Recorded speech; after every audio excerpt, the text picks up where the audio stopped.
certain extreme situations, the law is inadequate. In order to shame its inadequacy, it is necessary to act outside the law, to pursue natural justice. This is not vengeance. Revenge is not a valid motive, it's an emotional response. No, not vengeance. Punishment. Tonight we have a chance to say, yeah, you're right. We're too extreme, we're too wild, we're too out of control, we're too full of our own shit. Or we have a chance to say, hey, fuck you, you're wrong. Fuck you, we're right. Because you have all made it to the dance. Because believe me, this is the dance. Start the show.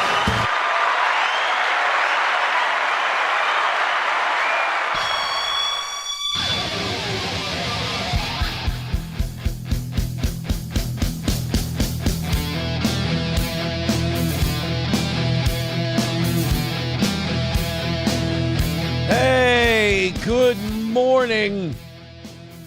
It's the Steel Toe Morning Show. I'm Aaron. Oh my God, Johnny's dead. What happened? Your video is gone. You are no video. You're a black screen. I forgot to put up the fucking lens cap. What? You left your lens cap on? Yep. You went Japanese tourist on your streaming camera? Yeah. Pretty much.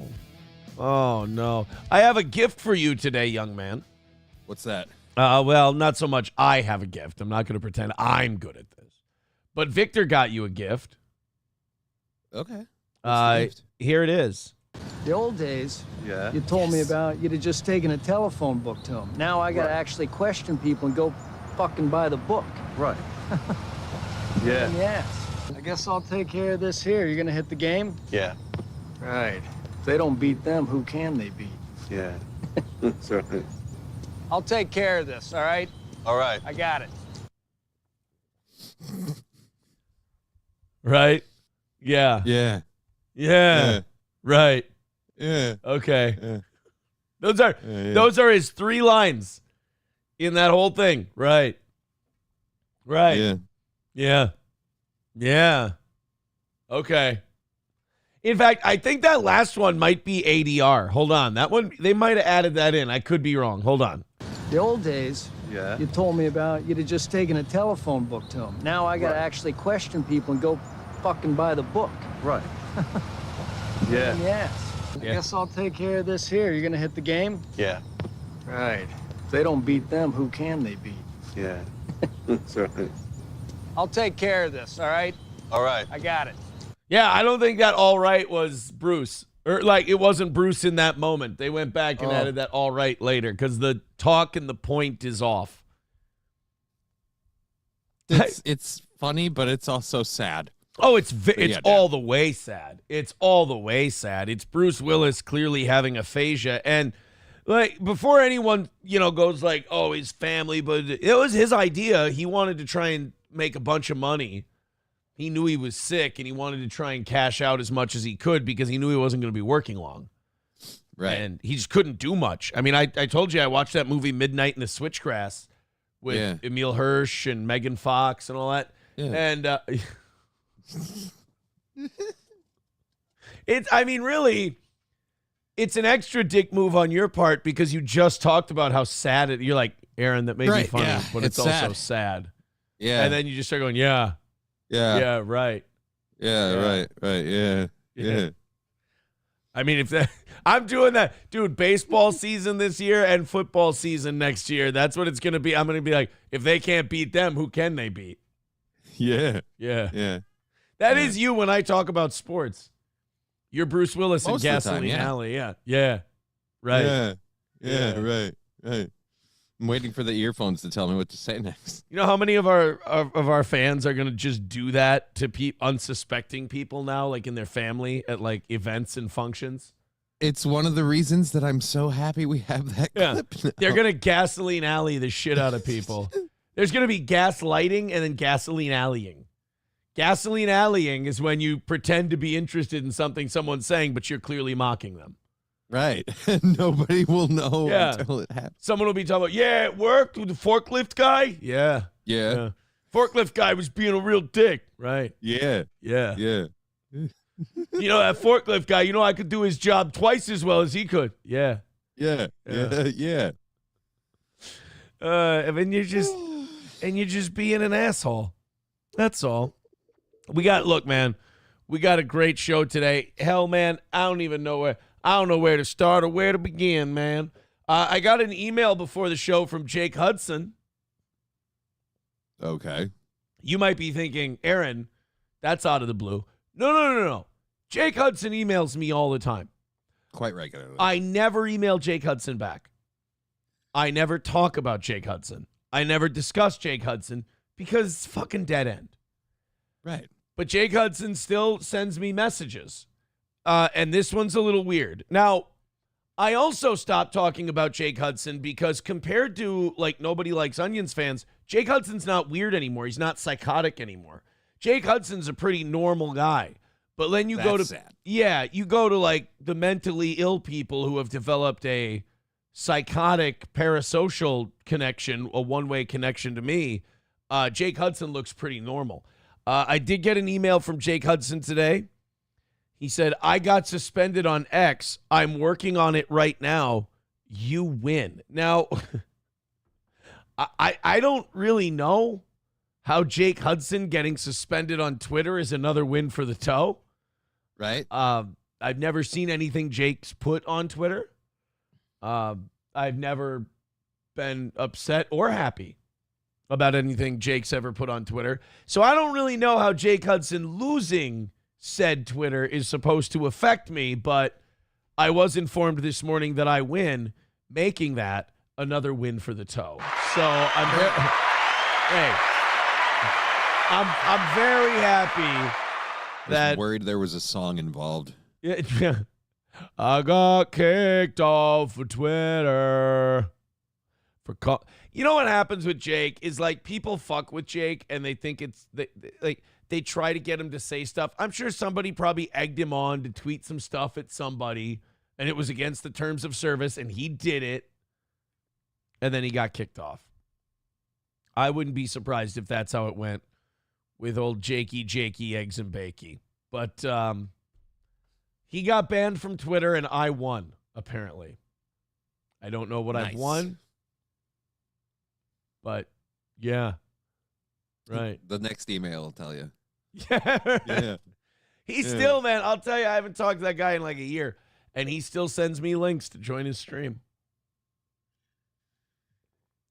I'm wondering if he just has like a list of people and you're just on it. Well, like you and other people. Maybe I'm still a get. You saw that I had a WJON article on me. Yep. Yeah. Right. Yeah. So I know, yeah. WJON and all the Town Square radio stations put a story up about the plea deal that we're working on. That would see me bring this to a resolution that I find very advantageous. And I have a theory, and this theory came from a radio person, and I've adopted it. This radio person said, what I think is happening is since you've been talking to certain people, they're putting these articles out there to see what kind of clicks they get. Because it's not like a news story. It's just me talking about shit. Like, they just put a clip up of me talking about something that's in the process of happening, not something that's happened all the way yet. So they're really kind of reporting on my rumors. And I think they all lied to me when they said this didn't matter. You know what I mean? Like, they're like, this doesn't matter. Don't worry. We can still move ahead with things we want to work on together. And it's like, okay, all right. But then, like, you talk once in a great while, and then once you say, oh, by the way, it looks like this is going to be a big fat ball of very little, then all of a sudden, hey, remember Aaron? Isn't this guy great? Hey, let's see how Aaron Remember does. Aaron in the afternoon? That's not who I was about. It's not what it was at all. But we'll see. We'll see how. I'm sure it's one of their more clicked upon stories. I'm sure it's one of their more read stories. I'm honored. I'm a get. I'm a get in this area. But that was fun. And then there was another thing that last night SP and I watched a fake cancer lady documentary, like one of those ABC News, like official, we dug in and interviewed everybody shows. I can't remember this chick's name, but it was another one of these gals who was faking cancer, and her church was involved. Not in the lie. Their church was like helping her raise money. She had friends and all these people would give her money and shit. Sports teams would throw benefit days for her. I mean, it was a big deal. And she kept it going for like 4 or 5 years. How? I don't know. See, that's my thing about these fake cancer things. It's fine for you to fake cancer. I have no problem with people who fake cancer and bilk people out of money. I'm not going to give you any cash. I gave a friend of mine had cancer at a GoFundMe. I gave money to that because I used my character judgment. My friend would not fake cancer. So I went. They did. No, they did not. They did not. Oh. And so this woman lied about her cancer. And here's where these fake cancer, I've noticed this after watching quite a few fake cancer things, where these fake cancer people screw up is you either have to die or get better. And all these fake cancer people hang in there with like stage 4 blood cancer. And it's like, bro, stage 4 blood cancer, you're gone. Like it's spread to your brain. Isn't that what stage 4 is? Stage 4 is spread to the brain. I think stage 4 is, I don't know if it's necessarily the brain, but yeah, stage 4 means it's migrated. You're done. You're toast. Stage 4, you don't do very well with stage 4. Like there's some forms of cancer where stage 4 is still like a coin flip. It's 50-50. But if you're bilking people out of their money for 4 years, you have to either get better or die. And, dying isn't a bad one, or at least reporting that you died and then take all the money you made and go somewhere. I mean, you're already lying to everybody. Why don't you fake your death too? I mean, is that really worse or just the same? I mean, at what point are we, in for a penny, in for a pound on this fake cancer? It's just, to me, the fake cancer people don't put in enough effort. And I'm not saying you shouldn't lie about cancer. That's number one. A hot take on today's show. You shouldn't lie about cancer. But if you do, fucking go big. Like, that's the thing about lying about cancer. Go big or go home. Either get cured or die. You can't stay in this state of limbo because after 4 years, people are going to start to go, why the fuck aren't they fucking dead yet? I was giving them this money so I could clear my conscience. Yeah, dude, do your research. Pick one that you can live a while with, like multiple sclerosis. Right. Yeah, when you guys are going to be pissed when Johnny's in the Olympics next time around. You guys are going to be really mad when he just starts running around on the track and sprinting and thanks, suckers. So this woman faked cancer, and then I always appreciate the people who finally come out and just start calling bullshit on people's cancer because that's a brave move to make. It's almost as brave as fighting cancer. I mean, because you're literally... Yeah, you're literally fighting cancer. You're like, no, fuck this bitch. She doesn't have cancer.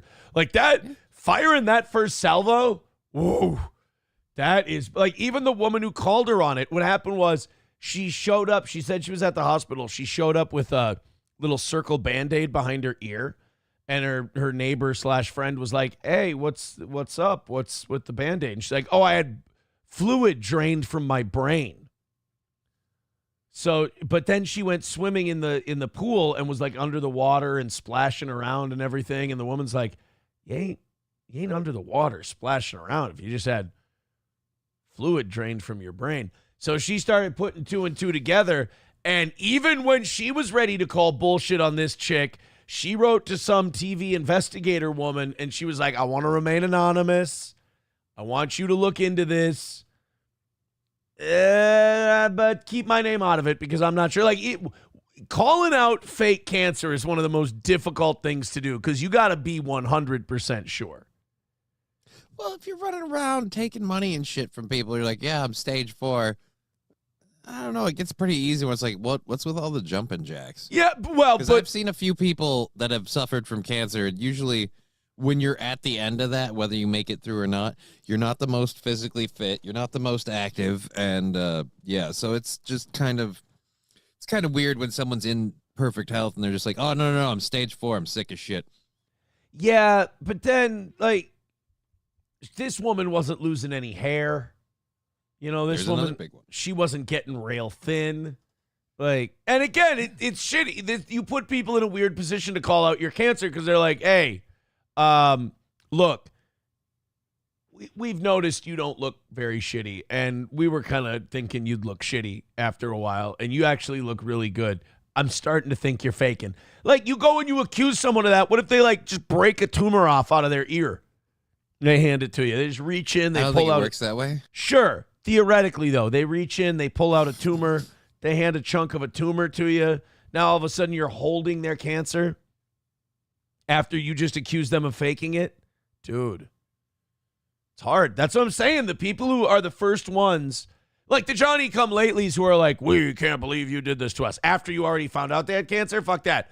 If you're the Lewis and Clark, if you're putting your flag in If the you're ground. planting your flag and, hey, you're faking. Yeah, that's ballsy. I got a lot of respect for those people. But yeah, you got to die or you got to get cured. One of the two. I'm not even against people necessarily faking cancer. Fuck it. Let everybody else figure it out. But, you know, evolve. Rip off. Everybody wants to keep the money train going. It's like, no, you got to get cancer. You got to be happy with your 50 to 75 grand. And you got to fuck off with that. And you got to go into remission. That's the deal. You're going to fake Can we work it up to maybe 100? See, now that's greed. Cancer should not be a live the rest of your life grift. You know? Fake cancer should be a nice car. You know? Cash paid for. That's it. Then you had that other girl that I was watching. She's faking cancer. Her thing was even shittier because she's eating radishes and blueberries and shit. And she's telling people that fucking healthy life eating shit is what saved her. Like, modern medicine is gay as fuck, bro. And it's like, no, modern medicine rules. Modern medicine is awesome. Yeah, your hair's going to fall out, but you have fucking cancer. We're doing the best we can. Cancer is a disease we literally have to try to nuke out of orbit. And so we're going to nuke the shit out of you. It's either that or you can just rot to death from tumors. Your call. And she tells everyone else to do what she did. Well, A, she never had cancer. And B, you can't fucking non-scurvy your way out of cancer. So people like that should be thrown in prison. I just feel like I've gotten to the point now where with people like that where I'm like, no, that's fine. You did all of that. That's cool. But now you're gonna treat your cancer the way the people who took your advice originally treated theirs. Let's give her some chemo and all these really effed up drugs that can change your hair color, mess with your life and body in ways that we don't still understand, but it's our literal only option. When a doctor finds out someone's bullshitting on their cancer, he should like sentence them. He should be like, yeah, we're going to give you the most aggressive chemo there is. We really want to help you. But really, he just knows they're bullshitting and wants them to feel like garbage. Right? They're going to lose a whole lot of their hair. They're going to become pale and emaciated and really won't be able to stay awake much. Right. But hey, grift is on. But you can go to your church. They went to their church and people were literally, they brought them up on stage and people threw money at their feet. And like her husband was in on it. You were so jealous. I was like, I wish this will happen tomorrow morning. We got a full goal tomorrow morning. By the way, goal update. Last night, the goddamn evening show made you guys look like punk bitches again. They hit your 100. They hit theirs, and they did it all before the halfway mark in the show. So, guys, enough is enough. It's time to take back your mantle. It's a full goal because we didn't hit yesterday. So it's 3:30. The perfect week is still alive, but it's only alive because of the evening show audience. They're the only reason we're still alive. Now, yesterday, here's what's really sad to me, is that I feel like the steel toe hate community doesn't handle their L's well. And it's like, well, then you got to practice taking your L's and giving credit where credit is due before you start trying to get shit started. Because then you just look like punk bitches when we smack you around 99% of the time. And then the 1% you act like hot shit. So I noticed that once we knock all that shit out, you don't hear anything from these people for like a long time. They don't say anything. It's like, come on, where'd you go? So what? You got your ass kicked. I do it to you all the time. You should be used to it by now. But they don't say anything. And then when they finally come out like 12 hours later to say something, it's always like the saddest copes. Like Chip Galloway was in the YouTube chat this morning before the show started. He's like, puh, when did we switch from daily goals to weekly goals? So technically you can just have a perfect whatever because you can just switch it to... I'm like, no, we've always done a thing. I didn't say this to him, but we've always done the thing where if one show falters, the other show can take their overtime from them. It's an option. They don't have to. Nobody makes them. Nobody makes them. It's a choice. So I did a 3-hour show last night, and this Chip Galloway is just losing his mind, coping about us knocking it. It's like, dude, you understand we knock out that goal. We're like just doing better than treading water. Like it's not. Yeah. Like you don't have to get sad over it. You don't have to get upset. It's like we missed by 115 yesterday. I'm like, shit. Well, we're gonna try again tomorrow. You know. You guys, we knock it out, and you guys get all sad and shit. It's no fun. You guys are no fun. That's what I'm trying to say. You guys are a bad time, and you're sore losers. So don't come up with some sad-ass copes when we win. Just go, hey, Aaron, you know what? Congratulations on the W. We're going to get you tomorrow. There you go. That's Live fine. for another day, asshole. But tomorrow's another day. All right. Yeah, that's fine. Don't get all sad and, you know, they come to me like I'm their priest, like they need to confess or something. And they're like, well, here's what it really is. It's like, hey, bunny, I'm not really here for you. No offense. I'm not. This is more of us doing this for us thing. Yeah, this is not, you're not going to get sympathy or empathy from me. I'm just going to laugh at you and use you for content. That's about it. 3:30 away from today. So let's do this, guys. This evening show, people, bailing out the morning show people, is, I'll be honest, it's a little old. So you guys, you got like 3 times the audience they do. You know, I think we peaked out over 900 people yesterday. We did 500 YouTube, and we peaked out at 400 something on Rumble yesterday. It's not even counting the Kick and the Facebook and all that. So a little under 3 times the audience of the evening show, and they're keeping our 6th straight perfect week alive. Time for you guys. Let's all jump in.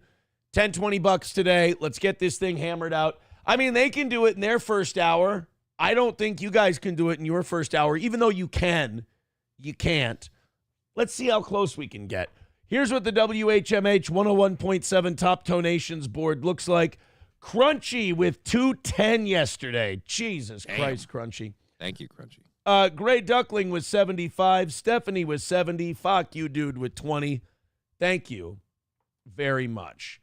Snigger Niggardly says Chip Galloway, he's the Meltonite gay F word who uses little girls' voices for super chats. He deserves the old Yeller treatment. Oh, dude. So he does. I don't know about the last part, but if those first 2 were true. So he does have mental problems. Okay. Yeah, if you like to fake chat as a little girl to say weird shit, yeah, you kind of deserve the worst. Ew. So that's not even like fun internet trolley guy. That's just mentally abused, damaged guy. Yep. Making me cringe to the point that I'm actually sitting up straighter. I really do get the bottom of the barrel when it comes to, I can't really brag about having a hate community because mine are just like bottom of the, like they're literally mental patients. Well, in fairness, I don't know anybody that actually brags about their hate community. I don't know. I think some of them have a good like back and forth, a good tete-a-tete kind of a thing. But like with me, it's people who really do just need to either be medicated or institutionalized. You know, it's sad. Thanks, Reagan. Yeah. You know, Reagan, we'd have nothing but 100% super fans everywhere we go. Our but goals would be knocked out every day if it wasn't for that goddamn former president. Yeah, JH says Aaron has bottom of the barrel rogues gallery. Yeah, they all have one flew over the cuckoo's nest energy. All of them. It's very, very like I should be walking around our hate community going, Don't you want to watch the game, Chief? It's just a weird bunch. And then, I hear Melton's not doing well with the dog thing, getting exposed on that. He's got Citizen M lying for him. He's not doing very well with the plea deal thing. He was literally begging Nick Rekieta to start streaming yesterday because he's like, no, this plea thing looks like a win for Aaron. It looks like a loss for you. Which, by the way, Patrick's projecting. Nick's got his own problems. Patrick's projecting, and this thing looks like a loss for him. He can't admit it. Even though it's not, dude, it has nothing to do with you. You decided to attach yourself to me. I didn't ask you to. So you got to take it as it comes, bitch. You can't just go, I'm going to attach myself. And I mean, it's gay. It's a gay obsession. He and Nick both have a gay obsession with me. It's whatever. I'm not judging. I mean, I'm judging, but I'm not, condemning. I mean, I'm condemning, but I'm not acting. The Lord said that, never mind. So now, JH says Melton is basically John Travolta from the Punisher movie. Nah, he ain't that clever. So he's more Mickey from the Punisher, I would say. Although he'd snap around and try to eat the popsicle while he was being tortured. Right. But plus, I mean, Thomas Jane would have died trying to hoist him. That's true, too. That whole roof would have come down. But, he's having a tough time with that whole thing. And it's like, guys, you don't have to have a tough time with this stuff. You can just, when you're taking L after L, you can just do something else. When you make your own boogeyman, you can choose when it stops. Right. You don't have to be so upset about something that has nothing to do with you. Snigger Niggardly says Nick won't stream on his own again. Yeah, they talk about him having super tips. I'm like, dude, this is a guy who, by all accounts, it looks like he let his own kid have his drugs. That guy ain't going to let people, like, that guy's not going to make it through super tips. I know the guy. He can't take any criticism. He can't be anything but, like, the coolest guy in the room. The problem is he's not a cool guy. So, especially after this stuff came out. He cannot stand the idea of strangers on the internet not liking him or saying anything critical of him. And he just has to grab onto that narrative and control it with dear life. And if you stream, you can't do that. It's going to be a lot of people making, their own calls on what they see. Cocaine jokes and shit like that. It's going to be bad. It's going to be bad. So he's not a streamer anymore. I think he's just a full-time trying not to Come get on, caught. guys. His kid just had a powdered wig. He's going to be a full-time trying not to go to prison guy. That's what he's going to be. Does he still get to be a lawyer? No, he can't be a lawyer. He fell behind on his training. He's not a licensed lawyer anymore. Oh, boy. Yeah. So He'd be in trouble. Look, bad news for the anti-steel toe crowd, but, we could have told you it was coming. You just got to listen to us. All right, off we go. 3:30 is the number. Matt, by the way, just texted. He goes, you do know you could use the same description for your fans. A bunch of mental patients who should be locked up and or on medication to regulate them. Yeah, but ours are the fun ones. Ours are Dom Delacroix. There's our Billy the Kid. It's a big difference. Our shenanigans are cheeky and fun. His are scary and wrong. Yeah. St. G says the subreddit is full of distinguished gentlemen, I'll have you know. Oh, man, if they were all locked up, their families would have a much easier time with their lives. In a mental institution, not in a prison. They wouldn't make it there. Right. All right, guys. Let's get moving on that 3:30. Let's get down under 300 by the top of the hour. Let's start with those donations. Let's bring them in hot and heavy, and let's have a win for the toe. The evening show saved the perfect week. We've had nothing come in the first half hour, despite being just fun and cheeky and having a good time. Streamlabs, PayPal, and Venmo are our favorites. Let's break that in. Let's go, baby. Let's go. And let's have ourselves a good show today. I don't want today's show to be about crass commercialism and money and, donations and things like that. We'll do a good job. Just let them come in. Let it wash over us. You know what? Throw money at us like we're faking cancer. That's what I say. Throw money at us like we're faking cancer. I wish that WWE and YouTube weren't cunts. Yeah, dude. It'd be awesome. John Cena cut like a 25-minute promo yesterday. As you know, he turned heel. This was his first promo he's cut since he turned heel and kicked Cody Rhodes in the nuts. And boy, did he go off on those fans. For 25 years, I've been in an abusive relationship with you people. Do you know how good it probably feels, especially in the internet age, as a pro wrestler, to be able to go out and cut a heel promo? Probably feels really awesome after you've had to deal with so much bullshit. Yeah, just yell. And remember, John Cena has like set the all-time record for Make-A-Wish visits and all this other stuff. And he still gets shit on and he still gets all kinds of. So to be able to just go and cut loose. And I love it when like the older wrestling fans try to like make the heel cool. And the sign of a really good heel is when he spots that out in the crowd and he calls it out and then shits harder on those people. I love that. I absolutely love that. So yeah, he cut a great promo, and then Cody Rhodes came out and told him to quit being a bitch. So now they're on Netflix. They can say bitch. I think Cody Rhodes dropped an F-bomb not too long ago. So we're not too far from someone shooting an N-word at him. It'll be great. Oh God, I'm fingers crossed. Hulk Hogan watching every weekend.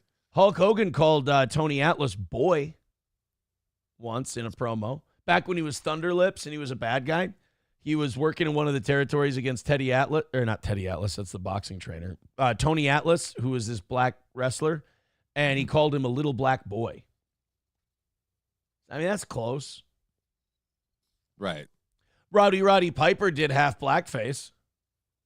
You remember that? That one's just hilarious because he couldn't get it off. Yeah, the great story. Roddy Piper painted his body half black for his WrestleMania match against Bad News Brown. And then after WrestleMania, the paint they used to paint him black wouldn't wash off. So he had to go through the airport and all over Toronto.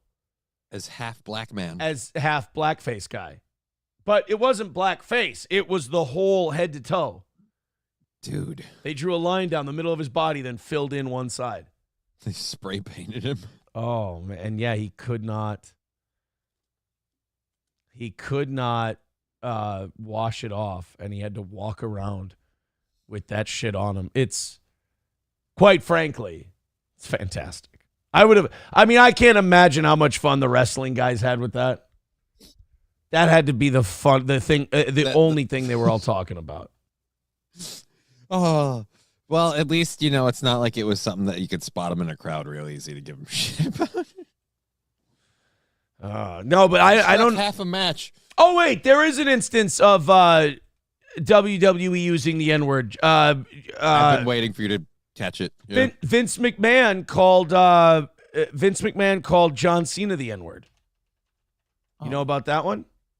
I did not know about that. He went up to him and called him his N-word. I won't play the video because, again, WWE sucks, but here's the clip. What's up, boss? How you doing? Yeah.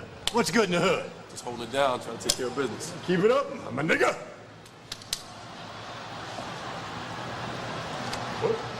And then there's Booker T and Charmel.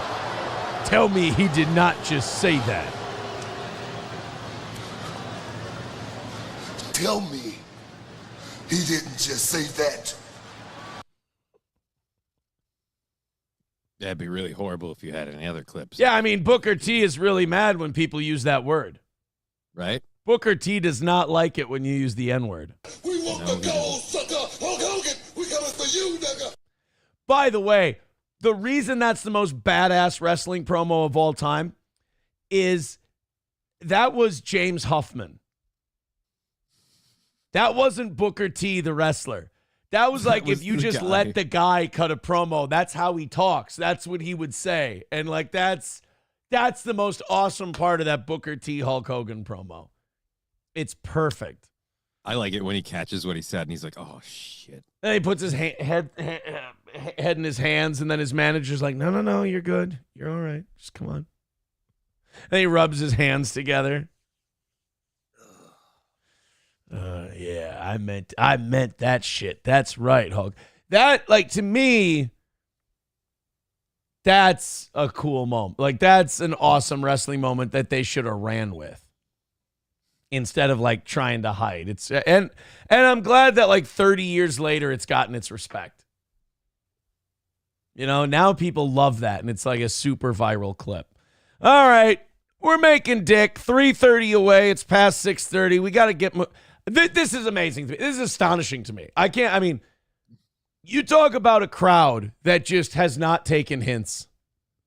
We've been doing what we could to be like, wow, fucking evening show. We did a 3-hour show last night. Holy Jesus, they supporting the shit out of the show, knocking out all the goals. And let's be very honest. The morning show, better than the evening show.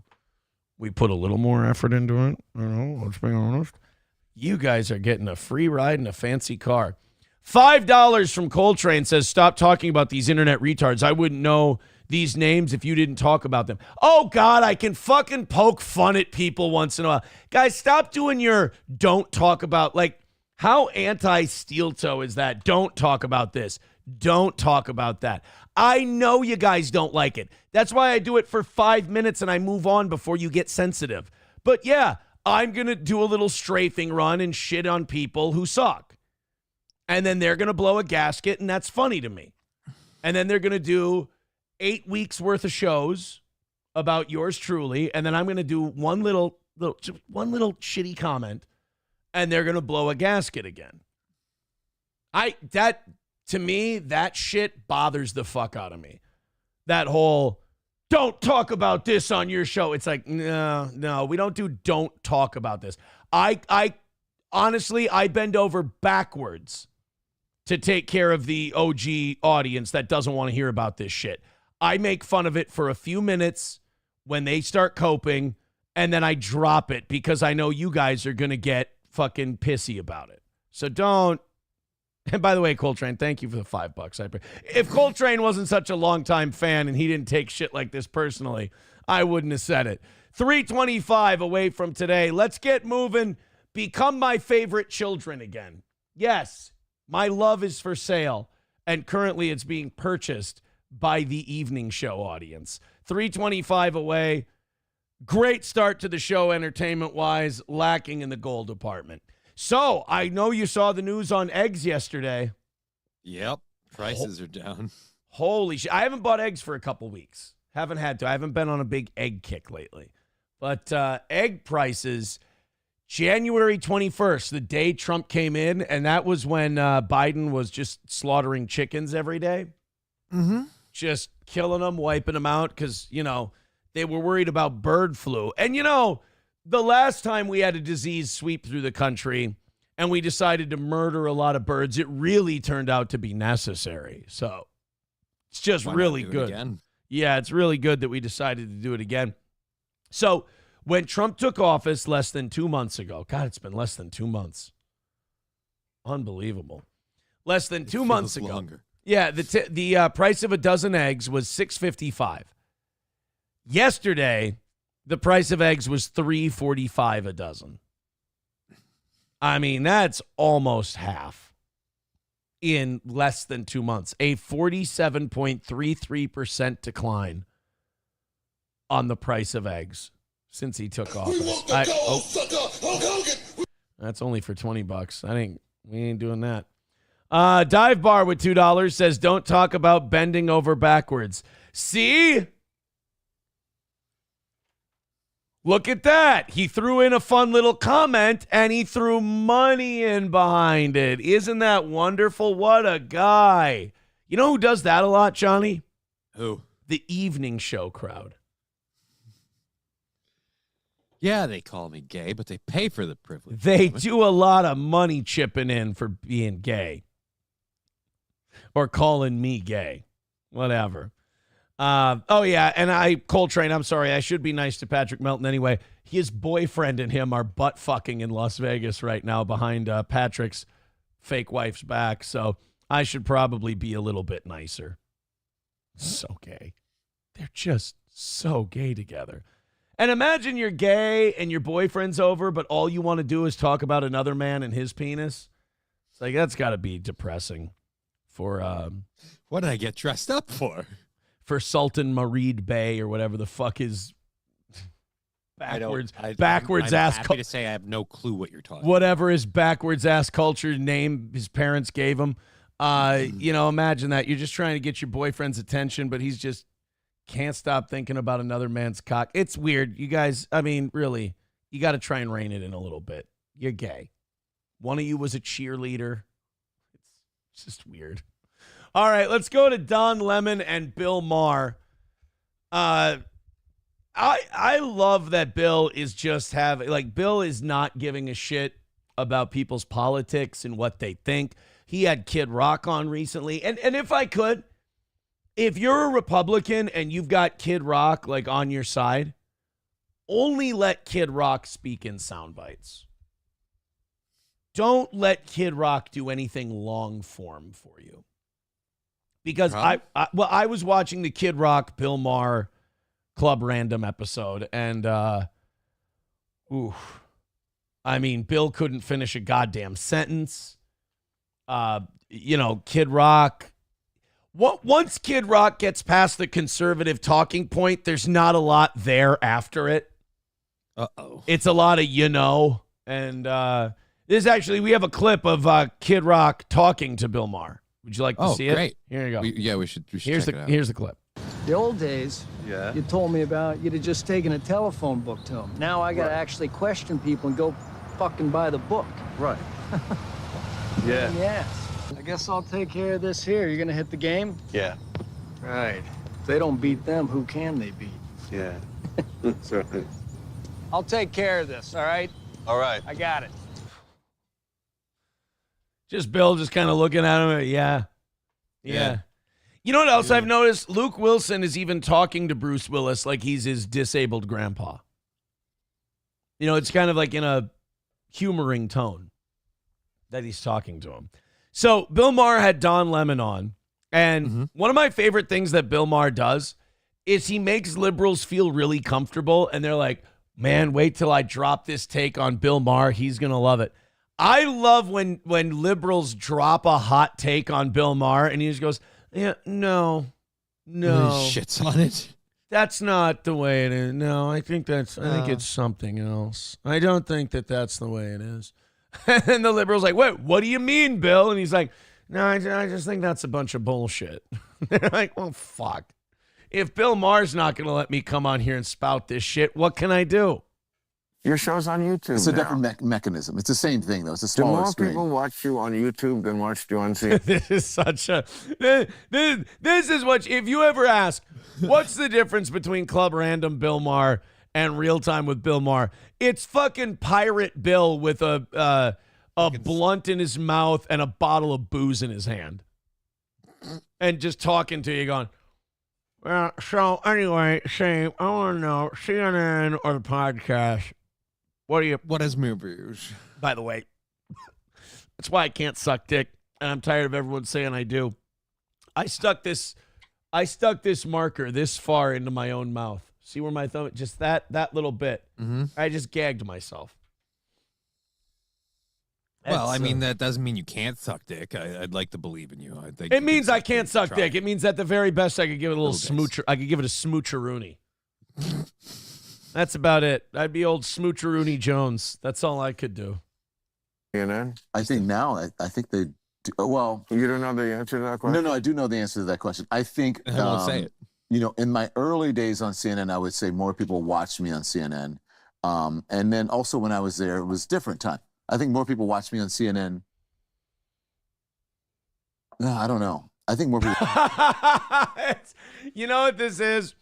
Don doesn't want to admit, and it's hard to admit. I get it. Like, I had to do it. All people on the internet have to do it. When you leave a mainstream gig. Yeah, I'm talking to less people. I'm talking to less people. The show's audience's reach is a little small. Yeah, that's okay. That's as long as you're trying and you're thinking about doing something else or you're constantly working on it, that's okay. But there's that ego initially where you're like, no, I have to be bigger and better. It's like, dude, you had a whole network behind you before. I fell upward, goddammit. Yeah, it's like, dude, you had a whole network behind you before. You're not going to, like Johnny said, fall upward. All right? Even CNN and their shitty ratings, you had like, on a bad night, 200,000-300,000 people watching you. Please show me a stream where any of these guys are getting 200 to 300,000 people watching them. If you're that's where the internet still is a little in its teenage years and it's a little big for its britches.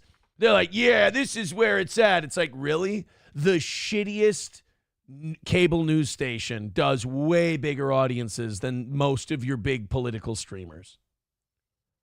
Like, top of my head, maybe Tucker and Piers Morgan. Megyn Kelly.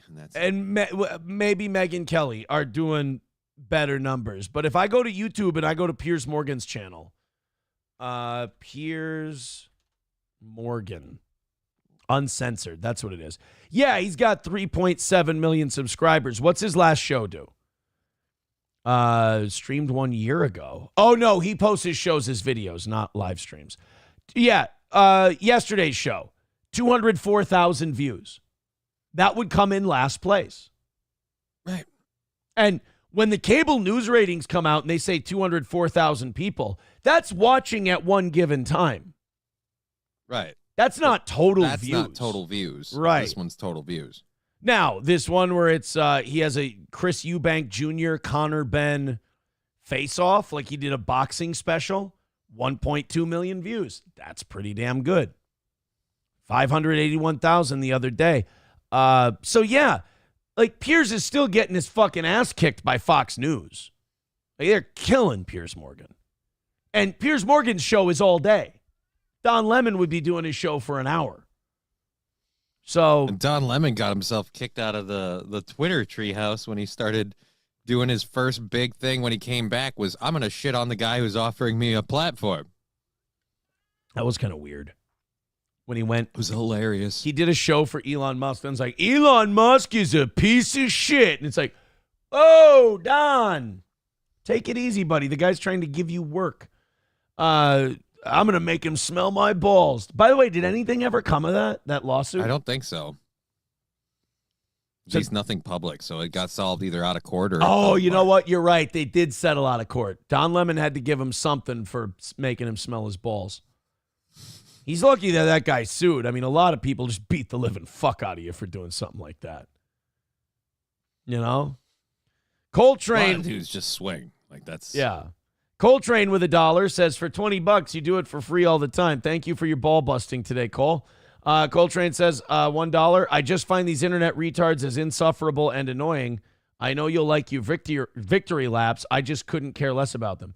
And I try to explain to you guys, give me my few minutes to gloat. When you do this shit, this makes it last longer. Like, you complaining makes it less. Like, there are so many people, the vast majority of people who listen to this show, they listen to this show and they're like, okay, this segment maybe isn't my cup of tea, but the next one's going to be, historically. It'll be there. I do like that, though. I like that we have Coltrane's. I like that we have Mr. Approachables. I like that we have ROGs, because I watch so many shows where the audience just kind of drools and accepts whatever slop's thrown at them. At least we have intelligent people watching us that'll be like, I don't like this. And yeah, that's obnoxious and it's annoying, and it's like, just let me direct this thing. I got this. But it's nice to know that they don't just go, yeah, yeah, right, yeah. Dive bar with $5. Why don't you show us how you smoke a cigar then? Somebody's lying. Yeah, not telling the truth. Yeah. No, a cigar, you just a tip like that. Yeah. You don't take a cigar and go, Probably shouldn't have done that on video. Probably not. Probably shouldn't have. I mean, Melton sucked the dildo like he knew what he was doing. So, I mean, I guess I'm fine. Chevrolet JB with $1 says, how many of them views are in waiting rooms that no one is looking at? Primetime CNN, none of them, because the waiting rooms aren't open when Don Lemon was on the air. Don Lemon was a nighttime guy. He was a nighttime fella. Old Don Lemon.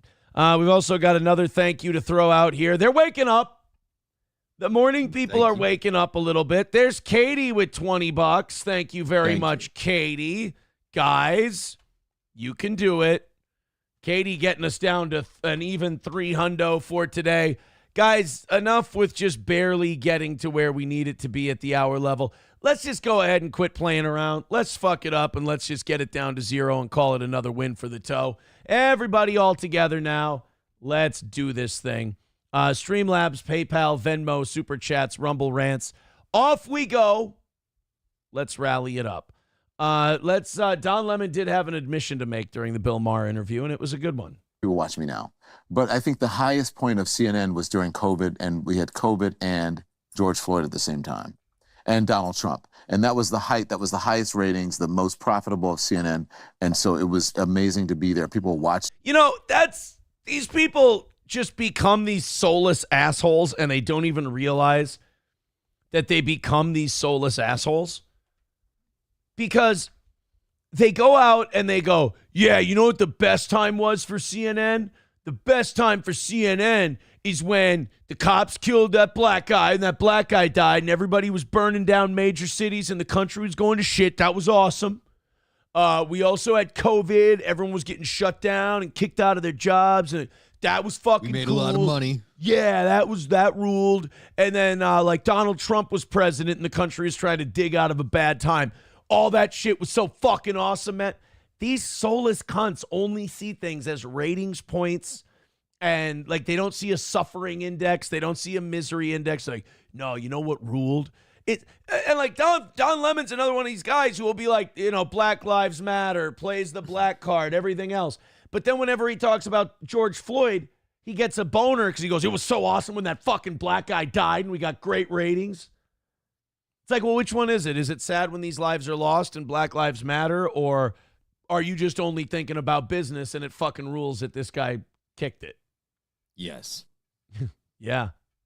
Right. Yeah. Yeah, right. So, fuck Don Lemon. There's also a Bill Maher Don Lemon clip where Bill does the calling him out on the Trump thing, where all these guys come to Bill to bitch about Trump. And then Bill goes, no, I don't think that's the case. You really you like having him around. Like, Bill legit just doesn't like the stuff Trump wants to do. That's all. Yep. Other than that, he could give a shit. Yeah, all these other people are like, you know, Trump and all his followers are fucking hillbilly retards. And Bill's like, actually, I don't think that's true. And they're like, You what? want a popular vote? Yeah. You know, Bill being a legendary comic, you know, in comedy, yes, and is very important. Bill is a master of no but. You know, hey, Bill, I got something for your show. I think Trump's the most evil guy since Hitler. Yeah, you know, I don't really think he is. I think he's probably not even close to Hitler. He's probably not even 1992 Newt Gingrich. Like, Bill Maher's has got different Street Fighter ratings for his evil people than Don Lemon. Here's a clip of Don talking about MAGA fans. It's the same thing that when I see, not all black Republicans, but I see a black MAGA person who is carrying Donald Trump's water and they... Oh, boy, you know what I noticed? I already noticed it with this clip. What do we know about Don Lemon and drinking? He doesn't control himself well once. He gets sloppy. Oh, I meant he just opens up his asshole for gentlemen callers. No. Oh, that too. No, you're right. No, he doesn't. Sloppy. Yeah, he doesn't handle liquor well at all, and you can already tell he's slurring. And from his New Year's Eve shows that he used to do, he's going to start saying dumb shit any second now. See a black MAGA person who is carrying Donald Trump's water and they know that he's lying. It is the shortest line to the front. Because if you're black and you're whatever, you're just in line with a bunch of other Democrats that are doing the same thing that you're doing. But if you become a black MAGA person, it's like, whoa, let's book this person. Let's put him on television. So you don't think you can be a... That's actually, it's funny he says that because Hillary Crowder, Steven Crowder's ex, which, by the way, if he was such a terrible guy and so abusive and awful, why don't you drop the fucking name? Interesting. You know? Yeah. Drop the name. If it was that traumatic, you should want to get rid of that name and go back to the old one. The only thing that you have for that now is if you want to bilk it for money, which is weird because I thought it was a abuse thing. Yeah, I want to be. Yeah. I still want to be Hillary Crowder. I don't want my name connected to some gay guy. But he's sitting there, and Hillary Crowder was saying that the Hodge twins. Are you familiar with the Hodge twins? Yep. She was like, the Hodge twins aren't conservatives. They're not like traditionalists and all that. They're fucking degenerates. I've heard the way they talk about women and what they want to do to them and how they are with women and this shit. Like, Hillary Crowder's just like, I love that she's coming out and just tattling on all these fake conservatives. She's like, they tried to have a career in comedy. They failed. So they just went to the political grift, and now they're just telling you guys shit because they know it'll make them money. I love that. I want to know who's real and who's fake, and I want Hillary Crowder to tell us. I just personally don't see anyone from the Crowder camp as real, so it was like, oh, okay, thanks for the update. I think, yeah, you're right. Most of us can kind of use our antenna and kind of sense it out. Like, Dave Rubin's a giant phony. Crowder's a phony. The Hodge twins are phonies. I'll say this. Ben Shapiro means it. He's a fucking dweeb. Ben Shapiro means it. Matt Walsh means it. Those two are too autistic to be grifting. Like, yeah. Those two are laser focused on their arguments and shit. But I agree with Hillary Crowder. If you put the Hodge twins sold you a package they knew you'd buy, kind of like Tom McDonald. Yeah. Tom McDonald's another one where he just wanted to have a regular rap career. It didn't work. And he's like, what if I just try to sell fucking YouTube hits to boomers? That'll work. And it did. It did. Tom McDonald makes the same song every couple of months, and it's always a hit. They triggered libs. We be right wing. We be MAGA bitch. We winning this shit. It's like, oh man. And then everybody's the greatest. You heard the new Tom track? He hits. He tells the truth. It's another banger from Tom McDonald. Oh my God. Let's continue with Don Lemon about the MAGA people. Sincere black MAGA person. No, I just said, I don't think that, I just said, I think there can be sincere Republicans. But you can't be a sincere black Republican? I don't think that you can be a rational MAGA, be black and be a rational MAGA person. I think you can be black and be a Republican. I think they would find that very insulting. Yeah, no shit. Yeah. And that's my favorite thing about Bill is that Don's like, I got a liberal hot take and Bill's going to love it. And Bill's like, imagine Bill Maher having to tell you, I think that's actually kind of fucking racist. I think what you're saying is very offensive to black. Like, Bill Maher made a career on who gives a shit if you're offensive. And Don Lemon's take was so shitty that even Bill Maher's like, I think the take you just had would be really kind of mean. Be really offensive to the African-American Negro community. I don't know if that's something you want to be saying out loud. Oh, it's just fun to watch Don Lemon go on shows and watch it just be bad take university. And Bill Maher having to tell the black guy, I think you're kind of fucking with black people right now. So it's a little weird, dude. Maybe walk it back a little bit. I think you owe the African-American community a bit of an apology. Yeah, I think you should probably say sorry, Don, before we leave today, because holy shit, you're kind of a dick. Brian M. with 10 gifted memberships. Thank you, buddy. Thank you. Thank you for the 10 gifted. Bulls Deep says, I'll take my wrench back now, Aaron. Oh, will you? That's mighty fucking... Where'd you leave it? Presumptuous of you. There you go, buddy. There's Balls Deep's wrench. Right in his fucking asshole. Tie-Dye with $5 says, I just woke up, but have you asked Johnny on how he would price point babies? Like, is color not a factor or solid curb appeal on getting them sold? All right, I walked into something last night on the evening show. We were having a discussion. Okay. And by the way, I just want to point out, you know what this question just put off?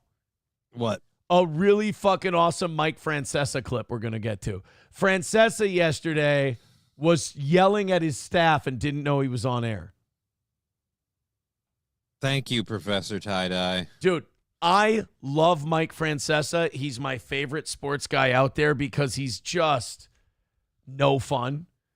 And he just does these moments where he either gets prank called or he spills Diet Coke live on the air and tries to cover it up, or he's yelling at somebody and doesn't know he's on air. Like, Mike is a giant baboon.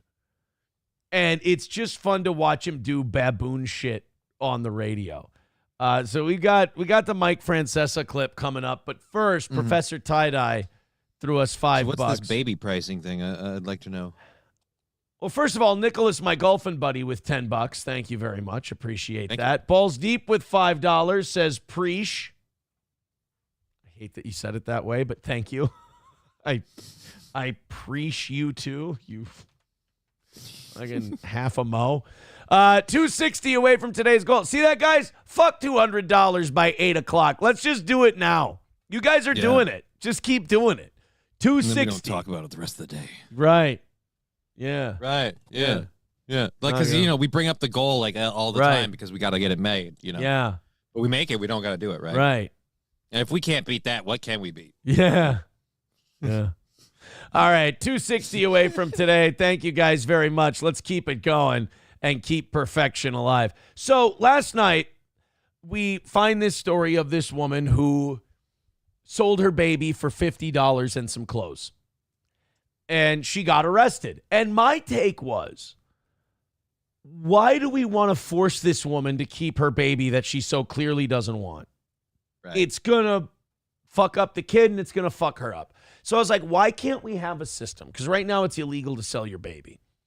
Why can't, listen, don't just hear the whole thing first. I saw the destination billboard and I'm like, oh boy. Now look, why can't we set up a company that does aggressive background checks, like Secret Service style background checks of people? Because we do that of people who want to adopt, right? Mm-hmm. Allow people to buy babies through adoption. Like, you already let them do adoption. You already have to be checked out to adopt. We got to make sure you're not a fucking creep or a weirdo. Keep doing that, and then have like an extra background check if they want to buy the baby. So like, you already want to adopt, but you're like, I want to make sure we get a newborn. I want to make sure we get a baby. I don't want, something with miles on it, somebody else's problems, and, it was beat up or something like that. I want a baby. Don't fucking look at me like that. I don't want a secondhand. Yeah, I don't want a secondhand kid. I want a fresh one. So you got some white trash or some black queen fucking having babies they shouldn't be having. The kid's going to be a problem. Is going to grow up to be a criminal because they got no guidance in their life, or they're going to be addicted to drugs, or their parents are going to be useless, and they're going to be another drain on the system. Or let that mom sell her baby to a really good family, and it has to be, look, here's where I'll go traditional Republican for you. Has to be a man and a woman married. So we're not allowing, say, like, what if it's... This gets us away from discriminating against gays, because if we just say men and women, then we're discriminating against gays. But if we say men and women married, then it cuts out a little bit of that, because we got to discriminate against a little bit of everybody to make it fair. So only male and female wedded couples, preferably in a Christian setting, preferably from a specific background. I'm kidding now. Okay. But we let them buy the baby, and now you have this fucking bum of an inner city pig trollop, and she gets a little cash in her pocket. Maybe she can take off and make something of herself or spend it on drugs, whatever, doesn't matter. The point is, the kid's out of that environment.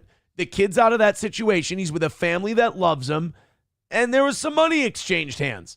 Are you against what I'm talking about? I mean, in a capitalist society, no. So then the audience starts making it sound like I say that black babies shouldn't be worth as much. I never said that. I believe the baby should be worth as much. Like, think about it. Let's say black babies... We should have a baby rating system, Well, skin color should be one of the last factors. I made the mistake of saying that race shouldn't matter in our pricing, but it's like houses. There's people who put granite countertops in their house and they think they raise their home value by 10 grand. That's retarded. No, it just gives more appeal when people are looking online. People who want granite countertops will look to your house. It doesn't add value. It's the comps in the area and the neighborhood and all that shit. That's where your value comes from. So people then said that I was comparing black babies to granite countertops. And that's not what I was doing. He was comparing all babies to granite countertops. So actually houses as a whole. Thank you for understanding. Gray Duckling with $2 says, yeah, who spills drinks live on air? All right, look, I understand. I've had my own history with spilling drinks, but I make it a bit. Francesa tries to hide it. Roadcaster's certified as a lifeguard at this point.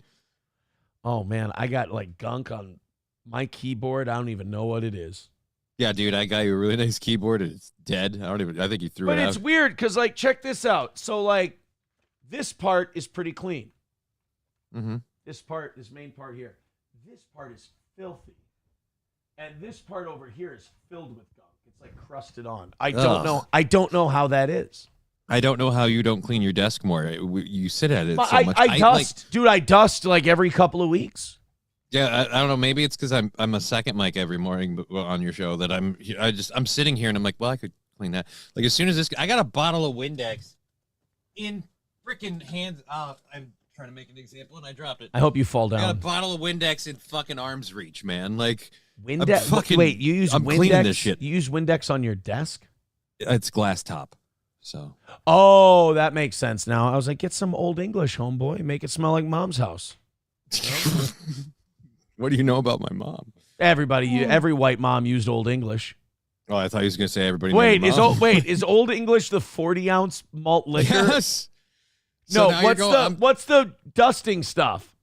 Isn't that called Old English too? I think that's Old Dutch. Or are those the chips? Fuck, now I don't know. Oh, shit. In Old English, the word dust was... Oh, shit. No, I think I'm thinking of a different... I think it's called furniture polish. Furniture polish spray. What the fuck? The fuck is that?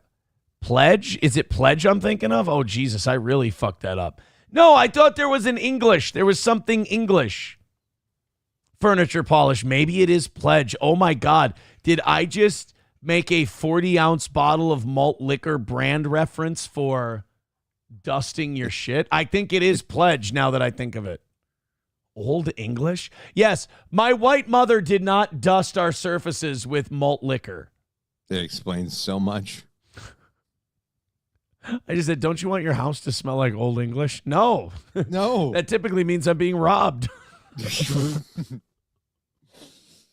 Oh. Pledge. After that, it'll smell like bacon because the cops will be there. I don't know if SP is left yet, but I think that's what I have under the sink. She's the one who got me dusting again. Oh, she runs the show. She runs his life. No, she's like, why don't you dust? It's so easy. And I'm like, you know what? I'm going to dust.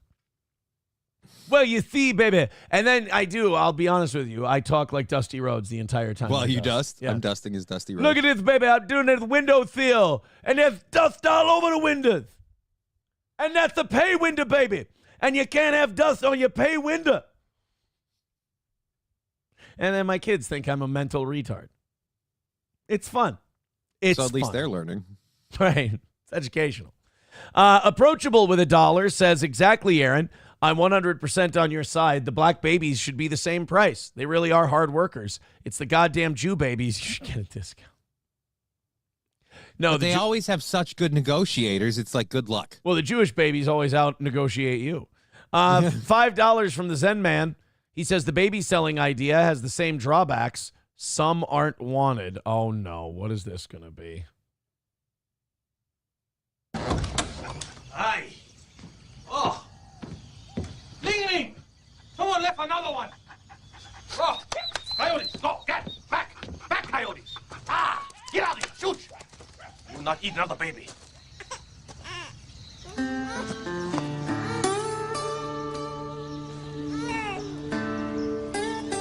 Oh, clap. Another black one. Can't give these away. Oh, no. Ooh. You ugly black one, too. You be here a long time. Nobody ever come and say, give me the ugly black one. Jesus. That is not... What is that from, by the way?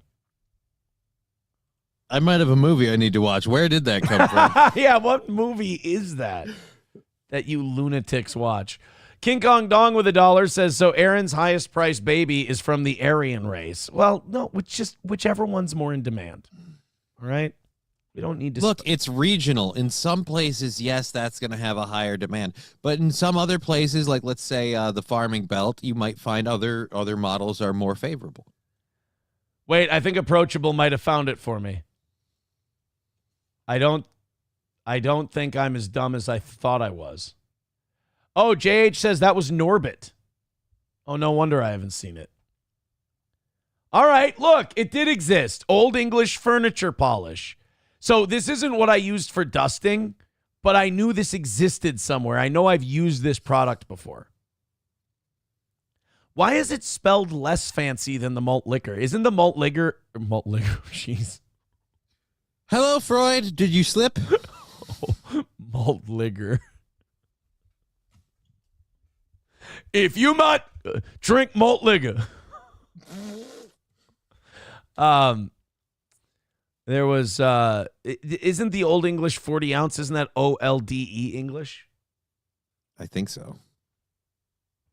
Hold on a second. Ode to Old English. Old English. Old English can refer to Old English. Yeah, there it is. Old English 40 ounce bottle of malt liquor. Old English 800. There it is. Have you ever drank this or Colt 45? Have you ever had any of the traditionally black beverage? I haven't either. What's the difference between beer and malt liquor? Fuck if I know. Yeah. I don't like beer, so I'm pretty sure I won't like malt liquor. Thank you from Zenman. $1 says it's from Norbit, the Eddie Murphy movie. Isn't that the one that kind of sunk him for a long time? Possibly. I think that was the one. That and Pluto Nash. Dub says worst malt in my opinion. Mickey's Best 211. You know, if I wasn't still just recovering from my Saturday hangover, I would think about maybe doing, this week, like trying malt liquor on the show. But I don't like when I drink like that. So I'm gonna take a break for a little while. Sounds like a good idea. Sounds like a responsible, mature adult decision. Yeah, I don't like kind of thing someone who drinks malt liquor never does. Well, it's not a statement on an entire group of people. I just don't like. The best time for me is like 3 cocktails and then, stay up for a little bit and then go to bed. That's the best time. Anything more than that, it's like, all right, now we're flirting with headaches in the morning and we're flirting with feeling like shit the whole day. No, not worth. It's just so not worth it, What did we do? We sat at bars. We talked a bunch of shit about the Vikings. We ate some wings. We sang a song. Shit, I can do that at home. Right? That's how you know you're getting now home. with your air fryer, you can probably make almost better than bar food. Bruh. One of our fans' kids had a fundraiser for their baseball team. Mm-hmm. And I bought a couple of pizzas. I made one yesterday in the air fryer. Aces. It was really good. The Ninja Foodie. Very good pizza. Very good. SP and I both had some. I had way more than she did. Yeah. $5 from Rebecca says there's Old English and Pledge, you dorks. Okay, so then Old English was a thing. And I wasn't being racist. Yes. Oh, I just heard the microwave go off. But when it comes to metal cleaners, you need Old Jew. It's just, you went out of your way for that one. I know. Sorry. Went out of your way. Hey, Roots is in the Rumble chat. He'd know about malt liquor. He's like basically a black guy. Right, so he knows. Tell us what's up. He says Steel Reserve will fuck you up. Malt liquor is the shit from the bottom of the barrel. Oh, okay. Root says Boone's Farm, Mad Dog, Wild Irish Rose, Steel Reserve, Mickey's, King Cobras, Magnums. Jesus Christ, man. He has been around. I told you he was black. I don't even mean like in the good way, like playing basketball and shit. I mean like trashy drinking shit. I mean like when he moves in, property values just go down. Yeah. Not like anyone attributes it to him. It's just, God damn, we can't get these fucking Roots out of the neighborhood. Ugh. It's going to be a pain in the ass. I guess a mortgage will go down a little. The property taxes will be a little less. Got to look at the positives. Thank you, Rebecca, for the $5. $2.50 away from today. Hey, guys, just do it. Come on. I like the way it's going. Let's keep it going. These 5s and 10s at a time are doing some business. $2.50 away. You guys are ahead. I got to stay on you. You got to stay ahead. There's Isn't It Greasy with another $5. We're doing it. Thank you. He says, how come it's only racist when it's both negative and true? Jesus. I love when we venture into this area and the hosts are always the ones who go, guys, we're just kidding. I think we went a little too deep here. It's just, we're joking around. And then the audience is the one like, no, we're not. these guys are speaking truth. It's like, no, we're not. No. We're bullshitting. We are totally bullshitting right now. And then you got Roots coming in going, yeah, that's how it be. That's the real shit. And you're like, that's not the real shit. It's, guys, God damn it. We're trying to sail an ocean of jokes on the SS Subtlety. Stop sinking us. Did you not see the local news and radio stations are back on our side again? We don't need any more scandals, boys. And in other news, we did one decent story on Malt, and now it's back to racism. All right.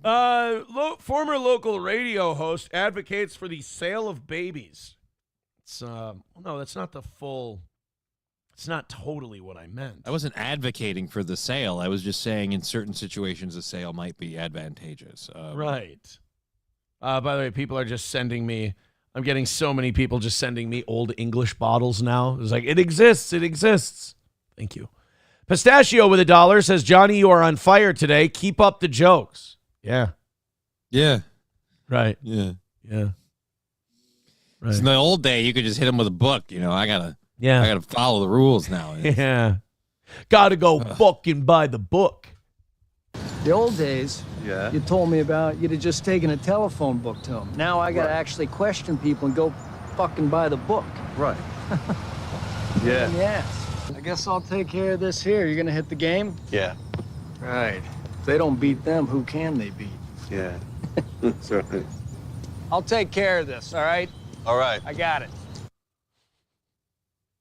It's funny and it's sad. The weird part I'm noticing is like the face, like it's like it made him chubbier. Well, he just got old. I mean, he was getting old too. Right, but he was always so thin and like wiry around the neck that it's weird to see him kind of like bloated. Yeah. B Hops writes, Roots is literally Clarence Thomas. Well, I think Clarence Thomas might be wildly offended by what you just said. Just a touch. Yeah. All right, guys, 2:45 away from today. Thanks for the little rally there. Keep them up. Keep it going. We appreciate it. You guys could be well on your way to redemption from yesterday. Don't let those evening show people push you around. You guys have way more people than they do, too, to knock this thing out together. Here we go, Johnny. I got Mike Francesa yelling at his staff. Doesn't know he's on the air. I love Mikey. I'm so glad he came back to broadcasting. You know, he was going to retire a few years ago. Yeah, he looks like he's about that age, but we get a few more out of him. I'm jealous of his hair, though. Because you can just throw color in that. Like, the hairline is solid. Like, yeah, you'll be all right. Yeah. Like, when you're there, it's just going to be, you know. I got an uncle, and he's dead now, but, like, I got my uncle and my dad. And I look at their hairlines, and I go, fuck. You know, the people who are like, why don't you just shave it? Why don't you just give up? I'm like, I'm not going to give up, but I know where it's heading. It's because I know where it's heading and I know how bad it's going to get that I'm not giving up now. I'm going to enjoy every second I got of just a funky looking hairline because it's going to go way past funky in about 10 years. Like, you look at old pictures of me, my late 20s, it's pretty much held the line for about 8 to 10 years. So in another 8 to 10 years, it's going to move again. And I'm going to enjoy. You're saying your hairline has an incoming recession. Yeah, my hairline is not faking its cancer. It's full send. So it needs all your donations now. Yeah, my hairline needs all your donations while it's still here. Streamlabs, PayPal, Venmo, Super Chats. When I have cancer, I have a really good built-in wrap, you know? There you go. Streamlabs. Hey, I got stage 4 blood cancer. Streamlabs, PayPal, Venmo, Super Chats, Rumble Rants. Thank you guys. Gifted memberships work as well.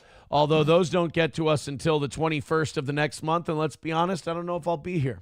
So PayPal, Streamlabs, Venmo.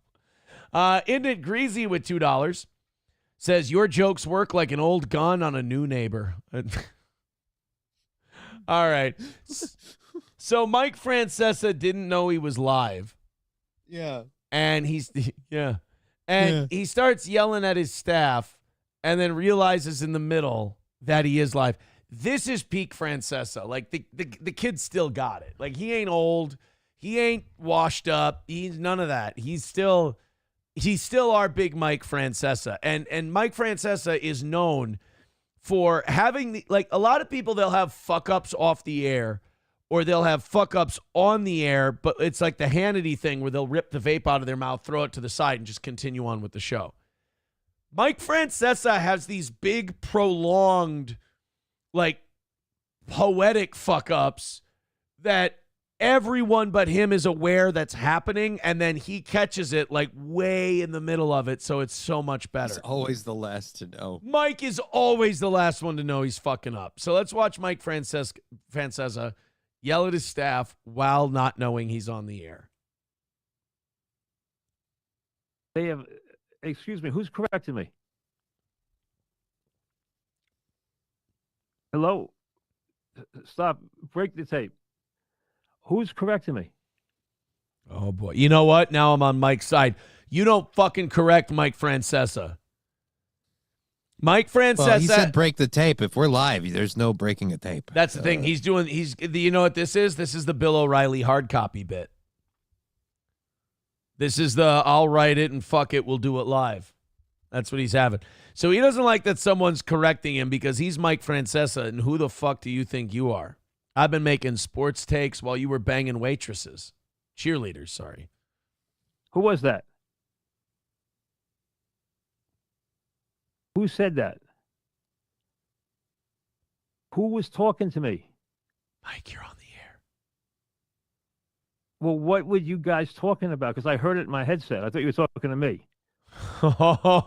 You know what? Mike's staff is probably younger guys, and they probably talk shit about Mike behind his back all the time. So Mike is paranoid as shit, and he's like, who you were talking to? Who the fuck is saying what? Who you talking to? You talking to me? I don't see anyone else in that booth, so you must be talking to me. Who was correcting me? I was right about St. John's seeking their first Big East tournament title since 2000. Who was correcting me on that? Yeah. Go fill out your brackets. Go get your fucking NCAA bracket. Now, who said that the Big East has been won already? Who just said that?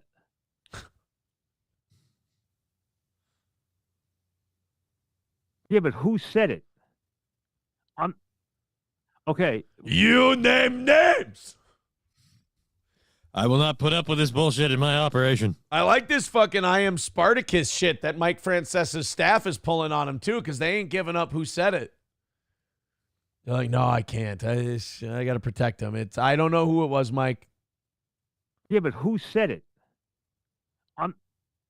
Okay, one of you guys just said that St. John's has won the Big East tournament. They have not won the title yet. You win the title tomorrow night. The championship trophy goes with tomorrow night's winner. It does not go with the regular season champion. It can't, because if it did, why the hell would you have a tournament? So you're wrong about that. I have to be honest with you. This is more entertaining than having him talk about sports. Kind of.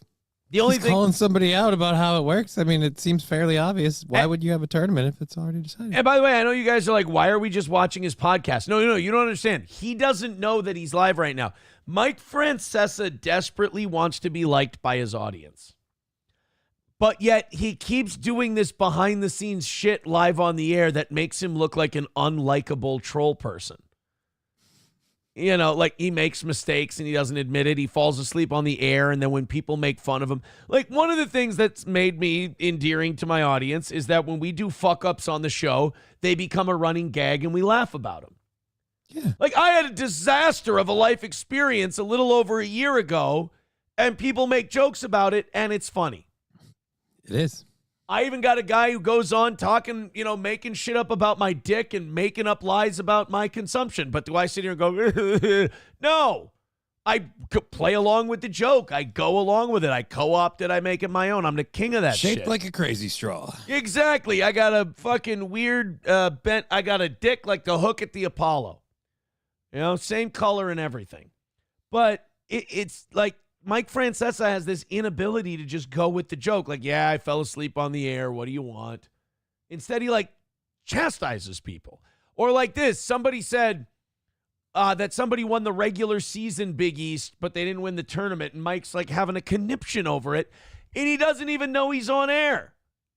Title goes to who wins tomorrow. They are the regular season champs, but that's not the championship for the title.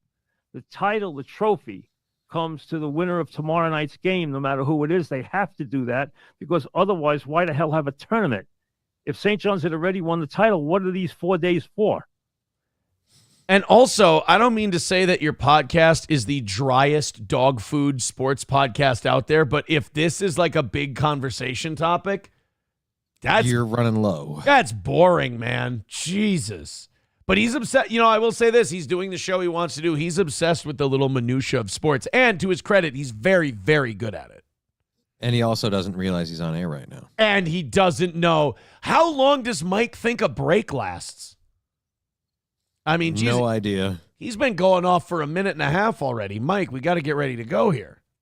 So whoever said that is wrong. The championship of the league is decided tomorrow night.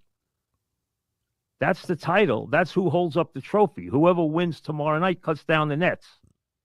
That's how it works. So whoever said that doesn't know what they're talking about. All right, now I'm starting to get annoyed at the people talking back to him in the headset. At what point do you just go, all right, you're right, Mike? And just we're live. Yeah, we are live, Mike. No, I'm telling you, I think Mike's staff hates his guts. And they're doing a thing where they're like, just let the old man keep yelling at us. Everybody's seeing it. Let them see how he treats us. Sir, this is a Wendy's. All right. Now let's go back and start this over again. And I don't want to hear you guys in my headset, okay? And then after that, I'm going to take your heartbeat and I'm going to listen to it in my stethoscope here.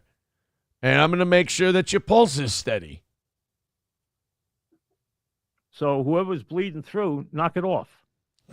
Jesus. Because I heard you guys talking, and the information you were given was wrong. Sounds like a fun place to work. Right? Just sounds I like... can't wait to do that job. Oh, imagine that. Like you're just some like intern or like you're some kid out of broadcasting school and you're like, oh man, I got my first job working with legendary Mike Francesa. And you get there and he's like, stop talking. I don't want to hear you in my headset, you piece of shit. Stop telling me bad information. You're like, I think I've made a grave mistake. I should have went and worked with Mad Dog. You do know that Mad Dog would be fun. You do know that these two, like, they did a legendary New York sports talk show together. Right, because he's dry as hell and Mad Dog is animated as fuck. How could you not have a great time listening to that? I think the Jets are a very mediocre team. What do you mean mediocre, Mike? What do you mean they just went to the AFC Championship game 2 years in a row? What are you saying, mediocre? Mediocre team doesn't go to the AFC Championship game 2 years in a row, Mike. They're not mediocre. Oh, I'm sorry. I think the word mediocre just means something different. One of them's having a heart attack. The other one's trying to bring their blood pressure down. What? Oh, this is where they're telling him he's on the air. No, we'll start over again. Oh, no. Let's play Old Man Doesn't Get Podcast. Oh, God. No, we'll start over again. No, we'll re-record it. Yeah. No, I'll write it and we'll do it live. That's what we'll do. Fuck it. This thing sucks. No, we'll start over again. We broke off the air, didn't we? No. We're live? That's the best part of these every time. You're telling me... I said stop the tape. Wait, you're telling me that me just being a giant fucking prick right now when everybody heard that? All 227 people watching this right now, and then I'm sure he's on radio too. You're telling me that they all heard me being a fucking dick to you guys? Uh-oh. Well, I stand by what I said. That information was wrong. All right? It's St. Patrick's Day joke, everybody. I played a joke on my staff. I'm going to fucking kill you guys later. This was all on the air. Just yell at you guys? What?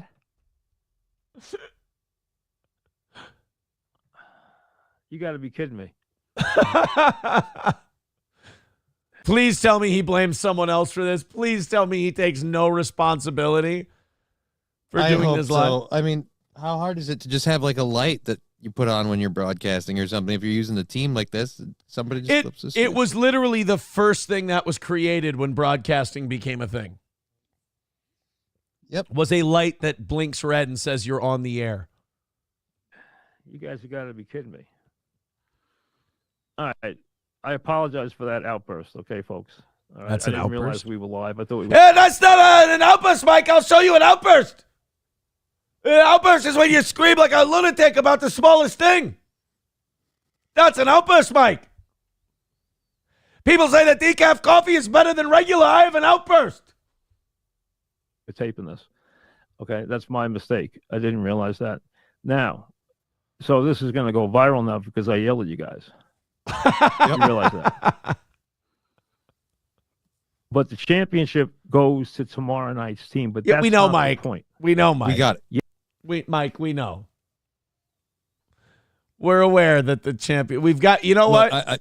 If you've learned nothing else from that clip, learn this: the conference championship is settled at the tournament. Not who won the season. Because then why would you have a tournament? What are these last 4 days for? That's what we learned. That's what we is that the championship is learned at the tournament. That it's. Oh yeah, there was a guy who did a Mike Francesa parody show like 10 years ago on YouTube. It was called Mike Zaun, Mike Zaun, but it would be like Mike Zaun. And he would do Mike Francesa as like different historical figures. So this is Mike Francesa giving his takes on the American Revolution in 1776. Okay. Mike's on. He's ready to go on the fan. New York Sports Radio. Mike's on. Mike's on. Well, let's be honest. The rebels probably have no chance to win, but if the rebels have any chance of winning this war, they better trust Benedict Arnold. So Francesa back in the colonial days did not, he was Mr. Hot Take back then. Because when Benedict Arnold is Benedict Arnold, he's Cornwallis. And when Cornwallis is Cornwallis, he's Alexander the Great. So if you're going to trust anybody in this war, on the rebel side, Benedict Arnold's your guy. Back after this. All right, we're back. And now listen. I didn't want to get into this, but everybody's making a big deal out of it, so I figured, why not? I was going to ignore it, but people are talking about it. It was in the paper the other day. I love that 1776 Mike Francesa has a Diet Coke right next to his arm and very easily knockable over. Yeah.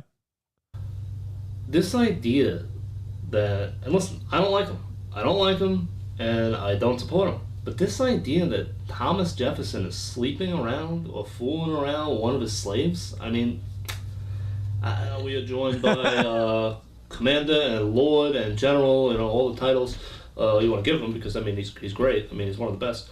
Lord Cornwallis. Lord, welcome. How are you?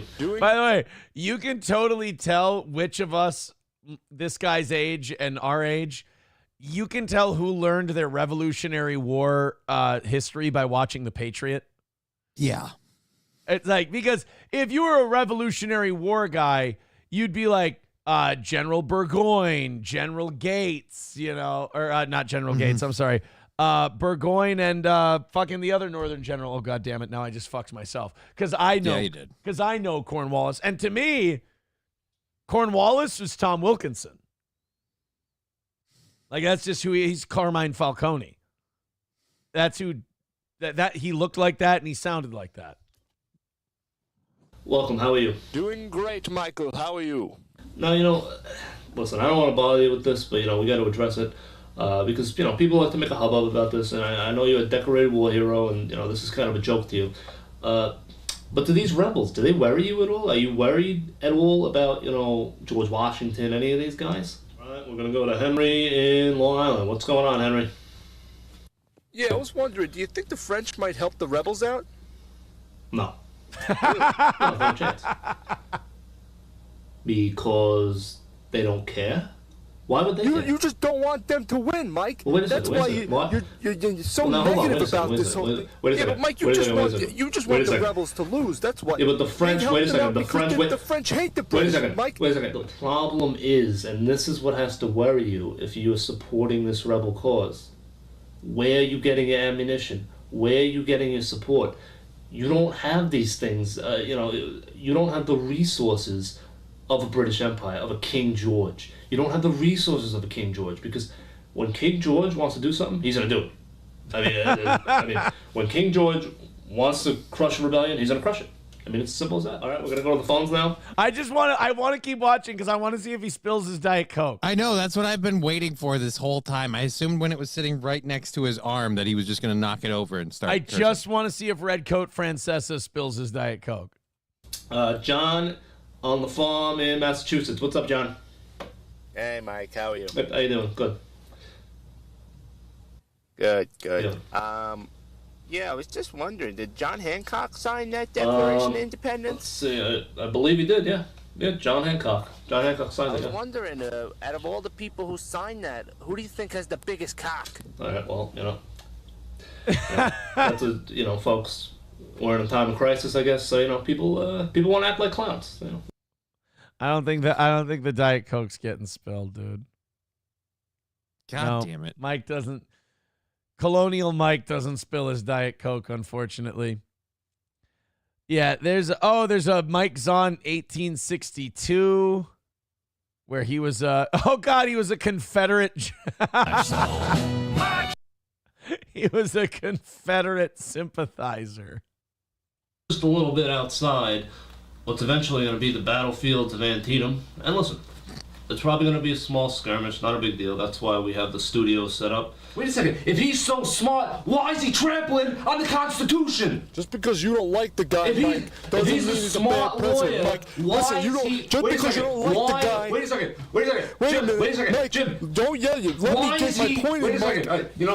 Thanks for the call. You got it. I'm not. No, he doesn't. He doesn't spill his Diet Coke. Damn it. Can't get fake Francesa spilling his Diet Coke. Son of a bitch. All right, guys. Thank you very much. I just love a good Francesa clip. I really do. And the fact that he just doesn't understand how any modern broadcasting works is one of my favorite things. I love that. 2:45 away from this morning. Guys, been doing well this morning. Keep it up, please.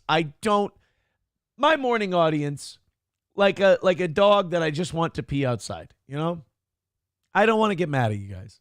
I don't want to get worked up. Let's just be like the evening show. Knock it out. Let's call it a day. Isn't it greasy with $2 says bad gift for Anne Frank Easy Bake Toaster. Why? You're going out of your way. You're going out of your way is what it is. 2:45 Streamlabs, PayPal, Super Chats, Rumble Rants, etc. This is fantastic. This isn't only in Florida kind of a story. A guy in Florida stole an ambulance. And it wasn't malicious. It wasn't, I know that sounds weird. Stealing an ambulance isn't malicious. It was just a shit-faced Florida guy who wanted to go for a joyride. Okay. So they got the ambulance, they pulled it over, and the guy, if you wanted to come up with a mascot for the state of Florida, you'd go with this guy getting out of the ambulance. So they pull it over, it's been stolen, and this guy comes out like so. Well, first, they haven't fully pulled it over yet, so he's all over the road. I really hope there's nobody in the back. Do you know, that guy just has needles and gauze pads and equipment. Just flying all over you? Just falling all over his ass. Just pelting him with stuff. Have you ever been in an ambulance? No, never. The doors are locked. The stuff's not flying. Oh, really? The stuff doesn't fly around? I've only seen it in the movies. Yeah, no, it's for comedic effect. No, all the doors have latches. Oh, look at this. He's keeping it between the lines now. Right? Oh, he's veering a little bit. Looks like we're curb kissing just a touch. I'm also getting stressed the closer he gets to the intersection. Oh, he's stopping. He's stopping. Oh, wait. No, never mind. He turned around and now he's going the other way. Now he's going the wrong way. Down the fucking road. All right, so we got him stopped. All right, he understands. He knows what he did wrong. Now he's getting out. He's coming out. Just don't shoot me. Look at him. Can you see him in the rear view? It's fuzzy, but yeah, there's something going on there. He's chugging a beer. Watch him. There he is. Oh, dude. Oh. He's like, just hold on a minute, officer. I'll be right there. I gotta finish this one. It would explain the way he's driving. Yeah. Yeah. Put a pounder in. Look at that, chugging a beer with a gun to his face. That's either a cool customer or a terrible sign of addiction. He's going back in. He's like, look, guys, just let me finish this one. Like, they are not happy. Oh, they are not pleased. Oh boy, this is not Florida. Florida didn't get the memo that you're supposed to be nice to. Oh shit. He pissed off somebody. Well, I don't think other civil workers like it when you steal ambulances. He looked like he had a wristband on. Did he escape from the hospital? Oh, and that's his getaway vehicle? I just love that they had guns to his face and he's still trying to finish the beer. What a trooper. Look, I know you want to pull me over and everything, but hold on a minute. Get him. You know what else I like? I like that Florida doesn't do it like the other states. Like, they didn't get the memo after George Floyd. Like, hey, just, try to take it easy and de-escalate. It's like, fuck that. There's 4 of us. We're taking this asshole down. And we're gonna give him a few shots if we have to. And not the kind he likes. Look at this. Just yank it. Grab him by the head. Like, you're not supposed to do that anymore. You're not supposed to grab a guy's head and pull him out of a car, but Florida, fuck it.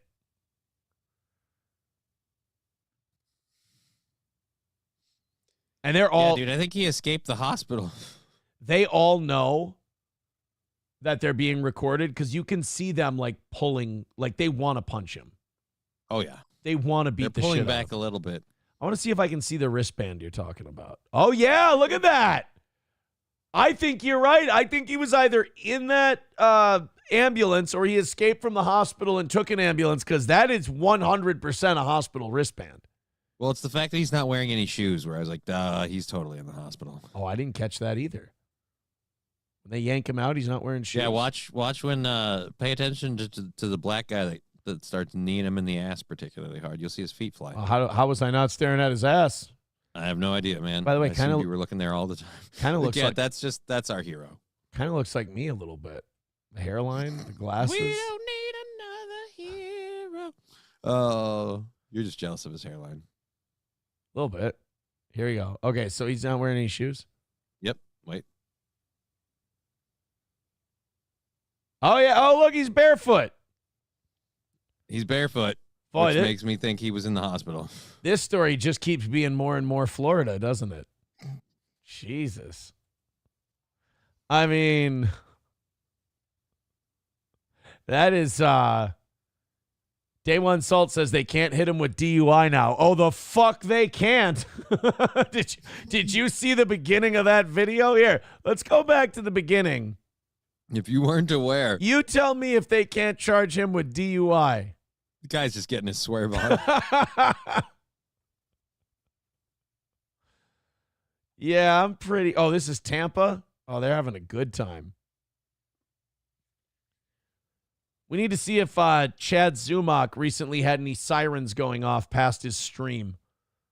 This might have happened at the same time. Yeah, bullshit they can't get him on drunk driving.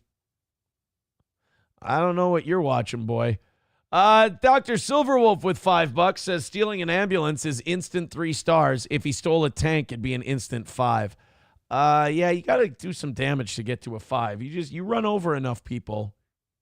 They'll give you 5 stars, but you had to earn it. When does the helicopter start chasing you? That's 3, right? I think that's either... Yeah, no, that's 3 to 5. You have the helicopters.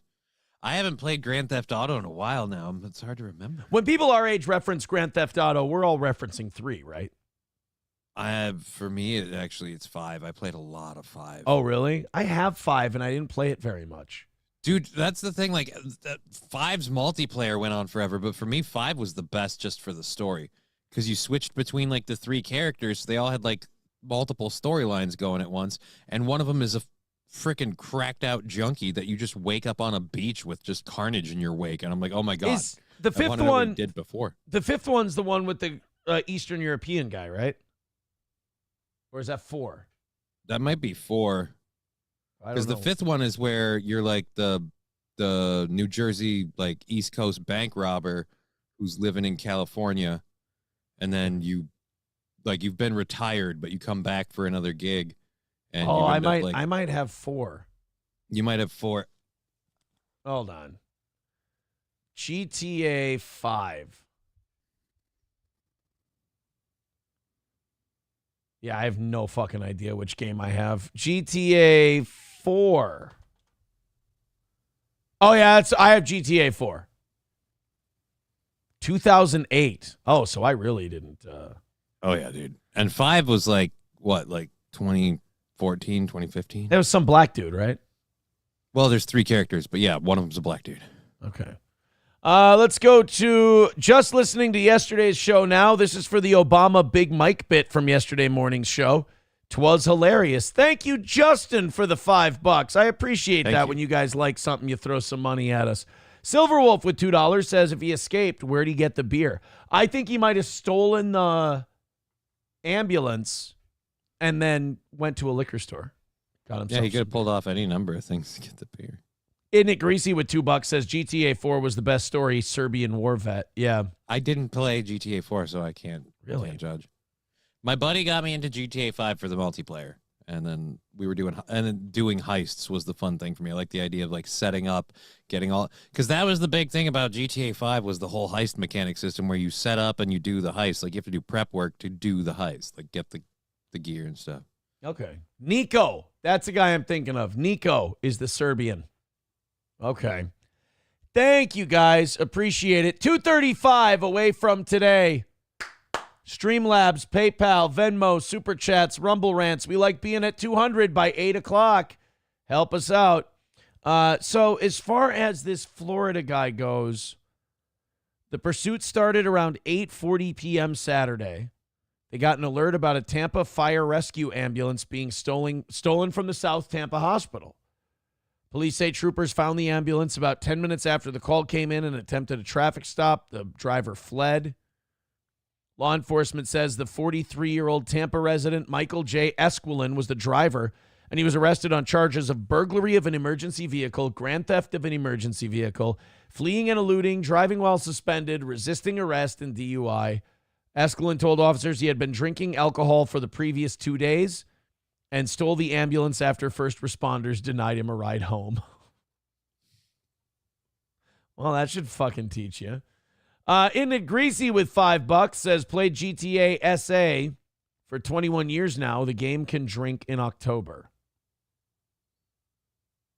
GTA San Antonio. San Andreas. San Andreas. For 21 years now, the game can drink in October. I don't know what that means. He means it's 21 years old in October. Old enough to drink. Legal drinking age. San Andreas is 21 years old? Yeah. How old is 3? How shitty would 3 look now if I played it? They actually did a re-release of it. Oh, did they? What was 3? PS2? Yep. Oh, wow. I think it was the very, very end of the PS2 era. That probably looked like shit. Trucker 18 Wheeler with $1 says, you know how happy I was when you didn't throw in a Tampa Bay joke? Well, I really feel like a Trampa Bay. I'm so old I'm forgetting my own bits. Maybe I'm turning into a Grandpa Bay. I got to do my laundry today though, buddy. I got to put I got to load in the dryer and I got to take it out. I got to put it in the Hampa Bay. Oh, Jesus. Oh. I can't wait to hang out with my piece today. You know what piece that is? What piece? Slampa Bay. I should probably check the dryer. I might want to check those clothes out, you know. Mm-hmm. Make sure they're not Dampa Bay. Who the fuck gave you the money and reminded you of this? Trucker 18-wheeler. God damn you, trucker. If you guys get under $200 by 8 o'clock, I'll stop right when you do it. Dr. Silverwolf with $2 says, fuck, we're getting old, boss. You know, I like it when women dance for me. Why is that? Oh, well, only one particular. I like it when they dance in my Lampa Bay. We got to quit doing this. I got to sit up straight. It's starting to give me a cramp a bay. Now, I don't think Approachable gets the bit because he writes, I hope you Tampa die. That doesn't make sense. I don't get that one. Ryan the Garbage Man says, Aaron, you're a little Scampa Bay. Hey, look, you guys are 230 away. $30 is all it takes to get this to stop. All it takes is $30. Coltrane with $1 says GTA 6 is coming out this fall and it's Florida based. Good. Yep. There's a dude in Florida who's trying to sue for his likeness being used, and it's like, no. They just put a bald, tattooed crazy fuck from Florida in there. Yeah, but I'm bald and I'm a tattooed crazy fuck from Florida. That's me. And it's like, no, it's not you. It's just anybody. You're not original.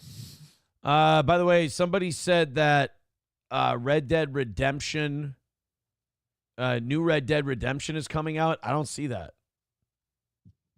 I Googled it. The third game? I thought they kind of closed the story off with 2. No, because the epilogue, like there's an after you beat it game where there's a few more missions. Okay. Yeah, so the fucking tutorial in the snowstorm. I get that.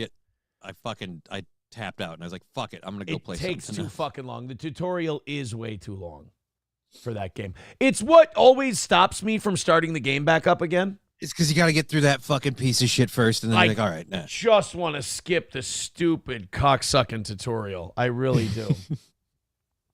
King Kong Dong says this truck has a missing part. You can call it a Clampa Bay. Oh. Hey. Ryan the Garbage Man says Johnny requires a Rampa Bay. He's not wrong. He's not wrong. You know what my favorite Black Hawk song is? What's that? Paint Me a Birminghampa Bay.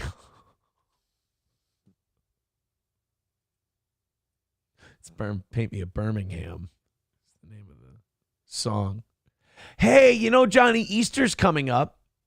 Yeah. Fortunately, eggs are getting cheaper. Yeah. Well, plus everybody can dine on their favorite Hampa Bay. Oh, Jesus Christ. I mean, if you guys want to throw in $30, you can do it. I don't have to do this to the evening show. That's all I'm saying. I don't have to torture them to squeeze the goal money out of them. It's, again, all I'm saying. Hey, Bree with $10 says $10 to you for my birthday. There you go. Everybody give me money for Bree's birthday. That sounds great. It's Bree's birthday. Give me money. Oh, I'm sorry. I fucked up the my country music reference. That's a Tracy Lawrence song, not a Black Hawk song. Oh, I'm sorry. Why are you sorry? I don't know. Because apparently that must mean a lot to you. You didn't do anything wrong. If anything, you've been a real Champa Bay. I'm like, if I don't help, it'll end, right? No. $220 away from today's goal. 10 minutes away from 8 o'clock. Let's stay on pace.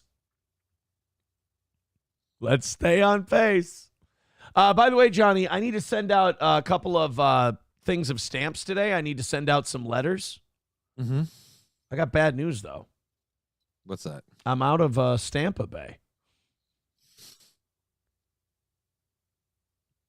Rebecca with $2 says, I want my $5 back. I'm sorry. It's no refunsies. I apologize. Adam Simon with $1. Thank you very much, buddy. That means between that and all that other shit, $215 away from today's goal. B-Hop says all these jokes were written in Grandpa Bay. See, now this is not very nice. Paint Me a Birmingham is a Tracy Lawrence song, you fuck. All right, I'm sorry. You know what? When I see him in July, I will tell him that I fucked that up and I will apologize. How's that? Aaron is on his period, says Roots. He's got a Crampa Bay. Roots is even playing. There we go. Isn't it greasy with $2 says JFK shot by guy in sewer, silenced 1911. Local lore. Well, we're going to find out today. They're going to release it all. That's what Trump said. Well, supposedly the theory that I keep hearing is that it was the driver. I have heard, the rumor that I kept hearing was that one of the Secret Service guys was drawing his gun to look for where the shot came from, and he's the one who accidentally fired the fatal shot that blew Kennedy's head off. That it was a Secret Service mistake. Yeah, and they covered it up. Someone took a shot, and in his reaction, he pulled a gun, inadvertently aimed it at the president, and blew the president's head off. I don't know if I don't know if I buy it, but that's what Gary always told us. And he wouldn't lie. Who, Gary the liar? Oh, dude, we're fine. Don't worry about it. What's that guy's name in tires? Kyle the liar. Kyle the liar. Who told you that they're selling the store? Kyle told me. Kyle the liar? Kyle the liar? Oh, dude, you're fine. I don't know if I want to go working for a bunch of greasy wops. Hey, whoa, hey, sorry, no disrespect, fellas. Hey, that's too much. Oh, sorry, no disrespect, fellas. It's actually pretty good. All right, guys. 2:15 away from today's goal. Get us under $200 in the next 7 minutes. I got to keep an eye on you morning show people because you'll let us twist in the wind if I don't. You'll absolutely let us twist in the wind and suffer. 2:15 away from today. Let's not have yesterday. Let's win. Let's do this thing. Streamlabs, PayPal, Venmo, Super Chats, Rumble Rants, etc. Let's go to the Adams County, Ohio story. I like this one. I like little school controversies. I like it when kids are like little dickhead protester shitbags. They're just doing it to get out of the test. I don't think they really give a fuck. Well, and then like the school is, they now have to deal with it. And what I love about these schools when anything like political comes up is the school always makes it worse. Like the school always goes, I got it. We're going to handle this. We'll take care of this. And every time they try to, it just turns into, it's always a shit show. Unfortunately, none of the local news in this area did like a video story about this, but I'll tell you that we'll show you the picture in a little bit. Amber Greenfield, a freshman at West Union High School, likes art and she likes politics, which means at her age, she's fucking insufferable. And she had to do this mural with tape. They gave her tape and said, you got to make a mural for us. So she did this drawing, this one here that we're showing you. It's a man and it's a woman, and the woman is pregnant. She's got a little baby in there. And the man is crossing his arms, so he's looking at her disapprovingly. But she can't talk because she has tape over her mouth, and she can't do anything because she has tape on her hands. Now, Greenfield said, I chose to do something for Women's History Month. I wanted to say my body, my choice, and be a voice for young women. The mural. Oh, we do. Okay, we do have a video version of this. Good.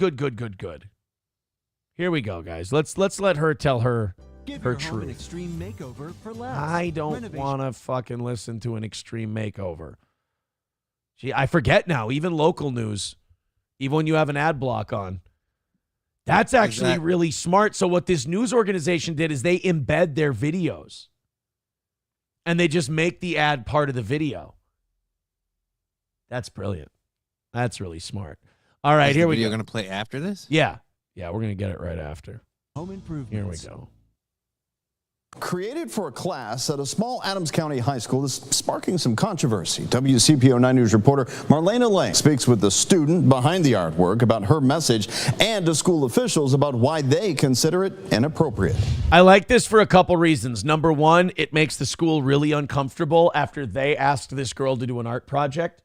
Right. And I like that they completely stepped in shit by picking the most political feminist they have in the school.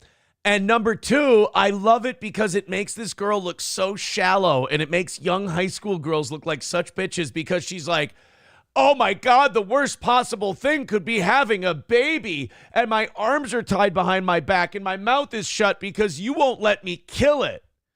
And it's like and I understand, like from their perspective, that's how they should view it. Like if you're 17 or 18, I think it's healthy to view getting pregnant as like, oh my God, my fucking life is over. Get this thing out of me. This is the worst. If all kids have that attitude towards getting pregnant, We're doing okay. Yeah, but they should also follow that up with using contraceptives or not fucking. Oh, look at who's not being any fun to anybody who wants to. Look, I'm just saying, if you want to take hot loads in your snizzatch, you're going to have this problem. Hey, pal, way to shut the door behind you. All right? Because I remember when I was in high school, I dumped a load or two. Right, but that's why I'm saying, like... I sat on the steps of my girlfriend's parents' house while their parents weren't home, and she was in the bathroom taking a pregnancy test, crossing my fingers and going, oh, my God, this would be the worst thing ever. I was not a religious guy in high school. The 3 or 4 times a girlfriend of mine would take a pregnancy test, I was praying to God like Jesus was sitting right beside me. God, I just realized right now you've had a really difficult life. I've never had that problem. Really? Oh, no, I recommend it. Never I once. think it builds character. There was one time where there was a quote unquote pregnancy scare, but even then I was like, all right, so we'll do this. Really? At that point it was with the person who I eventually had a kid with anyway. So I mean, like, you know who I bet has had a lot of pregnancy scares, like really white trash pregnancy scares? Who? Roots. Roots is definitely at a shit. Roots is probably, I would guess, if you made me pick a side, if it was a coin flip decision, you're like, has Roots ever paid for an abortion? I would lean towards yes. That is a bold statement. I've never met the man, so I wouldn't know. I would say Roots has paid for an abortion. Okay, wait. You know what? That might be a little too bold. Roots has gotten a woman pregnant and she's aborted it. I don't know if Roots has paid for it or not. No idea. But I know were slippery that day. It was a little humid.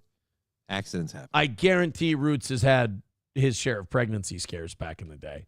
But like, I think it's both sad and good that a 17-year-old girl views getting pregnant and not being able to kill the baby as like the worst possible fate she can imagine. Like, on one hand, it's like, Jesus Christ, lady. I mean, at least pretend you feel bad about having to kill the thing.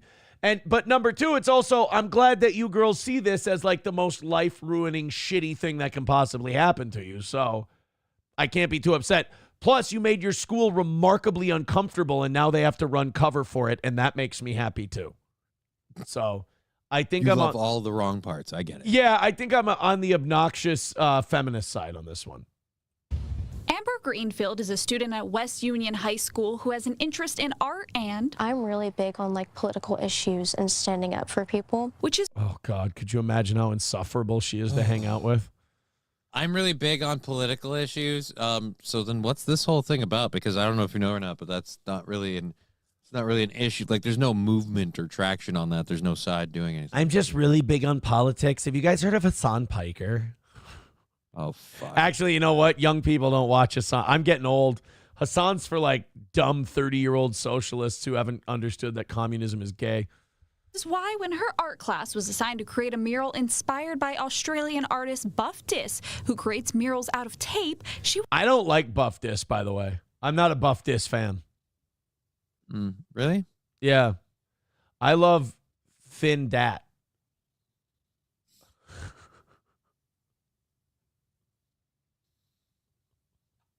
Guys, if we could just knock out the goal, we could get this shit out of the way. You guys don't fucking know. You don't deserve me at my best. You know who does? The fucking evening show. I'm spiteful today. I was excited. We're fucking what? 210 away from today's goal. You guys can't band together, pony up. You'll get more Buff Dis, Buff Dat, Crampa Bay shit. Do something for Women's History Month. I wanted to say kind of like my body, my choice, and be a voice for young women. This was the mural Greenfield created, which she says was pre-approved by the principal. She believes it displays a strong political message. The duct tape over I'll tell you this, even like 6 months pregnant, this girl's still being a hoe. You see how close she's standing to that guy? Right? She's kind of thrusting her pussy at him. And he's like, it's like, come on, you know you want to F this one more time before the baby pops out. You know what? All art is open to interpretation, right? There's no wrong analysis of it. Mm-hmm. This is a loose woman who's pregnant with another man's baby trying to hump up on this guy. And she's like, I'll even be submissive to you. And he's crossing really into bondage. And he's crossing his arms and he's like, I am a man of the Lord. And Jesus Christ would not approve of what you're trying to do right now. I am abstaining from your sexual advances. She's like, oh, come on, please. You can pull my hair. Look at how I did my hair. You can use it like a handle. And this guy's like, no, the Lord lives through me, and I will not sully his morality by giving in to what you're throwing at me. I just think that black guy doesn't want to be a father.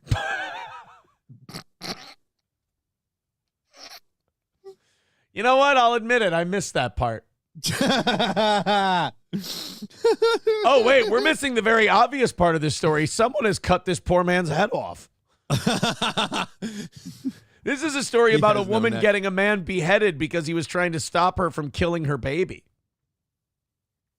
You know what this is? She has the tape over her mouth and the tape on her hands because she was trying to convince everyone in her town that she's pregnant because she was raped by this black man. So the town got together and cut his head off for graping her, but she didn't really get graped. And now she's putting the tape over her mouth to say, like, I'll never tell anyone the truth, that this was completely consensual. And that I'm... See, I don't even think, like, that's the advantage of this side view thing. I don't even think that it's his kid. I think she's just trying to thrust it upon You're him. right. It's a pure white kid. Right? So she's been apparently hoeing it up with several people, and now she's going to pick the one that she thinks has a basketball career. Awfully convenient. Yeah, I think, you know what? This is what I like about art. You can have all kinds of interpretations. The duct tape over the mouth really represented like how women's voices are always shunned. And then the hands being tied back, how they're like always kind of trapped. Right, like they're not allowed to make a mural talking about how like trapped they are. They totally don't have like the right to speak. Did you notice she was kind of bullshitting and making that whole thing up as she went? Right. This chick just went with something that she figured would be quick and easy, and she didn't have to do too much work or thinking about it, and then it got more attention than she was ready for, and she's like, but I'll lean in. Their hands is like how they're stopped from doing stuff. And, well, obviously she's free to fuck because she got pregnant. So she has that freedom. And the freedom not to speak, I don't know. I'm just going to tell you, as a guy who's been married twice, there's plenty of that freedom going around, which is a good thing. My last one should have put the duct tape over her nose. Would have saved a lot of strife. But women aren't free to speak. Didn't you make this fucking mural? What is this but an expression of yourself? The district disagree. I spoke with Superintendent Don Willis, who says the mural is inappropriate and says it depicts bondage and teen pregnancy. I mean, he's not wrong, but that was also kind of the point. Yeah, she's got her kinks. Let her have them. They explained to you, that they thought it promoted teen pregnancy and bondage. What was your reaction there? Well, you'll see the woman in the picture is clearly trying to kill the fucking thing and end the teen pregnancy, but you guys won't let her. I really didn't see that. I think they just really had a very closed mind about it. I don't think they really wanted to look into what this really means. Superintendent Wallace told me when you're 17 or 18, you're never a dipshit dumb fuck. Everyone else just didn't get it. And some people... It can't be that you're blowing this so out of proportion that the only way that picture makes any sense if it's a pregnancy of teen bondage. Like, yeah. And some people keep that stubborn, defiant attitude into their 40s. She had given Greenfield the opportunity to alter her mural, saying she doesn't have a problem with the message she's trying to share, but rather with how she's done it. Are you planning on altering it in any way? Art is supposed to get people talking. Well, then how come when these people talk about your art, you tell them they're wrong? They see teen pregnancy and they see bondage. That's fair. You can look at that and see that. I don't know if I'm going to alter it. I might just let it be. Greenfield agreed to remove the fetus from the mural, and Wallace has ordered for the tape over the woman's mouth and hands to be removed. Great, so now it's just another fat white girl trying to fuck a black guy. That's all this mural has become now. Which, ironically enough, will lead to teen pregnancy. And then the black guy's going, come on, Ma, you know I got a wife, and even though that pussy's tight, I'm not going to jeopardize my life. So what is it you want from it? Sorry. It's now covered up. I gave you, you gave me. What? I blazed you, you blazed me. I was extremely hurt because not only did I pay for this tape, I fuck couldn't you. believe that they approved something that I was so strong about, and then now they're trying to take it away. In West Union. Dude, in high school, I used to give away duct tape for hand jobs. Are you kidding?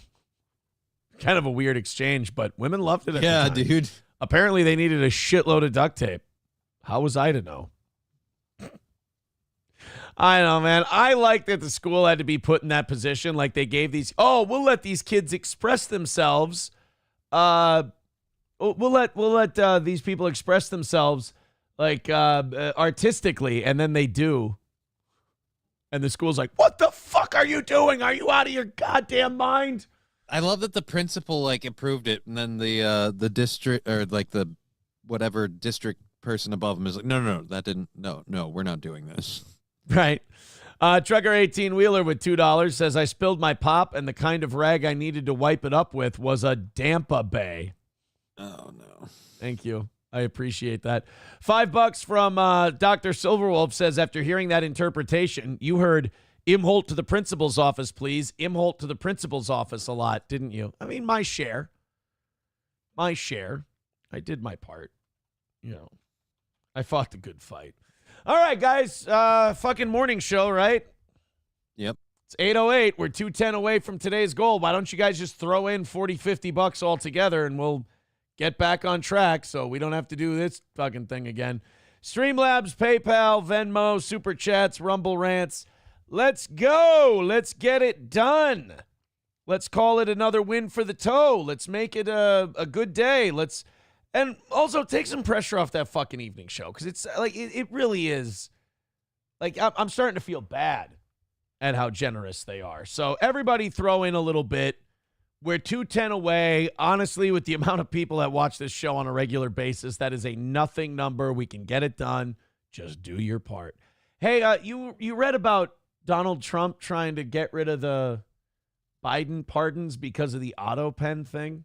Yeah, and that's actually a very interesting thing. You think that's going to fly? What? You think that's going to fly?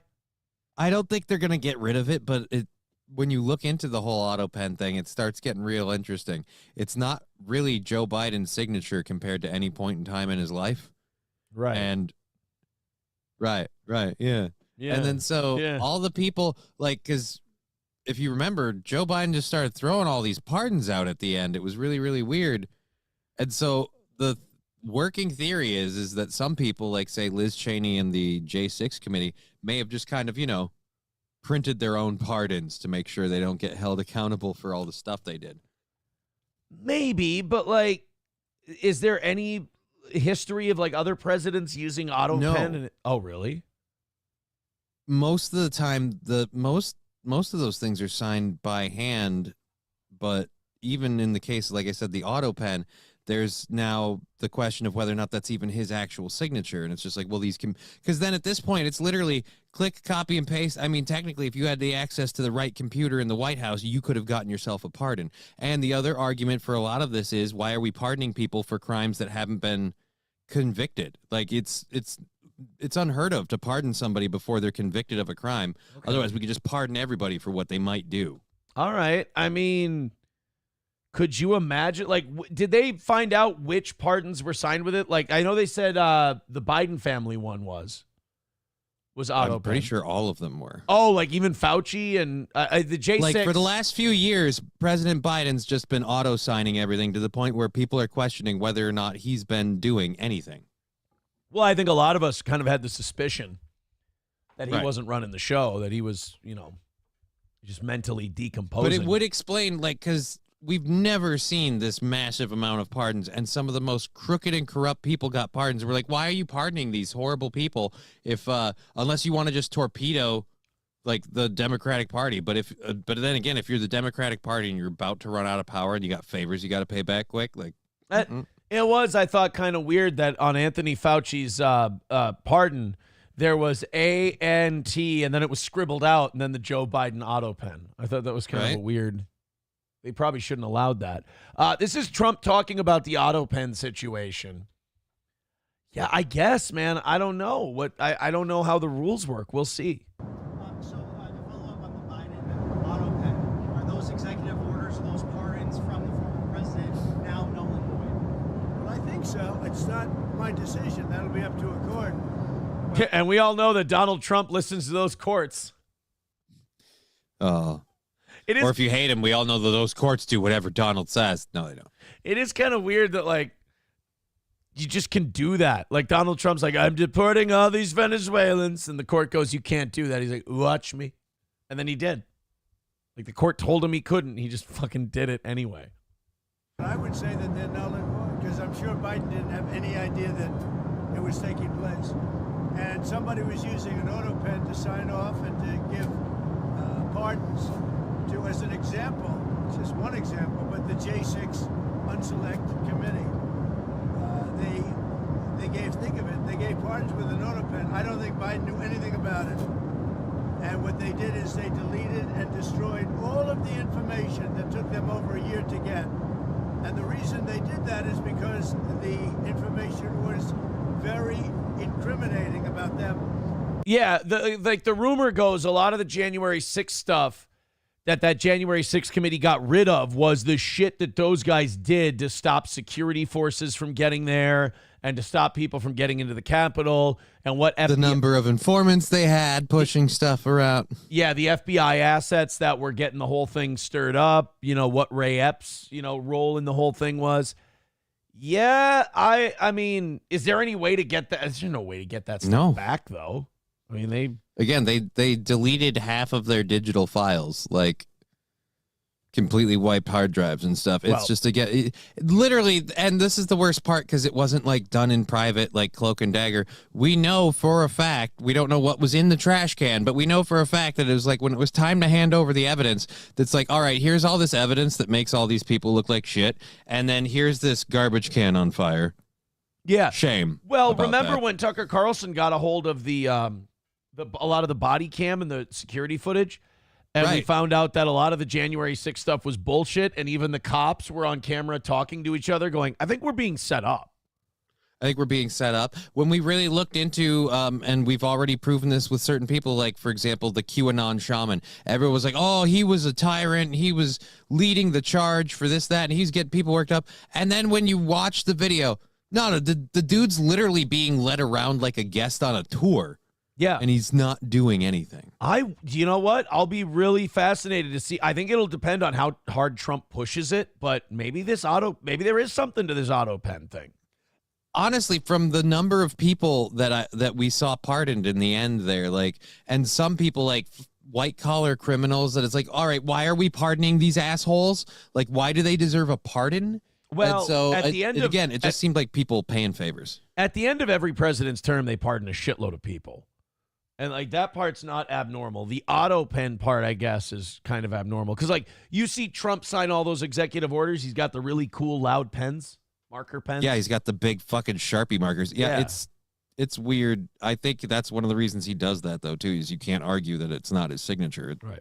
Right there. Like Nancy Pelosi, it was determined conclusively that she knew about 10,000 soldiers and turned it down. And if we used 500 soldiers, you would have had no problem, let alone 10,000.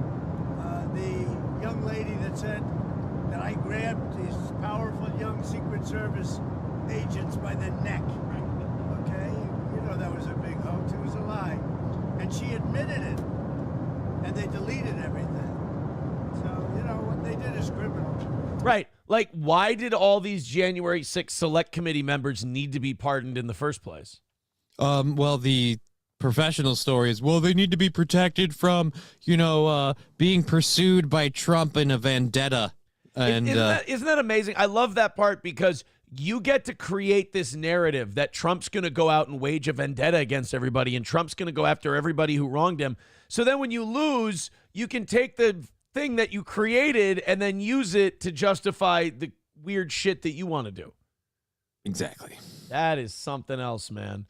MN Vikings with $4.99 says, do friends and family give you shit about what you do for work and that you have to beg for money?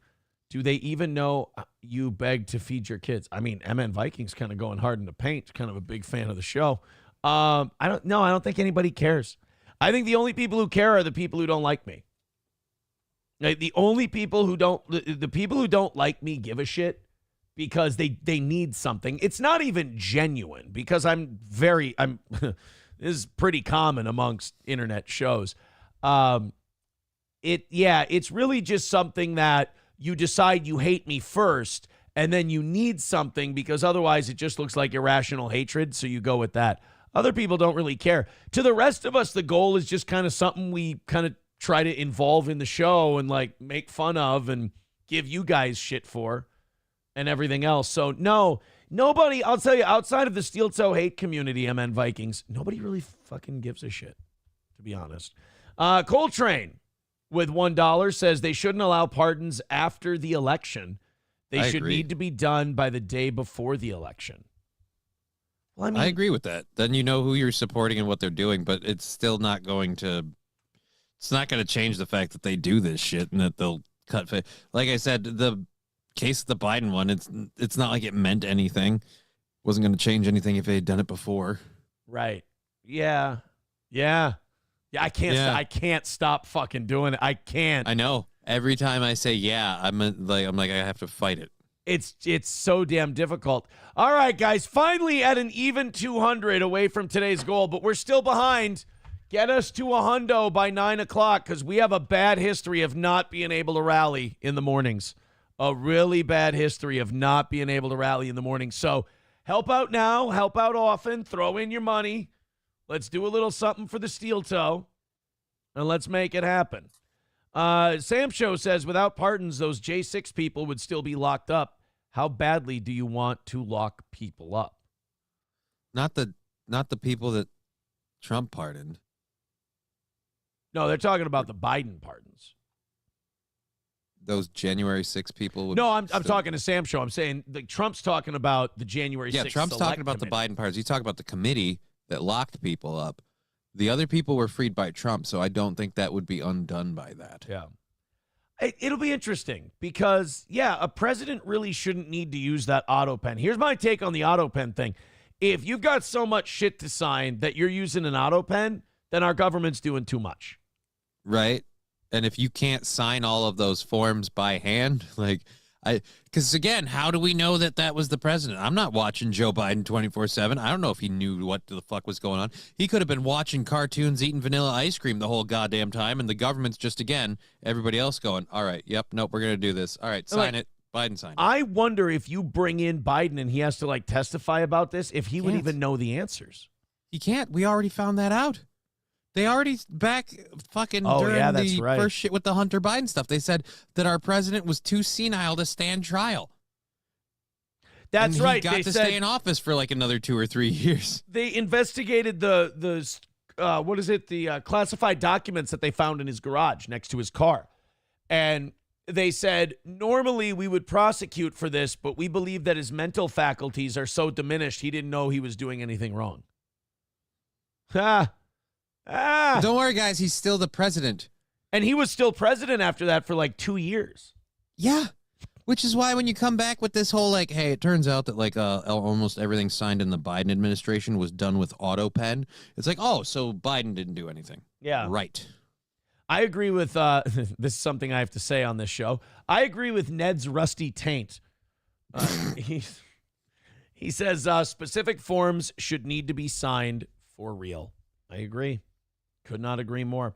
All right, let's open up these 7 o'clock hour stories. While we do that, could you guys please throw in a little something on Streamlabs, PayPal, Super Chats, Rumble Rant? Could we get a little something going here? We're $200 away.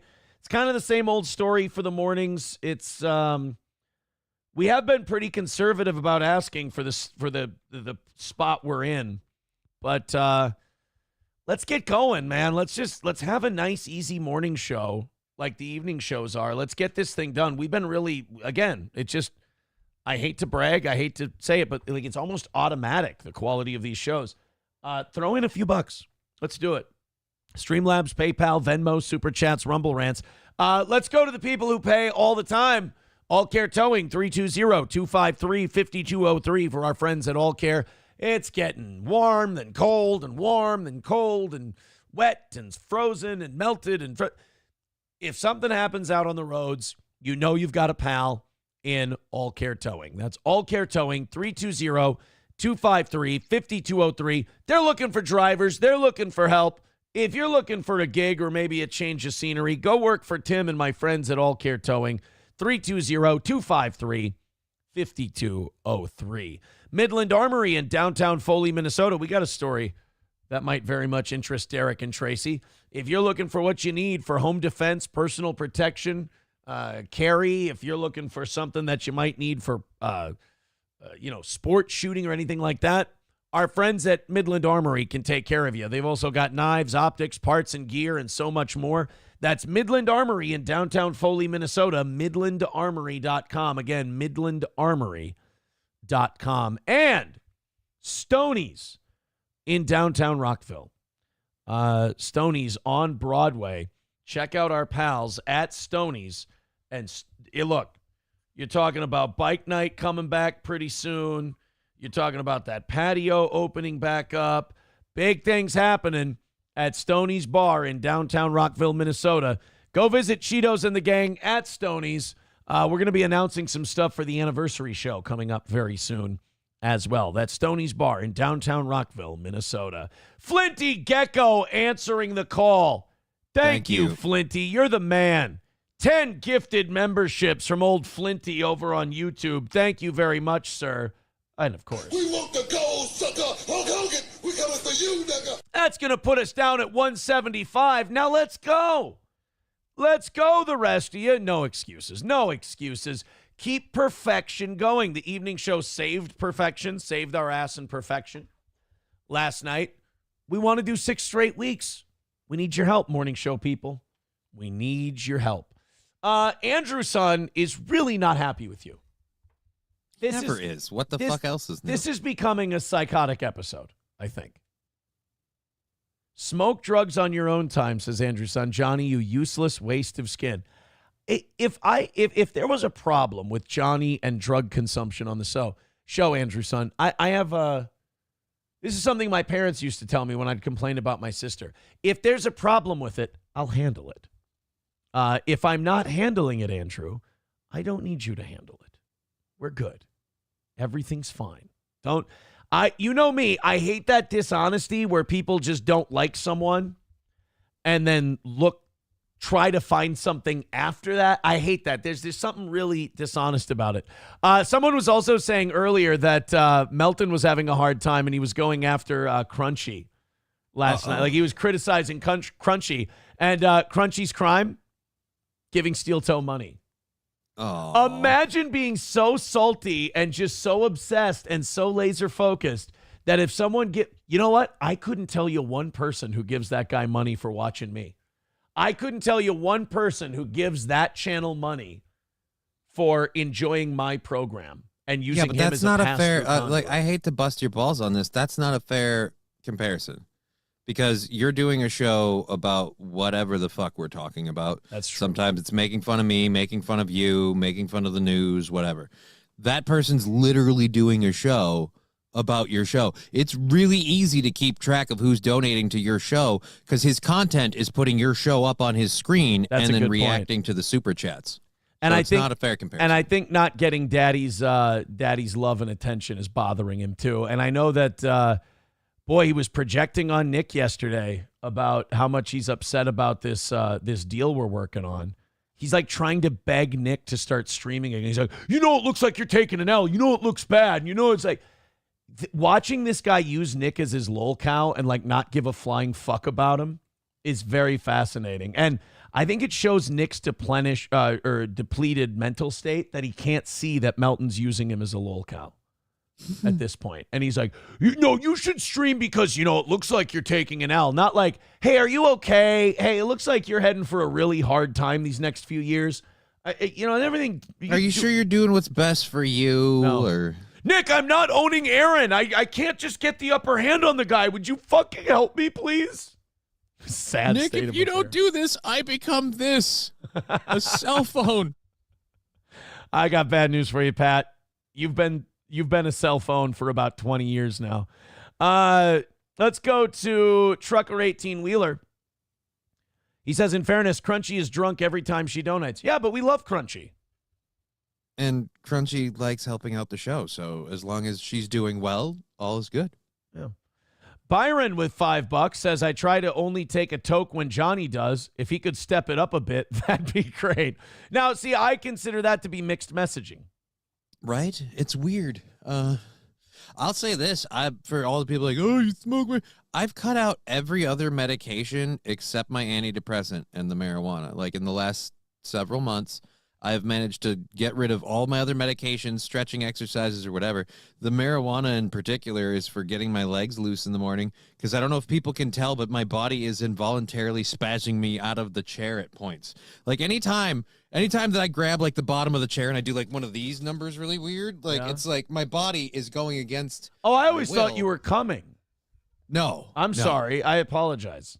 That's only the first time. After that, it's again muscle spasm. Well, look, I mean, you can't just be expected to be a goddamn fire hose on autopilot all day. I'm smoking little bits here and there in a little one, not my normal conveyance, but I'm doing that literally so I don't end up like in the middle of the show. Because I'm sure Andrew's son would be happy with it, but everyone else might hate it if in the middle of the show I just start planking out and I'm like, all right, yeah, so what were you saying, Aaron? I'm not talking about you specifically, but you fucking potheads and your gimmicks. Like, today it's a 1E, not my normal conveyance. It's also not my power. No, I'm saying not today. I'm saying during the show. I don't smoke it like I do. If it wasn't if we weren't on the show, I'd be using this thing. Like this thing holds a lot more. You might as well, honestly, you might as well be holding up some alien invention. I have no idea what you're. Right? It's a bowl. So it's just I have bowls, bongs, things that hold a lot more. This is just again a little toot of something to help like loosen the legs a bit. Oh, do some more drugs, Johnny. Like if I really wanted to get fucked up, we'd be using one of those. Sam Show writes, "You fucking crackhead." Right? I'm not a crackhead. I don't have light bulbs. I love that. Or is that meth? I don't know why crackhead is such a funny insult to me, but Johnny, you fucking crackhead. I like it. Rebecca says, come on, step up, morning people. Support your entertainment. Oh, that's so sweet of you. Thank you for the $10, Rebecca. 165 away from today. We're getting there. Dude, fuck the last hour of this show. Let's do it now. That's what I say. Let's do it now. 165 away. We're rallying. Got Flinty Gecko and Byron and Trucker and Rebecca and everybody throwing in. You guys join in. We got 160 in the bag, man. Let's do it. I don't think this Houthis guy, the pirate dude, I don't think he's getting what we were laying down the other day. Why? I feel like us bombing the Houthis in Yemen was kind of like a warning shot. I don't think that was like the kill shot. So these pirates keep interrupting shipping in the Red Sea. Yeah. And right now, for the world's major economies, it's becoming a bit of a pain in the ass. It hasn't risen to the level of, holy shit, we really need to do something about this. It's risen to, you're starting to annoy us a little bit.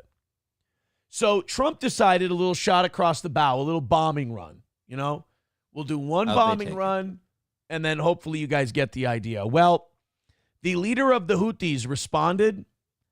I don't think he got the message. We're going to go ahead and read the subtitles on this. We'll try to help you out as well. We will confront escalation with escalation. This is our approach. Yesterday, our armed forces immediately launched missiles and drones to confront these American attacks and raids and bombings on our country. Therefore, this is our choice. This is our decision, and this is our approach. As long as the American enemy continues its aggression against our country, its battleships, aircraft carriers, and naval vessels will be targeted by drones and missiles. Dude? So what you're saying is if we don't let you, like, steal from us, you're going to kill us? All I'm saying is, bro, there's a lot of ways you could have responded to this thing. Probably the wrong choice, I'm going to guess. I don't think this is the right way to go. I really don't. And I hate war, and I don't want us getting involved in all these countries and bombing and all this shit. But we do have to trade. And if we're going to trade, our ships have to be able to get through the Red Sea. So, like, when we say, I don't like when the United States unilaterally just starts getting involved in a country, I will say this. Protecting our trade interests is something worth attacking someone over. Like, oh yeah, if you're going to interrupt international shipping and international trade and fuck with our economy, I'm okay with us taking action against that. This just in, we've learned that Imholt realized the reason his shirts haven't come in is because of the Houthi rebels. Oh no, what if the Houthis are the reason that spring sucks right now? Right? Oh, they've been Teespring's on, everyone's on print order because they're not sure they can get it through the Red Sea. You're going to have a bunch of Houthis in fucking stolen steel toe merch and drinking out of steel toe mugs. You're going to see a bunch of pirates stealing an American tanker ship wearing a Save Gordy shirt. Oh, no. No, they're going to start calling themselves the Toe Clan, and they're going to be wearing their Another Win for the Toe shirts. I'm the captain now. Whatever you say, Captain Gordy. That is not my name. This is another win for the toe. Oh, God damn it. It's not, though. That's not. I'm going to end up suing the Houthis for trademark infringement. We're going to target you're going to threaten an American battleship and carrier and shit with missiles. You're going to fucking die, bro. I mean, say what you want about our performance in Iraq and Afghanistan. America can't build a country. But you know what America's still really good at? Blowing one the fuck up. We can still blow it the fuck up. That is for sure. So don't sit there and be like, oh, America's soft, America's weak. Yeah, America's weak if we got to like run your elections and, build you water treatment plants. But if we need to fuck your shit up, we're still really good at that. I mean, while our children can't read in high school, we're training our weapons manufacturers to make the coolest shit you've ever seen. We sacrifice. Look, our kids are so dumb we can't hit the side of a barn. But these drones got an AI that can target your motherfucking eyelash. Good luck, buddy. Oh yeah, we can put a cruise missile into your iris from 15 miles away. But our kids can't read at an 8th grade level. There's just certain shit we do right. So I don't know, man. You got this crazy fucker just coming out here going, we're going to attack American ships. And I'm sure the American Navy's like, all right, looks like we finally get to do some shit. This could be fun. Sorry, Ukraine. They confuse like fucking cargo vessels for like military vessels. Do they think that's going to have the same level of, well, those guys have like fully automatic weapons and they protect the cargo. Yeah, right. But those things are literally designed to destroy everything the fuck around them. So, I mean, good luck. This is a bad move on the Houthis, on the old Houthis part. All right, let's see what else he's got. Targeted by drones and missiles. Moreover, the decision to ban maritime navigation will include it as long as it continues its aggression. It is the one who seeks to influence maritime navigation when it turns the sea into a war arena. You stop us from sending Nikes across the world, and yeah, we will fuck your shit up. You stop us from transporting crude oil, and we will fucking kill you. That's the message we're trying to send, you dumb motherfuckers. You dipshit assholes. I'm reminded of that line in that movie Syriana where I think it's Matt Damon says to that Saudi prince, he goes, you know what the business world thinks of you? We think 150 years ago you were living in huts cutting each other's heads off, and that's exactly where you'll be in another 150 years. And I look at guys like this, and I'm like, who the fuck are you to talk to us this way? Again, the whole thing is like this escalation starts over you guys steal like so again it's like the part that pisses me off is like the audacity. Like, hey, we've been stealing from you guys for a while. You finally did something about it. Yeah. Well, we're going to answer back with and it's also I don't know if you know this, buddy, but most of the world relies on our military so I don't know how you match us. Yeah. Like you got Russia or China coming out to help you? We spend $1 trillion a year on our military. We're looking for excuses to drop bombs because we got to make room for this year's model. So thanks for giving... Dude, the expiration dates on my bullets is fast approaching. Right. By the way, thank you, Adam Simon, for gifting a membership. Thank you, Kyler Pouch, for the $6. Thank you, guys. He says, annual Google Play and credit card cash back payout. Thank you for the $5. Matt Joe with $2.99 says the Houthis and the will be swimming with the blowfish. I like that one. I fucked up your joke. I'm really sorry. 155 away from knocking it out today. Guys, fuck $100 by 9 o'clock. Let's just get to zero by 9 o'clock. Enough dicking around is what I say. 150 away as Grand Poobah with $5. Says these idiots really ought to consult with the Japanese before they fuck with our boats. Yeah, like, it's one thing to threaten shipping, which is also really stupid. But to fuck with our actual Navy, we will slaughter you. Like I said, there's literally only one other country, I think, that can actually compete with us on like a Navy term, and that's pretty much Russia. China's kind of close, but I've seen some videos recently where I'm like, well, I think China only has like a handful of aircraft carriers. Well, the thing is they set up all of their civilian Navy to be like able to go into like a militaristic mode. But either way, like a lot of their stuff isn't that great. They were building a sub that sank. Check this out. They got their first aircraft carrier in 2012.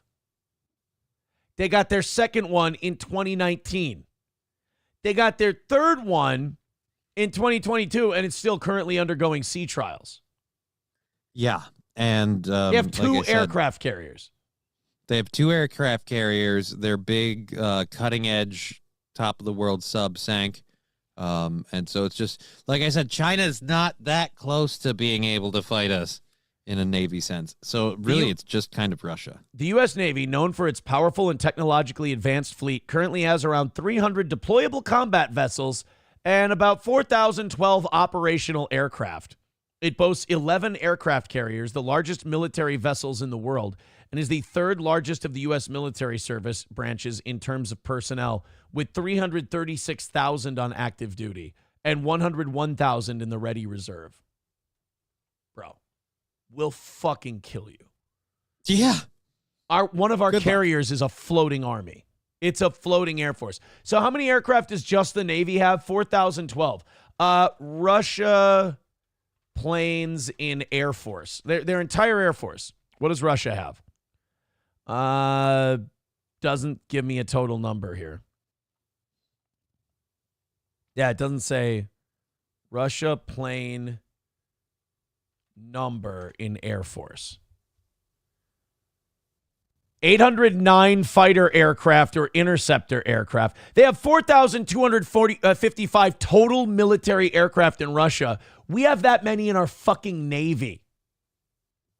Like I said, Russia's the closest one. And meanwhile, you've got hey, man, we're going to answer escalation with escalation, bro. Oh. And they're like, okay. Oh, and by the way, their combat fleet, 1,539. Our Navy fucks the next biggest military's entire Air Force in the asshole. And by a wide margin. And this little you-know-what jockey is going to come and fucking crack whip with us? I'm insulted. You know what? Blow these people off the fucking map. Enough of this talking to us like we're somehow your equal. Leave our fucking Temu ships alone or we're going to kill you.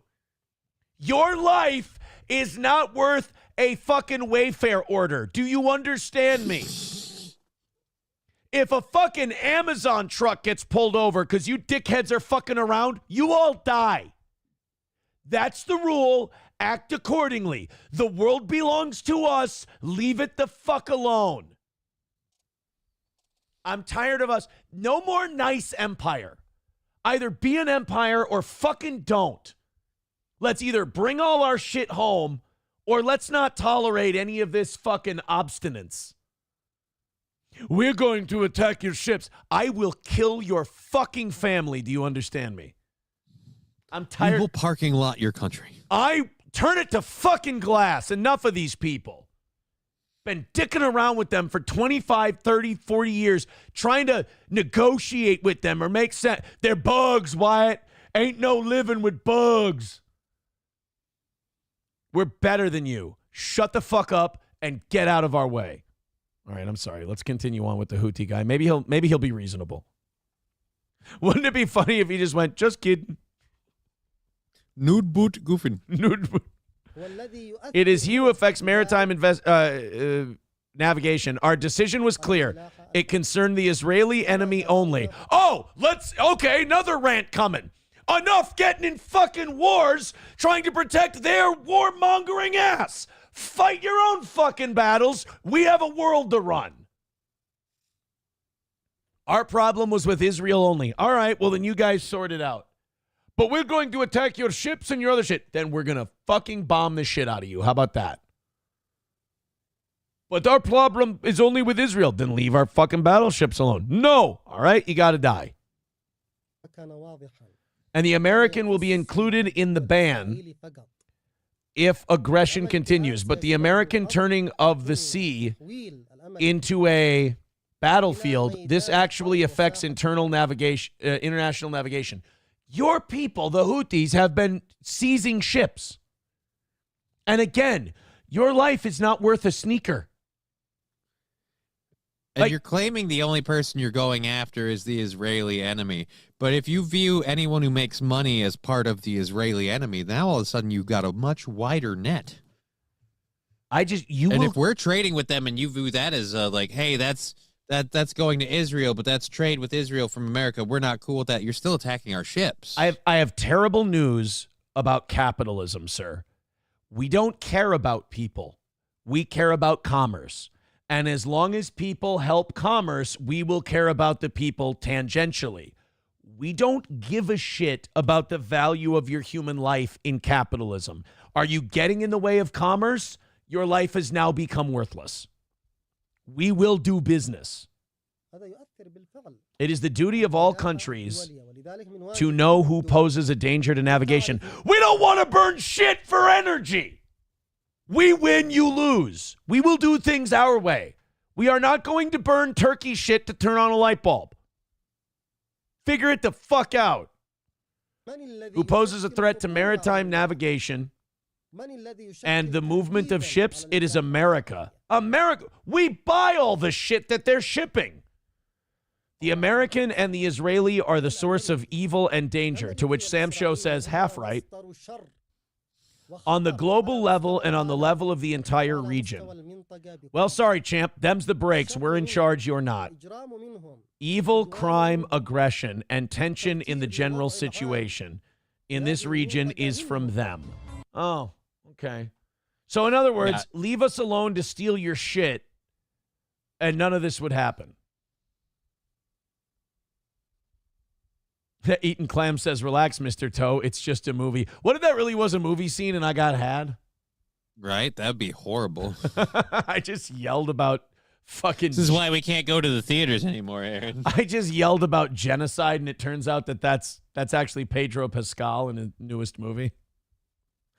Whoopsie daisy. Sorry about that, guys. No, I don't like how these guys try to crack whip and tell us how it's going to be. No, sorry. Sorry, did you engage in piracy? Yes, we did, but it's only because... Again, capitalism, we don't care about people. We care about commerce. That's it. I have an update on the New York City rat eater guy. Yeah, what's the deal with the rat eater? I tell you what, I'm having that day. You know, the day after your 2-day hangover is done, and now all the bloat you've built up from the hangover has to... exit the body. You got to unload. All right. I'm having an exiting day today. That's for damn certain. I'm having a bathroom exit, a Brexit. You can go ahead and use the restroom. I'm going to use the restroom and do a shitload of cocaine, if you don't mind. I'm going to do Ivana Tinkle. I'm going to do both of those things. We are 150 away from today's goal. You know what would be a great gift is if it was down a bunch. By the time I got back from my little 2-day hangover exit. Andrea with 199 and a heart. Oh, isn't that just cocksucking adorable? I love that. You know what? I need that. I need heart emojis after my anti-Houthi rant. I just hate them so much. Even you out. Can I be very honest? I also hate them a lot because Hassan Piker likes them. That's a really shitty reason to hate someone, but I have to admit that's also... Is it, though? I mean, I've seen Hassan Piker, and I've seen clips. I can understand. That's true. If you just shade Hassan Piker's takes, you just go with the opposite, you'll usually end up being right. I know. It's weird. He's like the stock market guy whose name is escaping me now, the bald fuck. Jim Cramer. Yeah, he's like Kramer. The only person who's gotten better bets on the stock market than anti-Jim Cramer is Nancy Pelosi. She's been done very well. We fact. should be tapping her brain. And her ass, am I right? No, I'm not. No, God, I'm not. Never plow the crypt keeper. No, I'm not. Speaking of which, speaking of Kramer, SP and I have been rewatching Seinfeld. We're on season 3. Okay. God, I forgot how good that show was. The Hennigans episode. Do you remember that one? No, it's Seinfeld was all my childhood. I remember parts, but never. Oh man, the Hennigans episode where George buys Elaine a cashmere sweater. It's $800, but it's marked down to like $69 because there's a red dot on it. So Elaine says, "No, just take it back." And then George tries to give it to the cleaning lady. Like George keeps trying to gift this cashmere sweater to different people. He's just a fucking asshole. He bought a cheap ass discount damaged cashmere sweater. And just he fucked his cleaning lady at his new job because he was drinking Hennigan's scotch that Jerry had sitting in his house. Kramer started drinking Hennigan's. Oh, that's right. Yeah, and Kramer starts doing Hennigan's commercials in Jerry's apartment. God, it was such a good episode. Just a fucking fantastic show. All right, I'm going to go evacuate. You guys all throw Streamlabs, PayPal, Venmo, and all that stuff some love. And we'll get that 150 hammered out in no time. I was hoping if I drug it out long enough, he'd just soil himself, and we'd have a great moment on air. I don't think I'm doing a show today. I have an ear infection or something, and like headphones and everything else. It's getting worse and dizzy, and yesterday was difficult to get through. So I think I'm going to probably after this show I won't be on today because I'm going to be laying on a couch with fluid in my ear, attempting to clear it out, and if that doesn't work, I may have to go to like the non-emergency room. Are ear infections a serious thing? Because I know kids, like babies, get them. I've been cleaning my ear like crazy, and it's just not going well. So I don't know. Anyways, so yeah, tomorrow we will have Digger on the show. We will have our lovely co-host Digger on my program tomorrow afternoon at 1 p.m. Central Standard Time. So be sure to check that out. I also do game streams on Saturdays. If you want to come hang out, we do that on Just Kidding LLC on Twitch, YouTube, and Rumble. We're working on putting together Kick and adding some stuff to that. I have a merch store if you want merch stuff for I can't link it through his stuff. That's right. So yeah, my merch actually shows up from what I understand. I have the cup to prove it. The cuck mug. So yeah, streamlabs.com/justkittingllc/merch, and you can get shirts, hats, whole bunches of stuff. So it's pretty cool. It shows up pretty fast, and tracking is available for all products, so you can know when your order is going to arrive. In the case of my shirts, though, it's taking longer than I would have liked, much like this bathroom break. It is taking longer than I would have liked. They're still not here. They should be here in the next day or two, I believe, because the last post I had is from Illinois. Anyway, so that's all a thing. My merch comes in. Hopefully, we've got a bunch of the goal knocked out, and wow, I'm walking. You feel a lot better. I'm walking just fine. Thank you very much. I have to admit to something I did. Not the act that I was just engaged in, but so I was washing my hands, and I turned around, and I didn't realize that I had the door partially closed, and I just walked head first, boom, right into the side of the door. I mean, I smacked my head right on the side of the door. Not like the flush side, but like the side, little rectangle side. Dude, turned around, able-bodied people. It sounds so rough.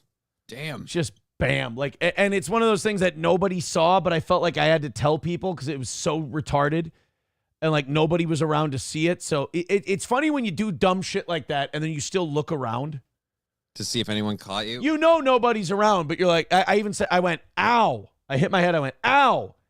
And then I looked around and I went, oh, God, I hope the mic didn't pick that up. I mean, I'm far away. There's no way the mic would have, but. No, it didn't. It didn't pick it up. I can attest to that.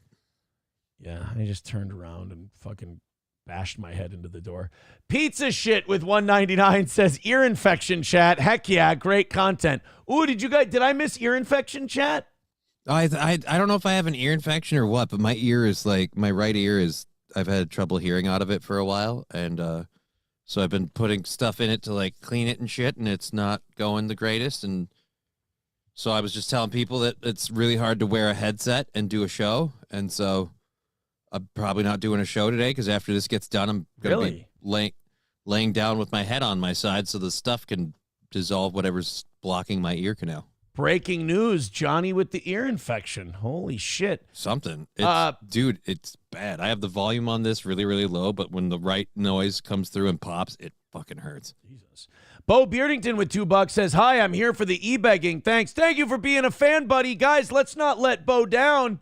Let's knock out that 150. Streamlabs, PayPal, Venmo, Super Chats, Rumble Rants. I don't want to let Bo down. He's having fun with us today, and I appreciate his fandom. Thank you, Bo. Don't forget to hit like and subscribe. We appreciate that. Now, this is not very nice. We've got Andrew's son saying, no one gives a fuck about your ear, Johnny. I just want to say real quick, I do give a fuck about your ear. I hope it doesn't. I'm just glad Andrew's son has this, because if he didn't have it coming in here to bitch about me, what would he have? Not much. Not much. Klopogram says, Aaron, wipe your nose. Oh, shit. I forgot. It was a powdered donut, guys. I forgot when I leave the camera, I'm doing all that coke. He's a desperate man, folks. He's a desperate man at the end of his miserable rope. You got to give him some space. Got to give him some space. Real pirates attack ship security guard in the Gulf of Aden. Ooh. All right. So very rarely do they catch these pirate attacks on camera. You know what my favorite weapon they use against the pirates is? The water cannon? Yeah. You ever see them just like launch these little skinny fuckers into the ocean? No, but it would be hilarious. Oh, these little tiny Sally Struthers looking guys. And they're just blasting them with water cannons, shooting them off the ship, firing them off their little raft. Oh, is it funny? Real pirates attack ship. Okay. Yeah, all video. Oh, shit. Recording. Yeah, don't fuck with Eastern European ship guys. I mean, they give less than a fuck about human life than we do.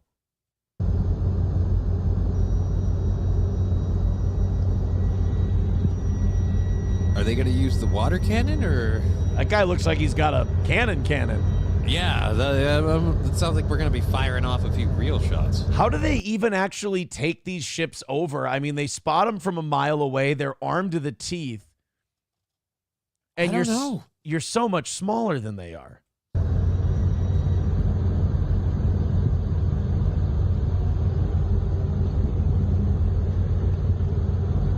Are they like zigzagging, or are they turning around? No, they're coming back. I don't know. Oh yeah, dude. Yeah, this is the dumbest idea I can think of. Good luck with your little inflatable boat. Check. Man on man. Yes, give him one point. Oh yeah, he is zigzagging. But like, really, this is like the slowest attack ever. Yes, fucking on man.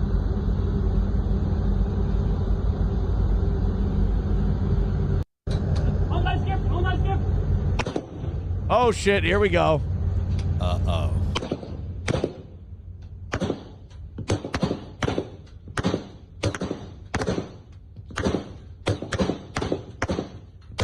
Oh fuck, they're getting close. They're right in front of you, man. Oh my god. Oh shit.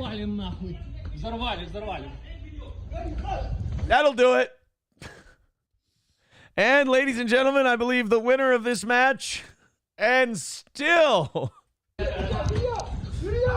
Okay. Fuck. Well, guys, I think we can stop shooting at it. Good job, блядь. Yep, and now it's like, no, one for the gram. Yeah. And then they even toot the horn. I mean, at what point are you rubbing it in? I mean, you want to talk about spiking the football. Jesus. I was really impressed by those, by the shots, like even the ones that they were firing before the one that, the bullseye. Right. They were you They were landing right in front. You You gotta have balls. I'll say this for the pirate. You gotta have balls to do that because you know that you're easy pickings. Yeah. I mean, you just have to outrun a hail of gunfire. And I will hope say that this, you make before he blew up, he got rather close. They were getting there. They were getting there. Another couple of minutes, they would have been in. But I want to see if I can find the water cannon versus pirates. These are always fun. Because these pirates will pull up and they've got guns and they just get super soakered to death. 150 away from today's goal. We're just about there, guys, and we got over an hour. Let's knock it out. Let's everybody throw in a little bit. Let's get this thing down. Streamlabs, PayPal, Venmo, Super Chats, Rumble Rants.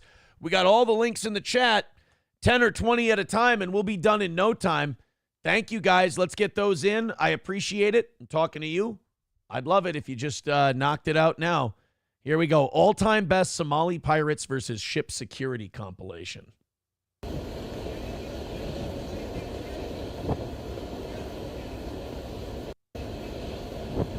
See, yeah, look at how far away they start.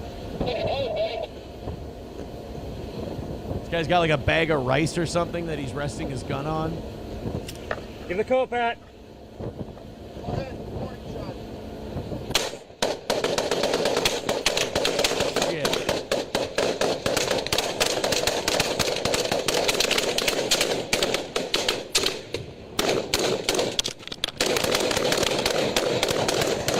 Gotta be out of your fucking mind to do this. Yeah.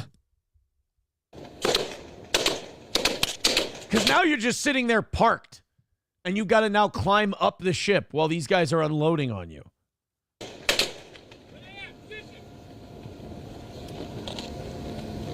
Where's he at? He's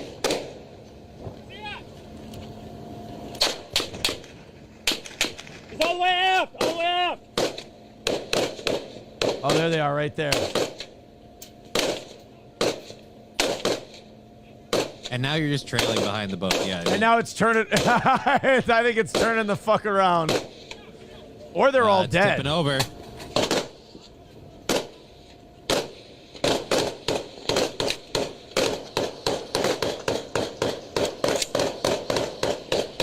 Better not have damaged any of those flour sacks. I believe those are being shipped. Second skip coming in. Oh, they got another one They coming. got another one coming in? Fuck that, dude. If I'm that third boat, I'm like, I saw what happened to the other two. I'm good, thanks. Yeah, I'm out. I'm just going to go pleasure cruising for the rest of the day. You guys go deliver your shit. We'll be fine. Oh, dude, that's far away.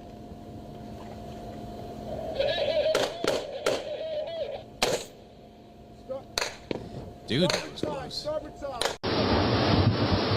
A pirate ship rush into the merchant fleet, which is escorted by the Chinese Navy. Oh, boy. Commandos prepared to intercept the pirates. Dude, you know they don't care about human life, and that's theirs, let alone yours. Right, the Chinese don't give a fuck about each other. It's like, you're fucked. So there's the warning shot.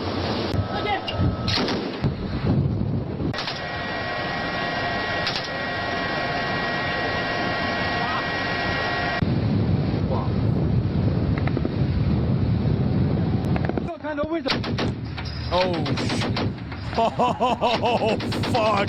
Oh, later, pal. How is that thing even ocean-worthy? This is like they got an Evinrude motor on a fishing boat. They need like lowrider boats so that way they can hug the water and hope that that's enough to keep the bullets at bay. This is insane. This is crazy behavior. What are you trying to get away, motherfucker? Nah.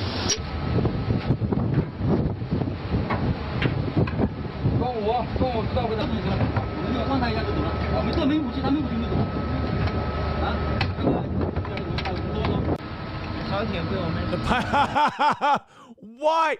Like, Why? They couldn't get away. They ran out of gas. The motor died. What happened, guys? Like, you didn't see that this might have been a bad idea from the very start? There's 5 of you.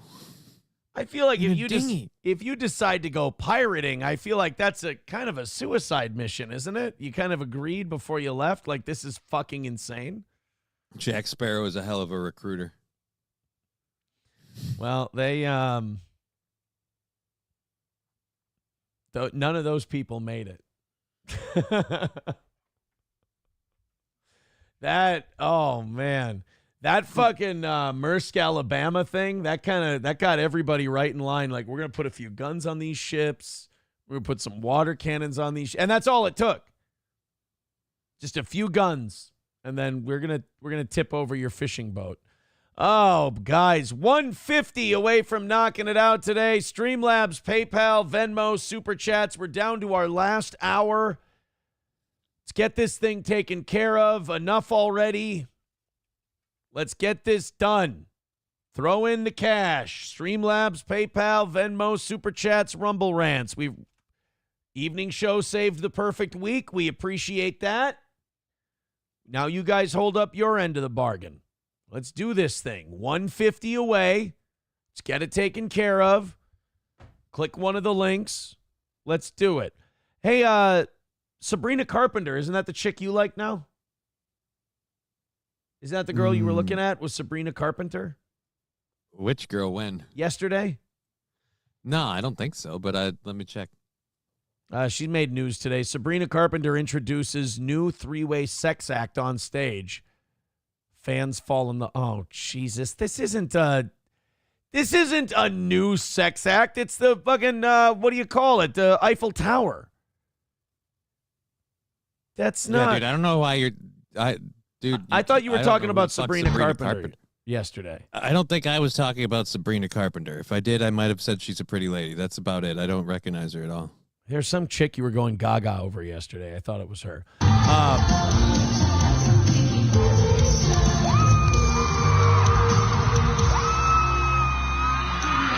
Jesus. Yeah, dude, that's the Eiffel Tower. Fuck you. We fucking suck. We're done. Like, we're just done. Like... I have no problem with degeneracy, but, like, keep it behind closed doors. Like, you're just a fucking whore. Like, you're not even a singer now. Like, you're not even an artist. You're just a slut. I don't know what trick men pulled on feminists, but feminists completely sold out all of their power and all of their ideas to become fuck sleeves for dudes and then acted like somehow it was empowering. Like, let me tell you something.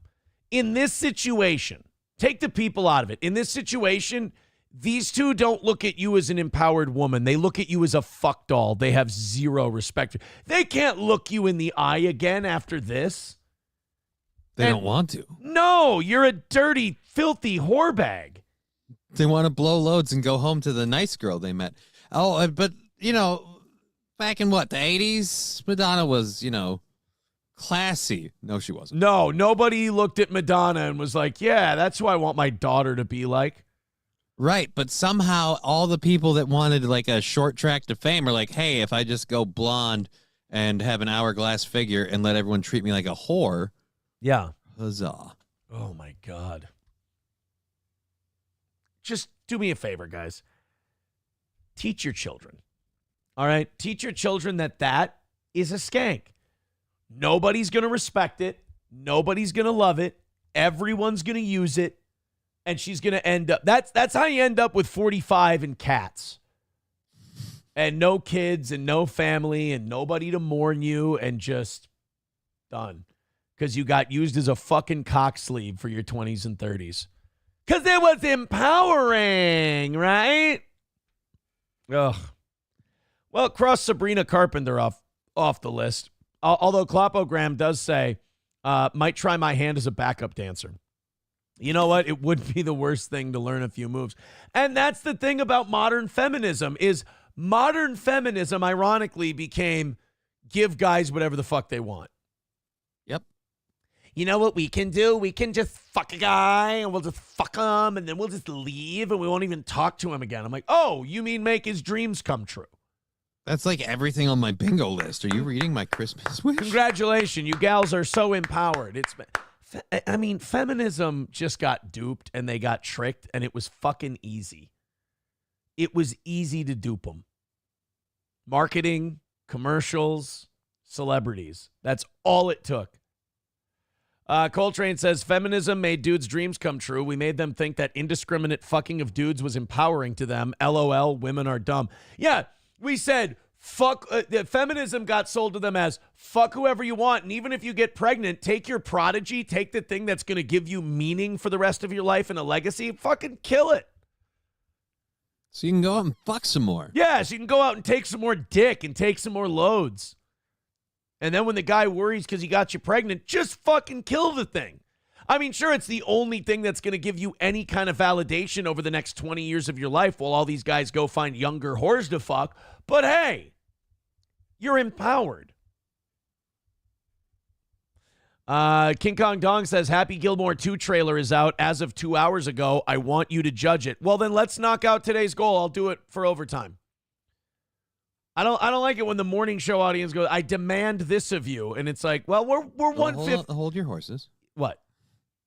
Well, I'm saying the audience demanding something. I'd be like, well, hold on now a minute. We're 150 away. I'm sorry. I will sit here and beg for money for the next 50 minutes until we can get within a reasonable distance and maybe, have a Monday or Tuesday win that isn't, pulling teeth at the fucking dentist's office. Then maybe I'd love to do the Happy Gilmore trailer. I'd love to check on all that shit. That would be great. I would also like to watch the morning show be successful. I would also like to see the morning show pull the program I'm doing pull its weight. That's that we both want something. Let's get it done. Streamlabs, PayPal, Venmo, Super Chats, Rumble Rants. Mussolini Diff with $2 says feminism took away women's ability to get rejected. Modern feminism just, I mean, it's not like it's not like men did it. It's just women allowed themselves to be sold on that idea. And it was like, wow, that's really, so you're just going to throw it all away.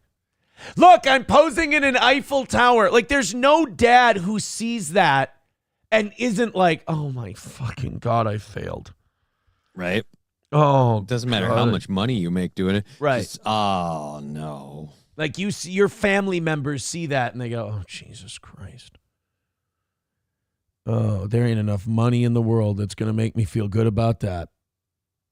Like, that almost makes you want to turn down the house she wants to buy you. Right. I don't want it with Eiffel Tower money. Are you fucking kidding? Oh. Well, there's Sabrina Carpenter, I suppose. All right. So we do have the Happy Gilmore official trailer. It's ready to go. Whenever we hit the goal, we'll go to the Happy Gilmore trailer and we will talk about it. But I just don't like watching the morning show struggle. That's all. So I'd like to knock out that 150. I can sense this last hour being remarkably uncomfortable for everyone, myself included. I'm just, we've done a great show today. The Reneger says I would like the show to be funny. It's been a fucking banger today. I'm sorry, you're getting some good shit. All right, so we got that ready to go. You guys just Streamlabs, PayPal, and Venmo it up. Let's do it. Remember the rat eater from yesterday? Yeah, we had an update on the rat eater. Homeless guy eats a rat. It goes viral. Everybody sees it. Now, New York City health officials want to find this guy because they're worried he's in very grave danger. To which I say bullshit, because we watched the video. The guy was picking through the rat. It looked like he was only picking the clean parts of his rotten corpse to eat. And more importantly, he seemed very, very knowledgeable, like he's done this before. He seemed like an outdoorsman.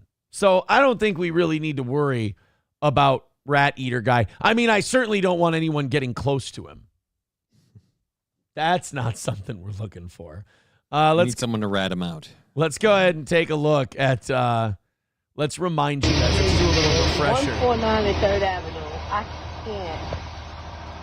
This is fucking unbelievable. Look at this shit. Nah. I gotta get out the Bronx.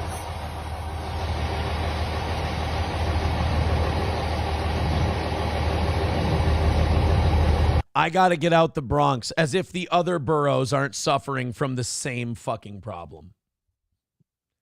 As if you can't find homeless people being garbage in Manhattan or Harlem or anywhere else. Come on. Sorry. Your city's a fucking cesspool.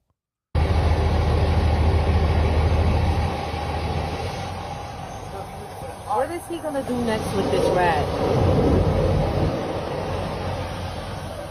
Oh, there you go. Oh, he's eating them. So the health officials in New York said, we got to find out who this guy is. We got to run him down because basically he's a human petri dish. And this is how zombie movies start.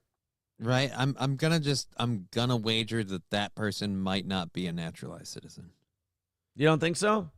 I'm thinking that might be one of the people we got on the immigrant buses. I was told that when it was the immigrant buses, the Haiti thing, that never happened and you guys were all being racist. Right. I'm just saying I don't see people who grew up in this country being able to eat a rat. I'll say this. That guy had all these people around, didn't offer anyone else some of his rat. Kind of a dickhead. So the New York City officials are springing into action to help the man caught on video eating a dead rat because they think his health might be in danger. Fuck that. They're going to bring him to some lab and just put him down. Like, we're just worried about his health. We need to find him. And then as soon as they get him behind closed doors, it's just bam, like Old Yeller. Really? You're worried about his health? You need to find him? I mean, from what I understand of this country, if he's a health risk, we should start putting him in old folks' homes.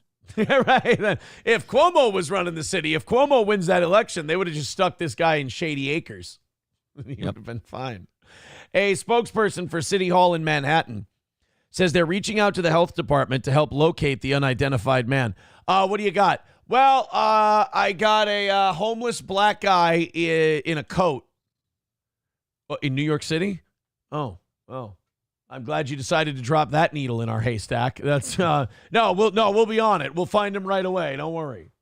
Okay, black guy, unkempt, dirty looking, homeless, kind of crazy, might be eating wayward rats. Wait a minute. What borough? That might help. More manpower on this one. Yeah. What about what's the borough? The Bronx. Fuck. Okay.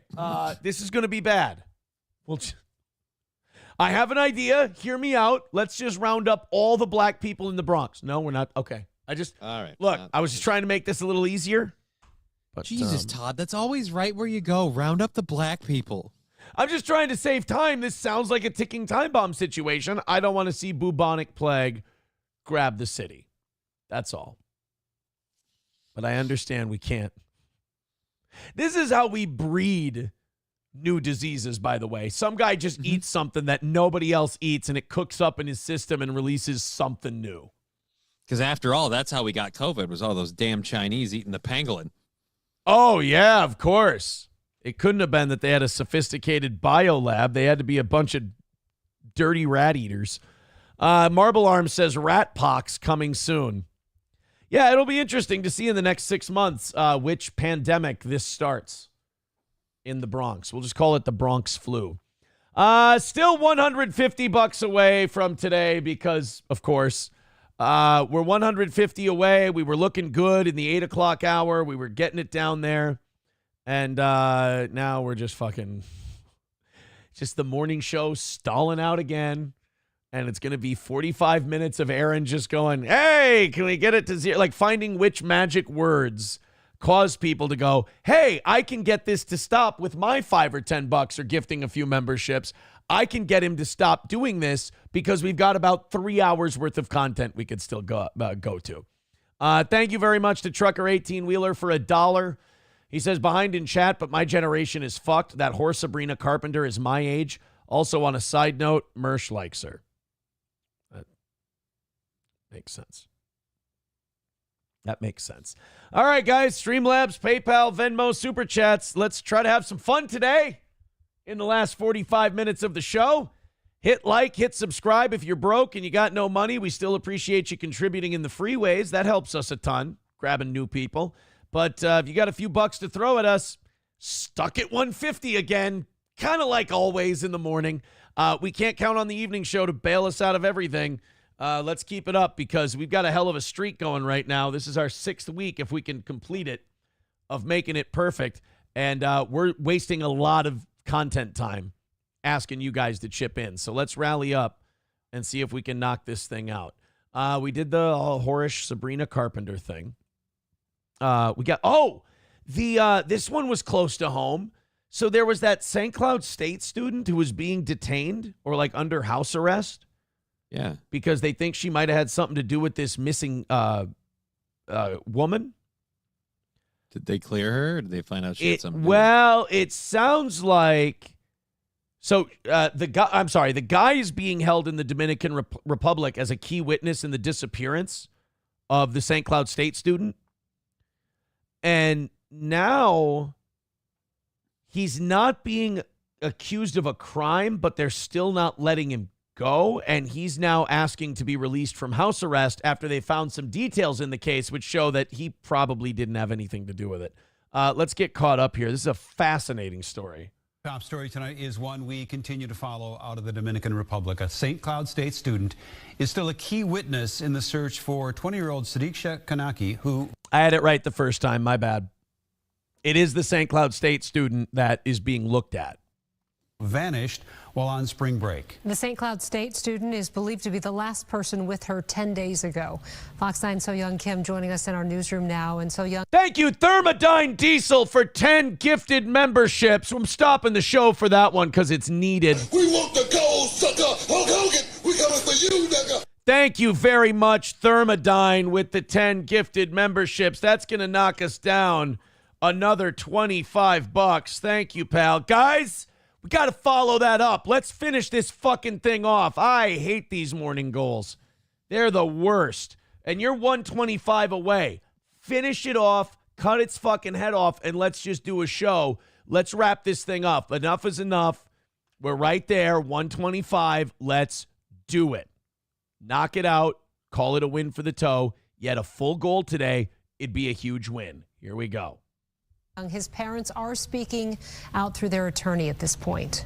Kelsey, Randy, his family says he's being detained in the Dominican Republic despite his willingness to cooperate.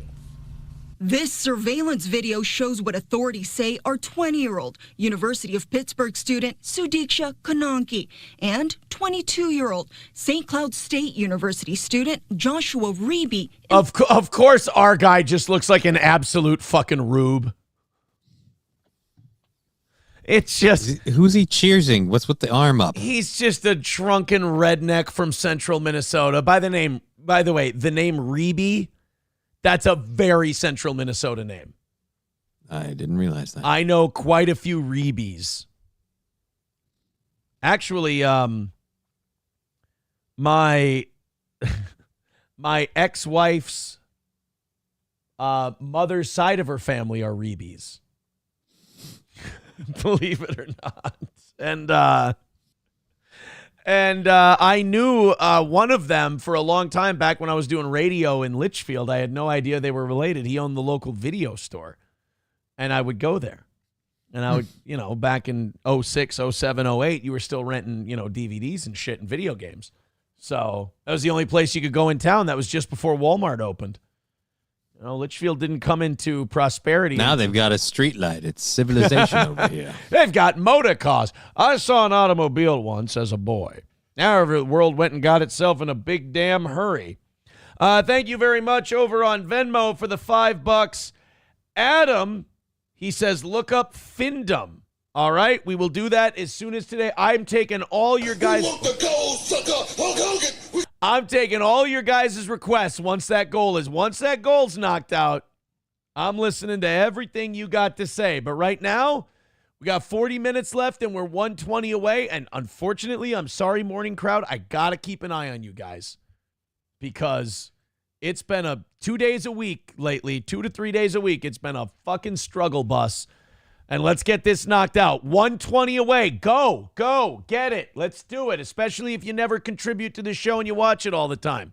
Let's knock it out and call it a win. You know how this show runs. All right, let's go to our central Minnesota boy who, look, St. Cloud. I don't think that he killed this chick, but I think I think this is what happens when you drink your fucking dick off and you go to bed and you don't know what the hell happened and you forget, I mean, this is, I know we're not supposed to say this anymore. I know we're not supposed to go, hey, if you behave a certain way, sometimes shit happens, and I'm not saying you deserve it, but if you don't behave a certain way, shit like this won't happen to you. But I hate that we don't do that anymore because that kind of shame maybe stops us from getting to that point. I don't know. I'm 20-year-old in another country on spring break. I feel like he's going to drink, party, and try to plow no matter what. You're not going to get that one out. All right, then I don't feel bad for you when the girl you got fucking blackout shit-faced with goes missing and they look at you. That's completely understandable. I don't feel bad for this kid whatsoever.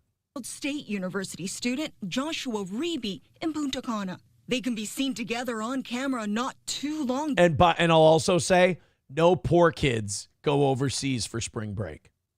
Right. This isn't a poor kid. This guy ain't struggling. So some fucking privileged kid goes on an expensive vacation for spring break and he gets fucked up and the girl he's with disappears, probably dead, right? I would think so, considering how long it's been. I mean, it's a shitty way to learn a lesson, but you go learn.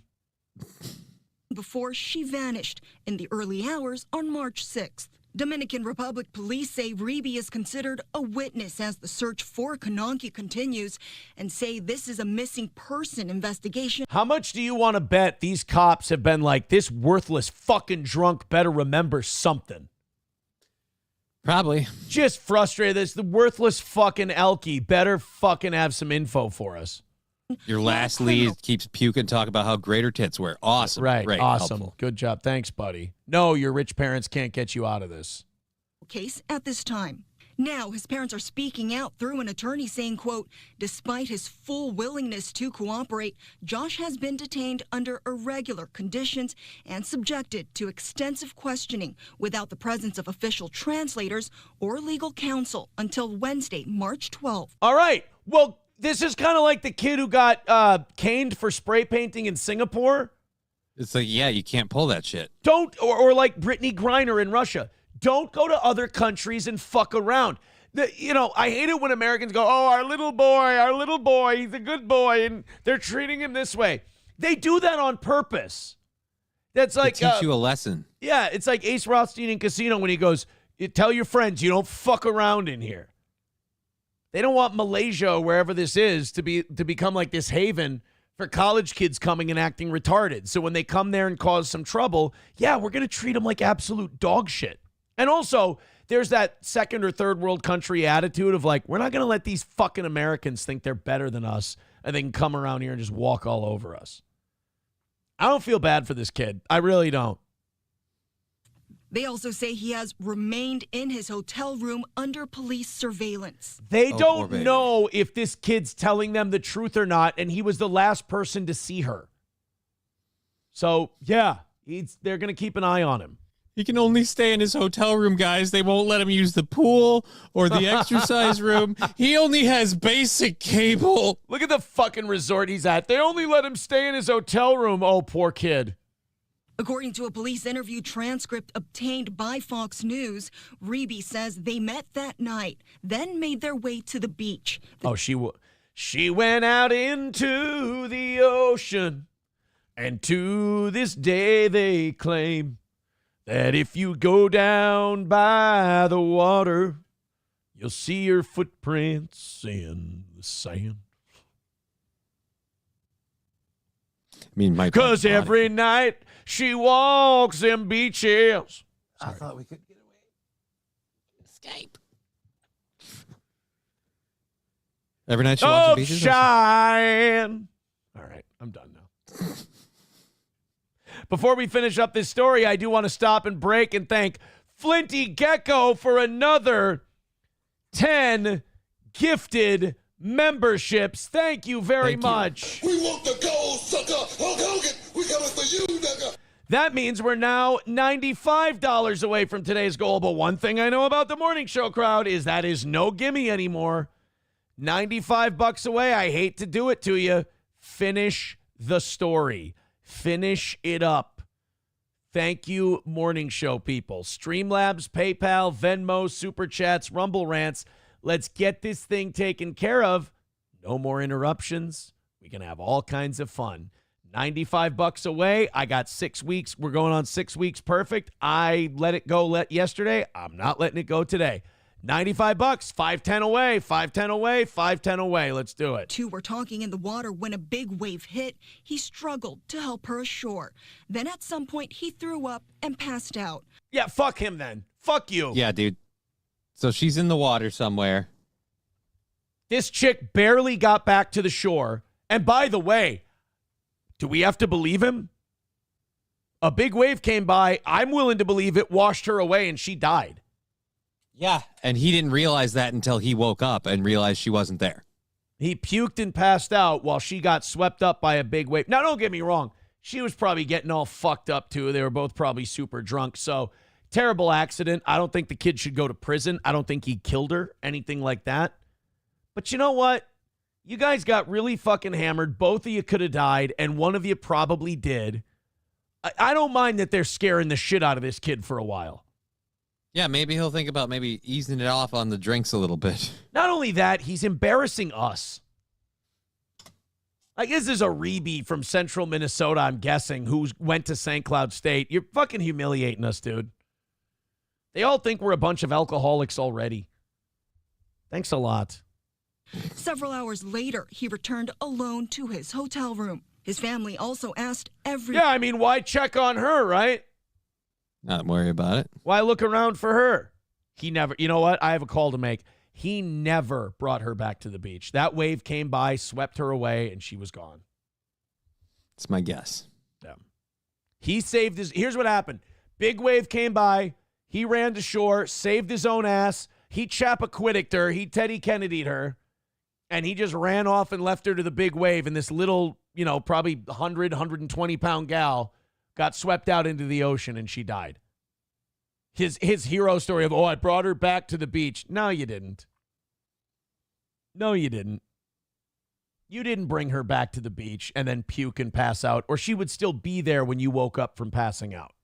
Or at the very least, she'd still be alive. It's weird. She up and disappeared after you passed out and can't remember anything. Perfect. We want to pray that Sudiksha be found and returned home to her family. What do they say? You got 48 hours before you're looking for a corpse? Yeah, we're well up past that. And if she's out if she got washed out to sea, you're never finding her. You're done. Yeah. And according to the police transcript, there are some questions Reeby has been advised by his attorney to not answer, like how he felt about the situation or if he told anyone about what happened. Live in the newsroom tonight, So Young Kim, Fox 9. We want the gold, sucker! Hulk Hogan, we coming for you, nigga! Well, that is appropriate because Lance just dropped in $19.99. Thank you very much, Lance. What a guy. Thank you very much. $80 away from today's goal. Lance says, rally time. Johnny, how much do we need to raise for the show for you to eat a few cups of mayonnaise? Nope. I hate this stuff. I need to address something about mayonnaise. What about mayonnaise? Aerate my goo. No, when I'm making a sandwich and I'm putting mayonnaise on the bread, I will lick the leftover mayonnaise off the knife. Like if there's excess mayo. I want to judge you, but I do the same thing with peanut butter. All right, cool. I just put that on my nuts. The other one. That's why they're so soft. Here's something a little retarded. Renegger on Rumble says, got no proof, he's innocent. Oh, no, I'm not judging like his guilt or I don't think he should go to jail. I don't think he killed her. I think even if he ran and saved his own ass and she got washed away, he's not responsible for her death. That's not what I'm saying. I'm saying he's a dipshit asshole. And a liar. And I want them to scare the shit out of this kid for a little bit because I don't think his parents did enough when he was coming up. So I just want them to put the fear of God in him a little bit, then send him back home. That's what I want. Adam with $5 with the rally flags out. Thank you very much, buddy. Hey, guys, 75 away. Got a half hour left. 75 away. Let's do it. Let's finish it up. The kids are waking up and they are rallying here on the toe. Plus, when you do this, you piss a lot of people off. So that's kind of fun, too. And that's a side perk from supporting your favorite program. All right, 75 away. Let's finish. Let's top it off and call it a day. Yeah, I don't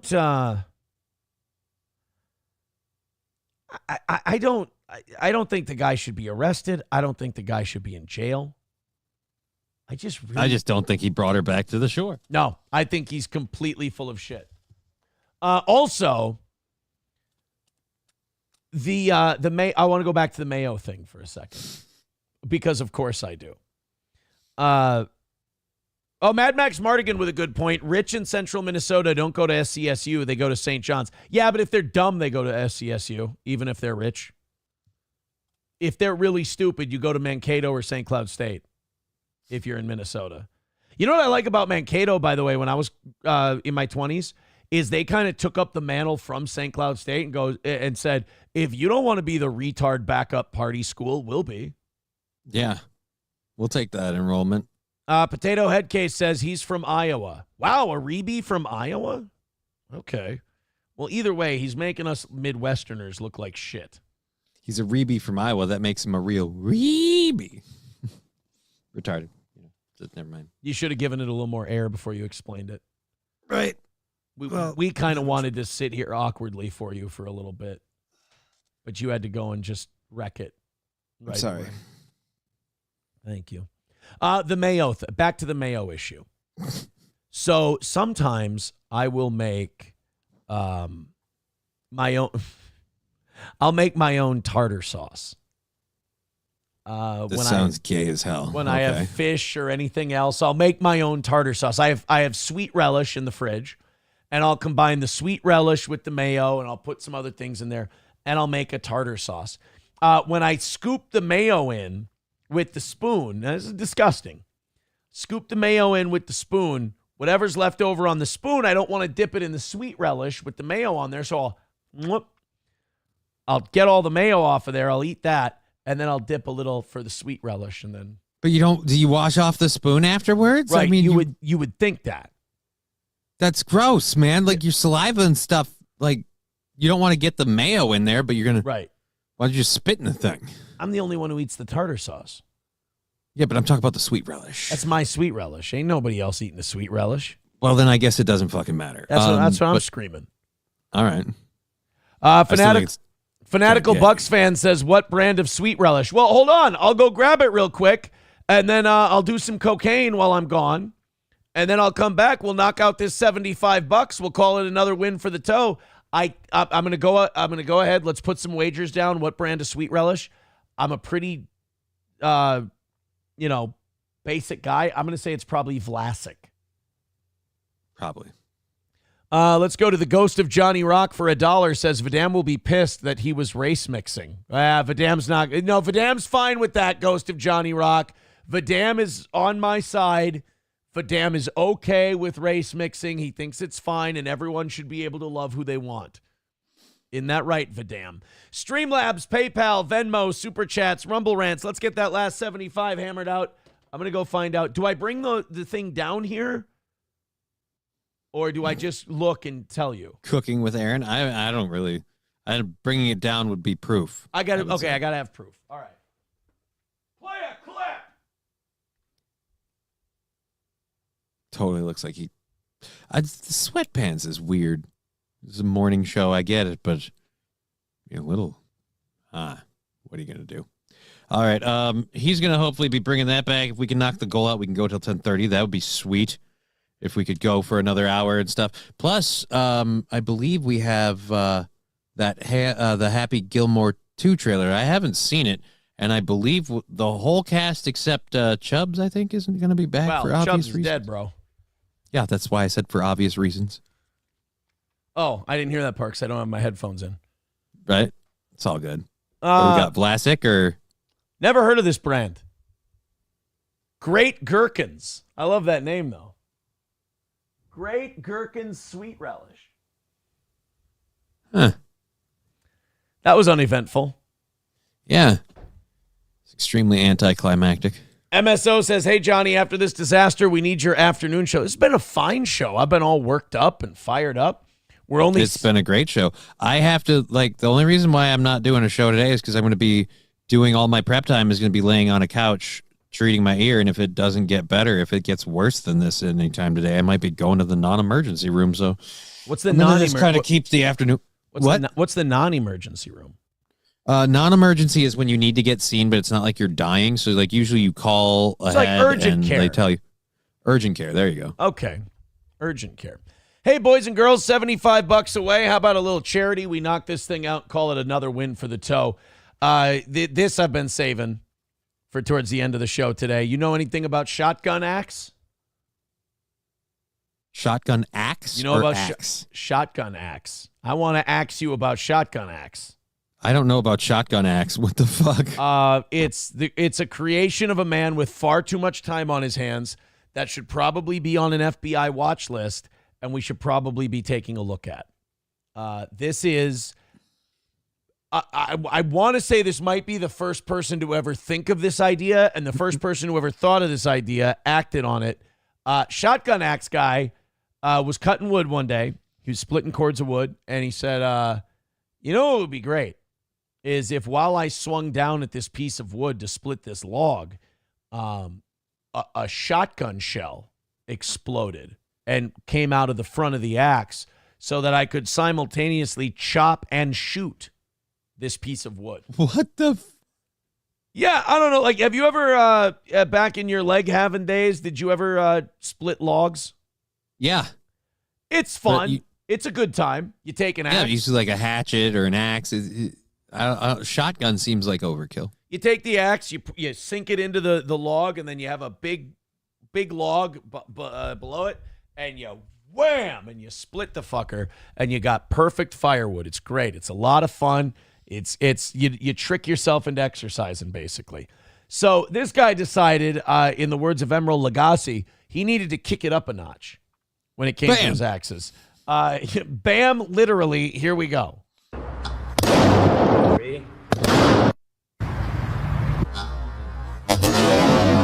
So, in a way, it's kind of a pussy way to cut wood.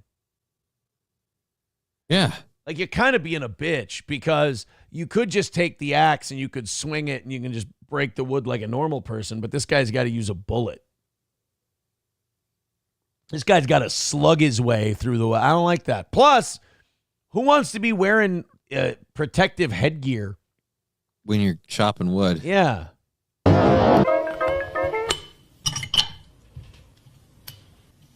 See, like, this is a guy who's one bad breakup away from building a bomb. I don't trust this kind of shit. I mean, we can look at this in a vacuum and we can say, wow, this is really cool. This is awesome. When you start putting the other facets of life next to this is not a guy, you know, make sure he's in a good headspace all the time. That's all. Yeah, I don't know.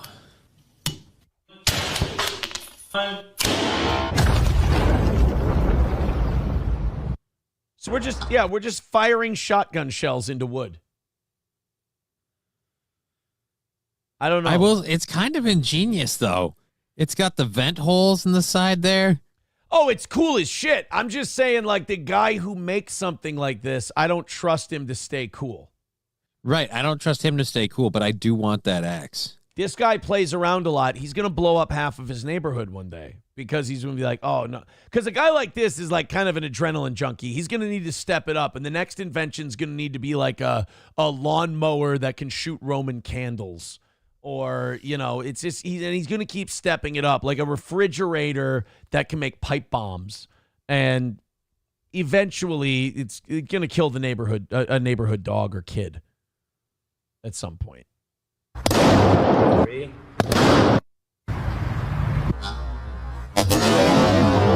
All right, suppose you miss. I hit my leg. Yeah. Blew it clean off. Right.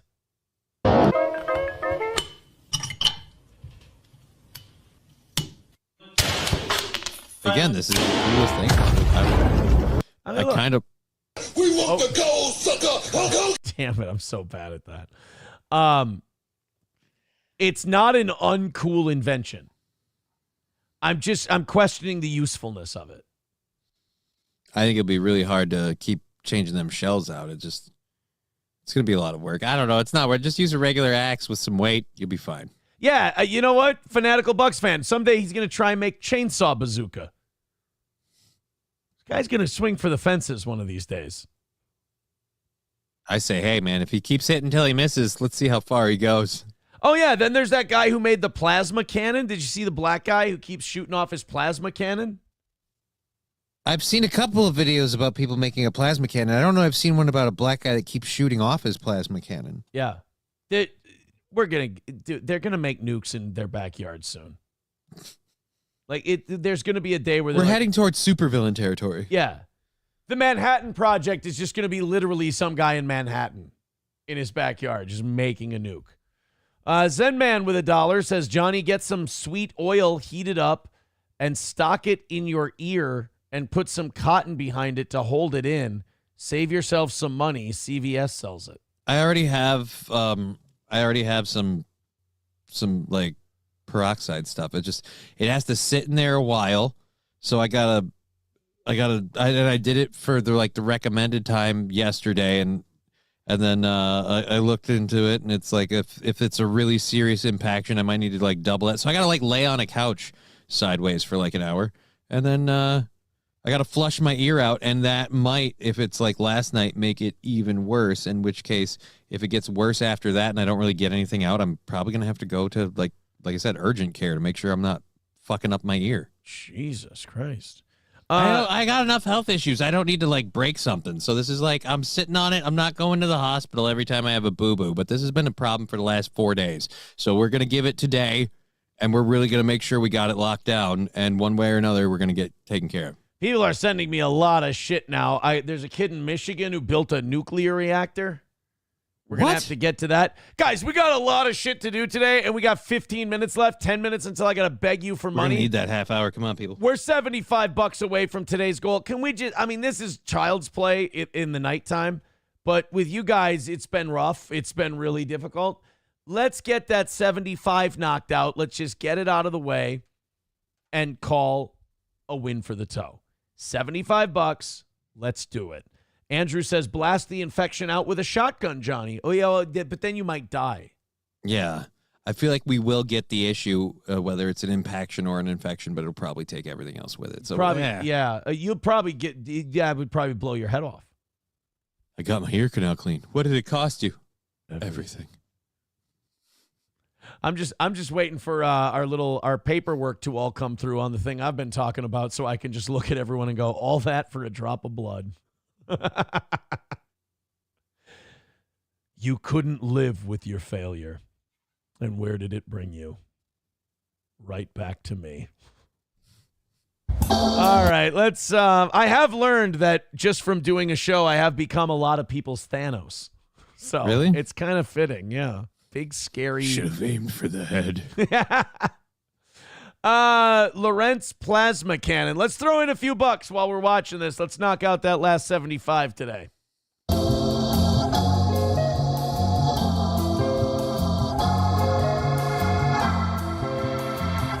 G.E. Lay.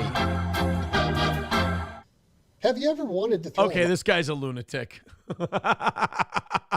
Fucking Doc Brown with a haircut over here. Right? This is reminding me of the video I watched yesterday. Someone told me about the long range acoustic device, or LRAD, and I was like, oh my God, what the hell is that? And they're like, oh, it's what they're using to pacify groups now. And so we go to look at it. It's just like a shop teacher, like, I got 4 top quality speakers in a box here, and I'm just like, oh Jesus. Rebecca with $1 says, so what happens to the show if you consistently don't make your goal? I mean, consistently, I'd say if we have those $100 misses more than a handful of times in a month, we'd start losing money. And if we start losing money, you can't do that forever. That's for sure. Let's go ahead. Basically, when the goal gets hit, it means, hey, we're looking good. Now, a $75 miss, is that going to kill us one time? No, absolutely not. You just don't want to get in the habit of it. Knocking out the goal essentially means we got nothing to worry about, boys and girls. We can just do a show. Everything's taken care of. So here we go. Here's our old man firing his plasma cannon that he invented. The guy who's good with... Remember when Carlin made that joke about, the flamethrower only got invented because some guy went, I hate that guy. I'd really like to set him on fire, but I'm way over here. And that's where the idea would have stopped, but he mentioned it to his friend who's good with tools. His friend was like, I bet I could fix that problem. That's this guy. Lightning bolt at something? Well, as it turns out, it's technically quite possible to do. Today we're going to fire this directed energy device that I built a while back. We find out this guy's incredibly insane. He's like, and we're going to fire it at that ferry right there. Dude, we don't have to. I call it the Lorentz remote detonator to the other cannon boat. is supported by a 240,000 volt pulse forming tower called a Mark. Dude, that's just a guy rigging some shit up.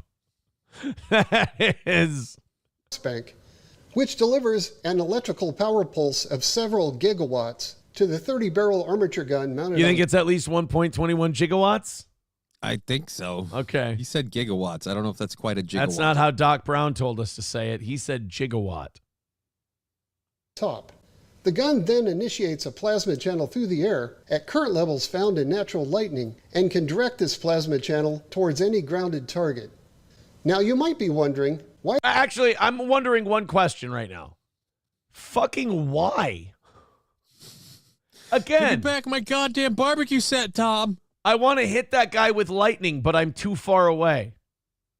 Whoever controls this plasma cannon shall possess the power of Thor. Now you might be wondering, why would anyone build such a thing? Thank you. Yes, that's exactly what I was thinking.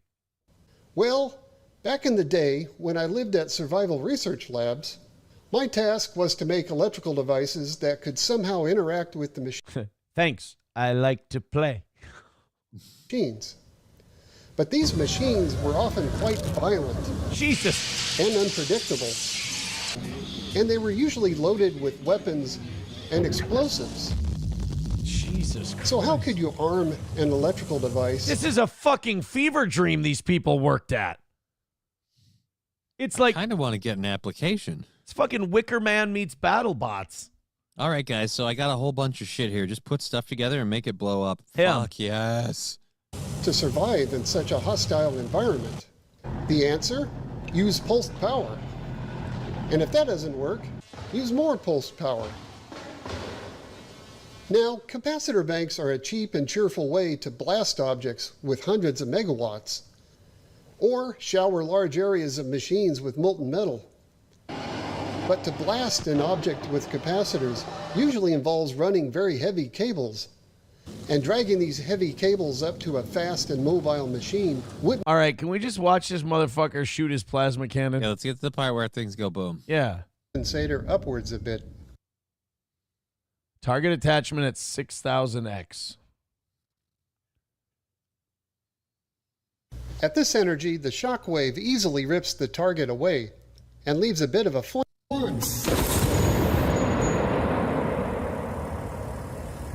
It looks like doubling the energy had an effect. No shit. Wow. Captain Obvious.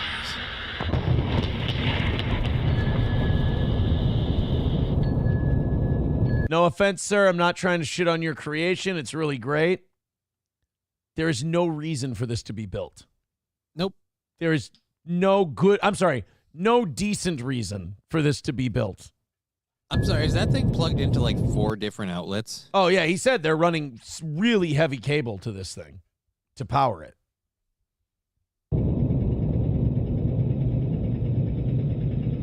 They had to cut the video short. All you hear him is off camera. You hear him say, "Ah, the Libyans!"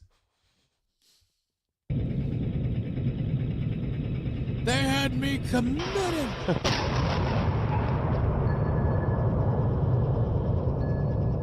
You know what? This is what Rick Moranis and Honey, I Shrunk the Kids would have built if his family would have pushed him a little bit over the edge. This does look like his shrink ray, doesn't it? Looks similar. All we need is a baseball to throw off the targeting system. That's it. Then ants will look scary as shit. That ant, when I was a kid, that ant was one of the scariest fucking things in any movie. See, the ant wasn't scary to me, but for some reason the scorpion was, and the animations for those weren't even that good. So like when the scorpion showed up and the ants and the scorpion are fighting, just Holy shit, I don't remember the scorpion in Honey, I Shrunk the Kids. The scorpion's the one who killed the ant. Fuck, I haven't watched that movie in so long. I don't remember a scorpion. In their backyard?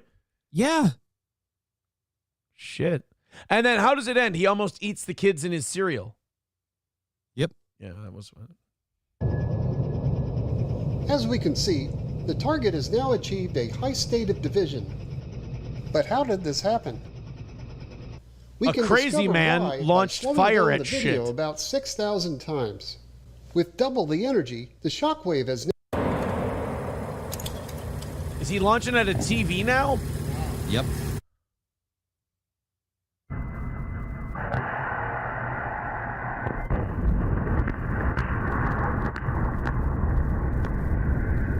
The plasma channel didn't penetrate the front of the CRT, but simply went around it and connected directly with the deflection circuits inside. Those circuits then launched through the top of the television. What the fuck? Yeah, we don't need people like this creating stuff like this. I hope his neighbor doesn't have a pacemaker. They're fucked. Right. King Kong Dong with $5 says, well, here is my animal's food money. Good. We're more entertaining than your animal. Chevy Fan says, I got a hilarious video for overtime. How much? Well, we're $70 away. So $70 comes in. We got overtime. And, it's pulling teeth in the mornings, but we're getting there. We'll see. In about a minute 45, we're going to rattle the cans and see if we can shame you into giving us overtime. Chad Buzamok says, this guy would hate being Aaron's neighbor and being asked, how do I turn on my pellet grill? He would loathe Aaron's feminine ways. First of all, Aaron is a regular... Oh, I almost... You almost referred to yourself in the third person? Nope, I almost fucked that up, and I almost said Aaron is a master meat smoker, and that would not have gone over the way I intended it. I know how to run my pellet smoker just fine, thank you very much. My neighbor can kick rocks. I know how to... Is it a wood pellets? You have a wood pellet smoker? Yeah. Nice. Thank you. I smoke meats on the regular in the summertime. Yeah, you do. So, you ever smoke some salmon? Not yet. I haven't smoked salmon. We're usually, smoking other meats. But I will say this. Every time I smoke the meats and I do it well, I've got a great smoker, and it goes, that's a good boy. And I feel really good about that. Thank you, Marble Arms, for the $5. There we go, guys. 65 away from today's goal. We've got to be able to knock that out. It's not a master pole smoker, Chad Buzamok. I gave you more than enough on that one. You don't need to get greedy now. All right, guys. $65 away. Let's go. We got 5 minutes left. $65. We got the Happy Gilmore trailer. We got people sending us all kinds of backyard nuclear reactors and anvil shooters and all kinds of crazy shit that we got to do for overtime. It's going to be a lot of fun, but we're $65 away, and we got to knock out that goal. So click one of those links, Streamlabs, PayPal, Venmo, Super Chats, Rumble Rants, and show the evening show that you guys aren't a fucking albatross around their neck, causing them all sorts of problems. Show them that you can handle it on your own. Go ahead and throw in $5, $10 ought to do it. 10, 20, 30, 40, 65 ought to do the whole damn thing. Chad Buzamok says, and whatever video Chevy Fan has. Yeah, and I'll make sure we get to both of them. I'll make sure Chevy Fan and the Happy Gilmore thing get done. Even if it's 10:40, I'll make sure we do it. The Renegger says, fuck the night show. I can't say fuck the night show. They're making me all my money. The evening show is our bread and butter at the moment. You guys got to take that fucking mantle back from these assholes. $65 away, 4 minutes left. So this is becoming a normal steel toe morning rally. Nothing coming in so far. $65 away. Bibbity boppity boop. Pretty please. Pretty. I don't really know. There are no magic words in the morning. We're $65 away. where the evening show is $20 into their goal tonight. We've got 3.5 minutes left to go. Your generosity is very much appreciated. We do love it when you guys contribute to this program. It's very kind of you. Streamlabs, PayPal, Venmo, Super Chats, Rumble Rants. I'll just repeat myself for the next 3.5 minutes, and maybe something magical will happen. That would be great. No, Boozamak, you'd never contribute to this show. Not at all. 3 minutes away from, me taking an extra half hour off before I go pick up the kids today. It's spring break, and that's something. All right. 3 minutes left. Let's see. Spring break this week? What? Ivy's was last week. Yeah, it's different for different. They stagnate that shit? Yeah, different school districts, different times, I suppose. All right. Well, we're 2 minutes into the thing and no rally. We got 2.5 minutes. We're halfway through our rally. This is fun because this is the last 5 minutes. This is when we're supposed to make most of the money and get it all knocked out. It's kind of an irony, I believe, is what we're going through right now. Oh, all right. 2 minutes and 15 seconds left. A measly $65 away. Yeah. Yeah. Yeah. Yeah. Not a fucking dime so far. We really are. I really do have an overinflated sense of my own quality of programming, I guess. Jesus fucking Christ, this is embarrassing. This is an embarrassing show to be caught doing, really. All right, guys. 65 away, 1:45 left. I think Please is kind of worn out at this point. I think we're fucked. We can't, the morning show, we just can't hit a rally in the mornings anymore. Apparently. It's not going to happen. No, we'll pack it up. If no, Chad Buzmak, I'm getting the message. I understand what the message is with the no rally in the last 5 minutes. Pumpkin Popsum's gifting 5 memberships. That's going to put us down to 55. So we're getting close. We've got 1 minute and 10 seconds left. $4.99 from Diesel Cat with $4.99 says, here, Forrest, the Steel Toe Panhandle Show. Pretty much just about $50 away from knocking out today's goal. Can we get there? I mean, probably not, but we'll see. We've got 1 minute left to go. We're $50 away from this morning and knocking it out. It was a full goal, so if you'd knock it out, that'd be huge. I mean, that'd be fucking great. That'd be really impressive. That'd be awesome. I'd really appreciate it. But we're being taught a lesson these last 3 weeks on the morning show, which is you guys aren't very good. There we go. $50 away, another couple bucks, and we get under $50.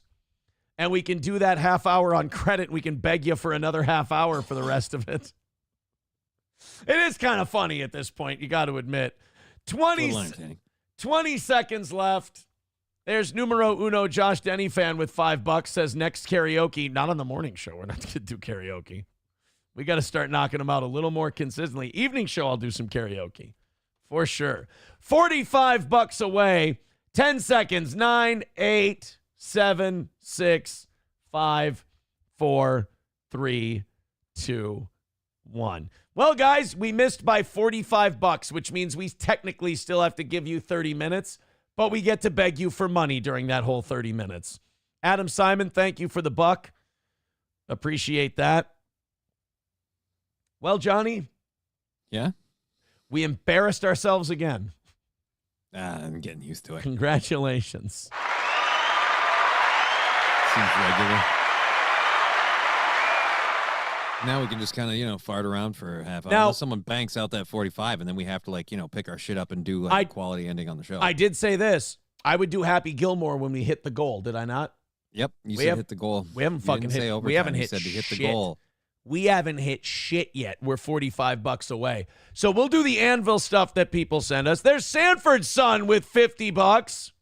Thank you. He says, what do you got for us, Chevy fan? Oh, boy. Yeah, didn't someone send us a video, too, that we said we'd do? Chevy fan's going to send us one when we hit overtime. Thank you, Sanford son.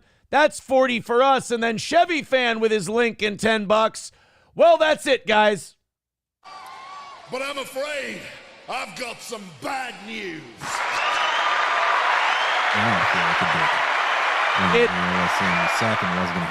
It took the whole way, but we got there. The goal has been knocked out, and you guys are $5 ahead for tomorrow morning. Thank you so much for coming to our rescue, Sanford son. Numero uno, Josh Denny. We did talk about the digger and the card playing lady thing yesterday. I just thought people were there. Yeah, people were just being a cunt to that card lady, I thought. It's literally two people who stream together now aren't streaming together. There isn't really any drama or any bullshit about it. People want there to be because the lady in that video, like, she's had drama happen before. So people are hoping for another dramatic thing, and there's literally just nothing to it. Not only that, leave that fucking old lady alone to play her cards. Like, are you retarded? Are you mentally retarded? I don't mean retarded in the colloquial sense. I mean, are you literally suffering from mental retardation? Because, like, no offense, especially someone like, say, Citizen M. Like, I'm funnier than you. I know funny better than you do. There's nothing entertaining or funny about going into somebody's chat while they're playing a card game and trying to taunt them about drama. That's not even being an asshole. That's just being a really weird, retarded, obsessive guy. Yeah, like I said, people they've gotten reactions out of her before. Yeah. For other stuff. So it's the kind of thing where something new was happening now. Like, let's get her. And the thing is like, there's no there. They used to stream together. Now they don't. That's literally the whole story. Yeah, I would say leave that lady alone. Numero uno, Josh Denny fan says, I'm team digger either way. There's no teams, but okay, cool.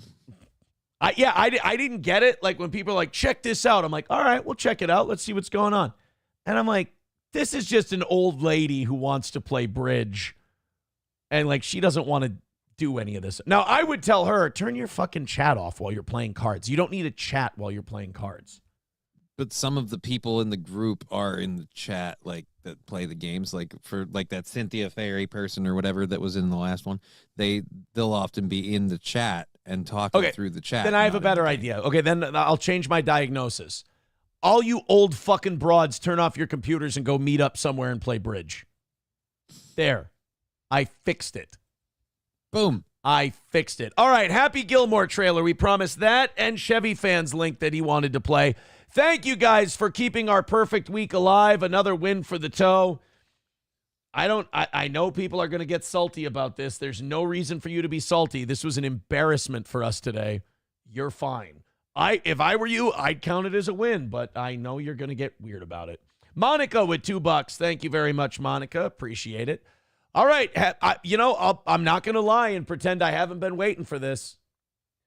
I just hope it doesn't suck. There's too many, like, we brought it back things where I'm like, but you shouldn't have. Well, not only that, Adam Sandler movies lately in general have just been shit. Yeah.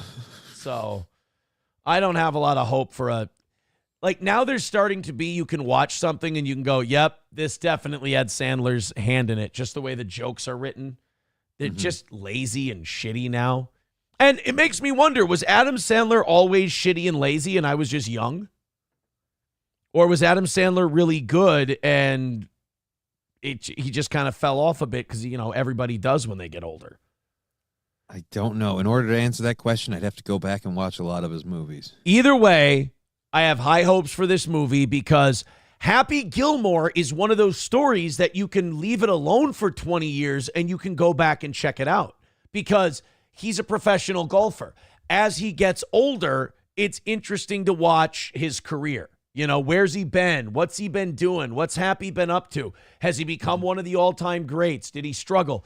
It's kind of like if they would have done a Ghostbusters 3 back in like the mid to late 90s, it would have been good. Worked. Because watching these schlubby ghost exterminators get a little bit older and have to keep doing this job every day, the monotony of it could be funny. Now, when they were fucking 90 and they brought them back in that ham-fisted way, that was depressing. Half of them came back as ghosts. That's true. 25% of them came back. They were ghosts. No. I'm sorry. I saw Bill Murray. It was 50. Okay, maybe you're right. Dead. Yeah, you might be right. So here's Happy Gilmore 2. before we start it, let me say I have high hopes for this movie. I think it could be good, but I have a sneaking suspicion that they're going to fuck it up. It better have Shooter. It's got Shooter.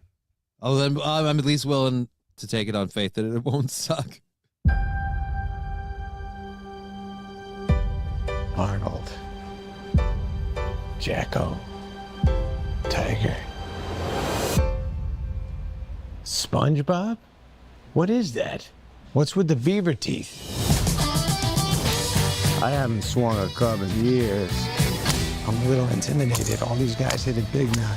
I don't know where to start. Come on, brother. Grip it and rip it. John Daly? Fuck yeah. Okay, so I like where they're going with this. Happy hasn't golfed in a while. He's a Hall of Famer, and apparently he has to come back at it for something? Well, I think that bust was for him winning the Players' Championship back in 98 or whatever, or 97. Okay. That was his Players' Championship bust. So he's been away for a long time. All these players are way better than him. He's intimidated, whatever. Okay, I like it. John Daly is going to teach him how to hit golf balls. This is fun. Instead of Chubbs, we get John Daly. I'm fine with that. I guess I need to update my happy place to something a little more age appropriate.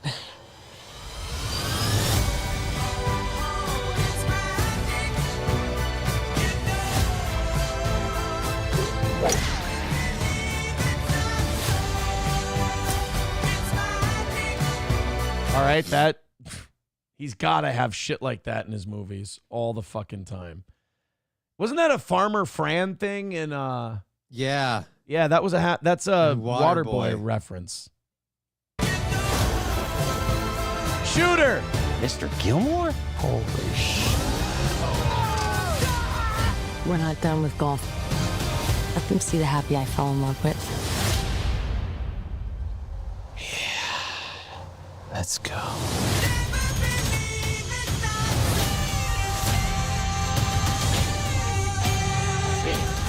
We'll put a little extra into this one. I am so sorry.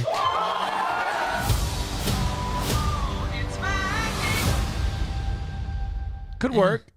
You know what? Honestly, I've seen worse remakes from the trailer.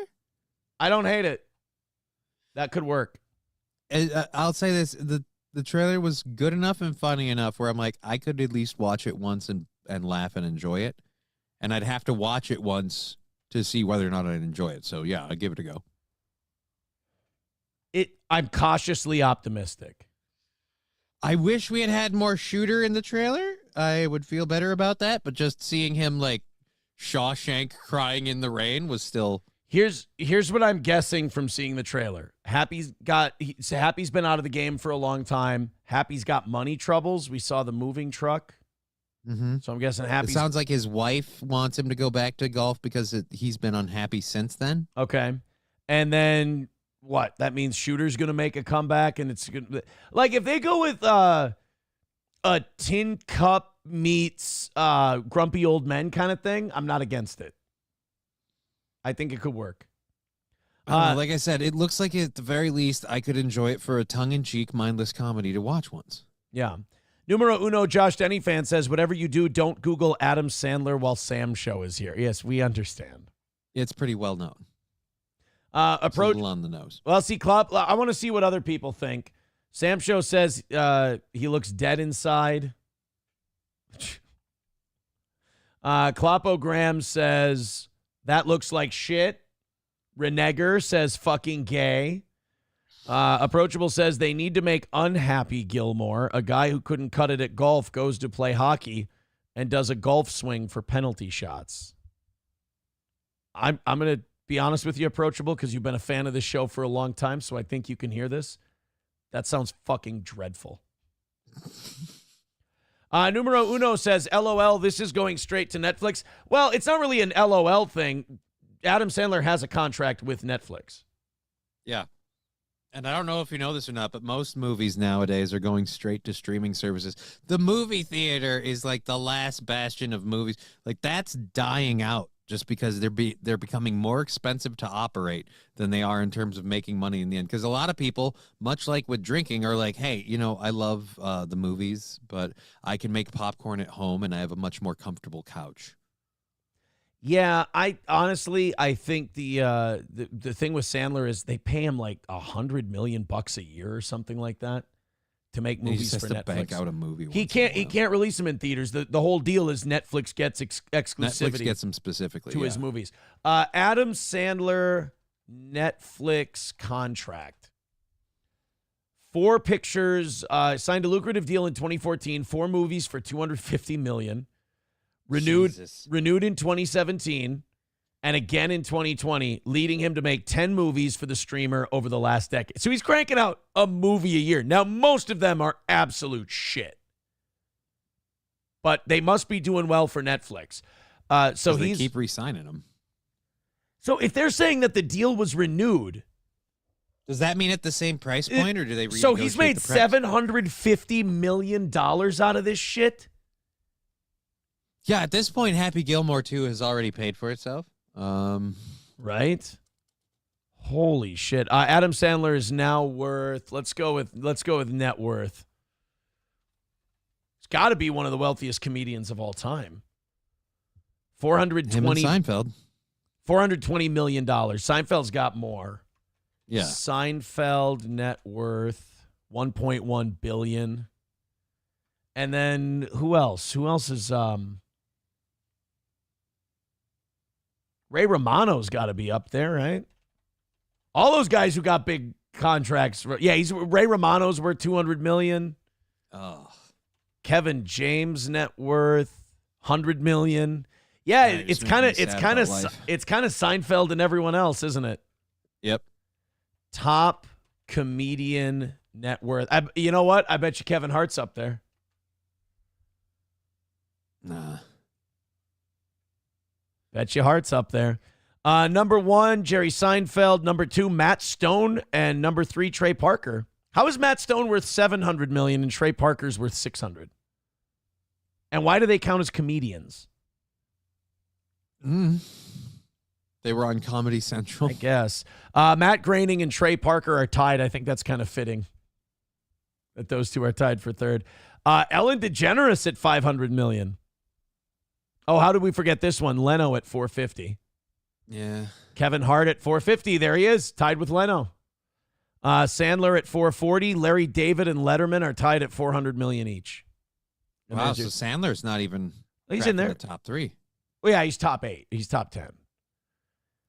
If you take Stone and Parker and Groening out of there, which you should, but then again, you could argue that you should take Larry David out for that reason. You can't take Larry David out. All right, so there's your top 10. I mean, all of them deserve it. I mean, there's not one of those guys in there where you're like, fucking hack. Basketball sucked. Yeah, I mean, and what those guys have done with a fucking cartoon is insane. MN Vikings with $199 says golf and Adam Sandler. I'm in. MN Vikings with $499 says, ever heard of a VVC box? Can you watch anything live, any movie, TV show, never have to pay your subscription or cable again? Box is $230. That's good. We're promoting piracy on our program. That's wonderful. Let's go to Sandler looks like he fucking mailed it in. Wow, you know what? I guess I'm really being kind of optimistic on this movie. There's some pessimistic people on this one. Yeah, but like, again, this is one of those things where, I'm sorry, how old were you when you first saw Happy Gilmore? You were like, what? 11, 13, 12? 14? Yeah. All right. Yeah. No, it's going to be one of those movies of your adolescent childhood where you're just like, no, this was such a huge, because we were quoting it. Yeah. The price is wrong, bitch. Like Right. all the lines that you would use. The same is true with Waterboy. You eat but pieces of shit for breakfast? Yeah. You eat shit for breakfast? 09 Canyon says, I tried to watch Joe Dirt 2 and didn't get past 10 minutes. Can I be honest with you? I just found out now that there's a Joe Dirt 2. I don't remember everything about Joe Dirt other than the fact that I think it's responsible for the end of David Spade's career. No, that movie did very well. That kind of rescued David Spade's career. Joe Damn. Dirt. That became kind of a cult Then classic. What took him out? Because was it just because once Chris Farley was gone, we saw a lot less. No, he Spade. went and did that sitcom, Just Shoot Me. And that lasted about 5-6 years. Then he did Rules of Engagement. That lasted another 5-6 years. Oh, so I just haven't been paying attention. Yeah, he had a really good TV career. And then he did movies here and there. Who can forget Dickie Roberts' former child star? Let's go to... I'm just looking at the reviews. People are, at best, I'm going to say lukewarm on Happy Gilmore 2 in our chat. I'll admit, I am lukewarm. I'm like, I'll give it a go, like, just because the trailer didn't scare me off. That's literally it. But I'm tentatively hopeful that it doesn't suck. People with a good question, what are the movie budgets? The worst one I've ever seen him do for Netflix is Hubie Halloween. Oh, God, you watched Hubie Halloween? I watched Hubie Halloween. $80 million that one cost. Fuck. God, it must be nice to be Netflix and just have money to piss away. Hey, I want to do a story about a retard on Halloween. Here's $80 million. Make it. Well, the thing is, does Netflix pay him and for the movie, or is Netflix paying him? No, because if it was $250 million for 4 films, average that out, Adam Sandler would lose money on the deal. So they pay him to make the movies, and then I think they do the production budget. Oh, God. I need his agent. That is a sweet deal considering, like, it'd be, Jesus Christ. It was, so Hubie Halloween was $80 million? Yeah. For Adam Sandler, movies produced under his deal with Netflix, Netflix solely funds the films. Netflix is paying for this shit. Ridiculous 6 was awful, too. Ridiculous 6 budget. $60 million to make that piece of shit. All right, that's actually somehow making Hubie Halloween more offensive. Like, by the moment, like, you paid $20 million more for this than for Hubie Halloween, yeah. An on-site Western. And by the way, remember, these movies would cost a lot more if Adam Sandler's buddies didn't do it for scale. Like, Right. Terry Crews is doing it as a favor to his buddy. Rob Schneider is doing it for, another minimum wage paycheck. So... Netflix has never commanded quality. I mean, that's fair. It is quantity over quality with Netflix. Give them that. All right, let's get to what Chevy Fan sent us. Yeah, what did he send us? Chevy Fan sent us not the anvil in the air. Where the fuck did Chevy Fan's thing go? There it is. All right, let's take a look. What did Chevy? We promised him we'd do this one. Rob and steal from every store. Who is they? They black I found the most racist biker gang in America. Who made this video? Thurl DES. Okay. All right. I'm in. Y'all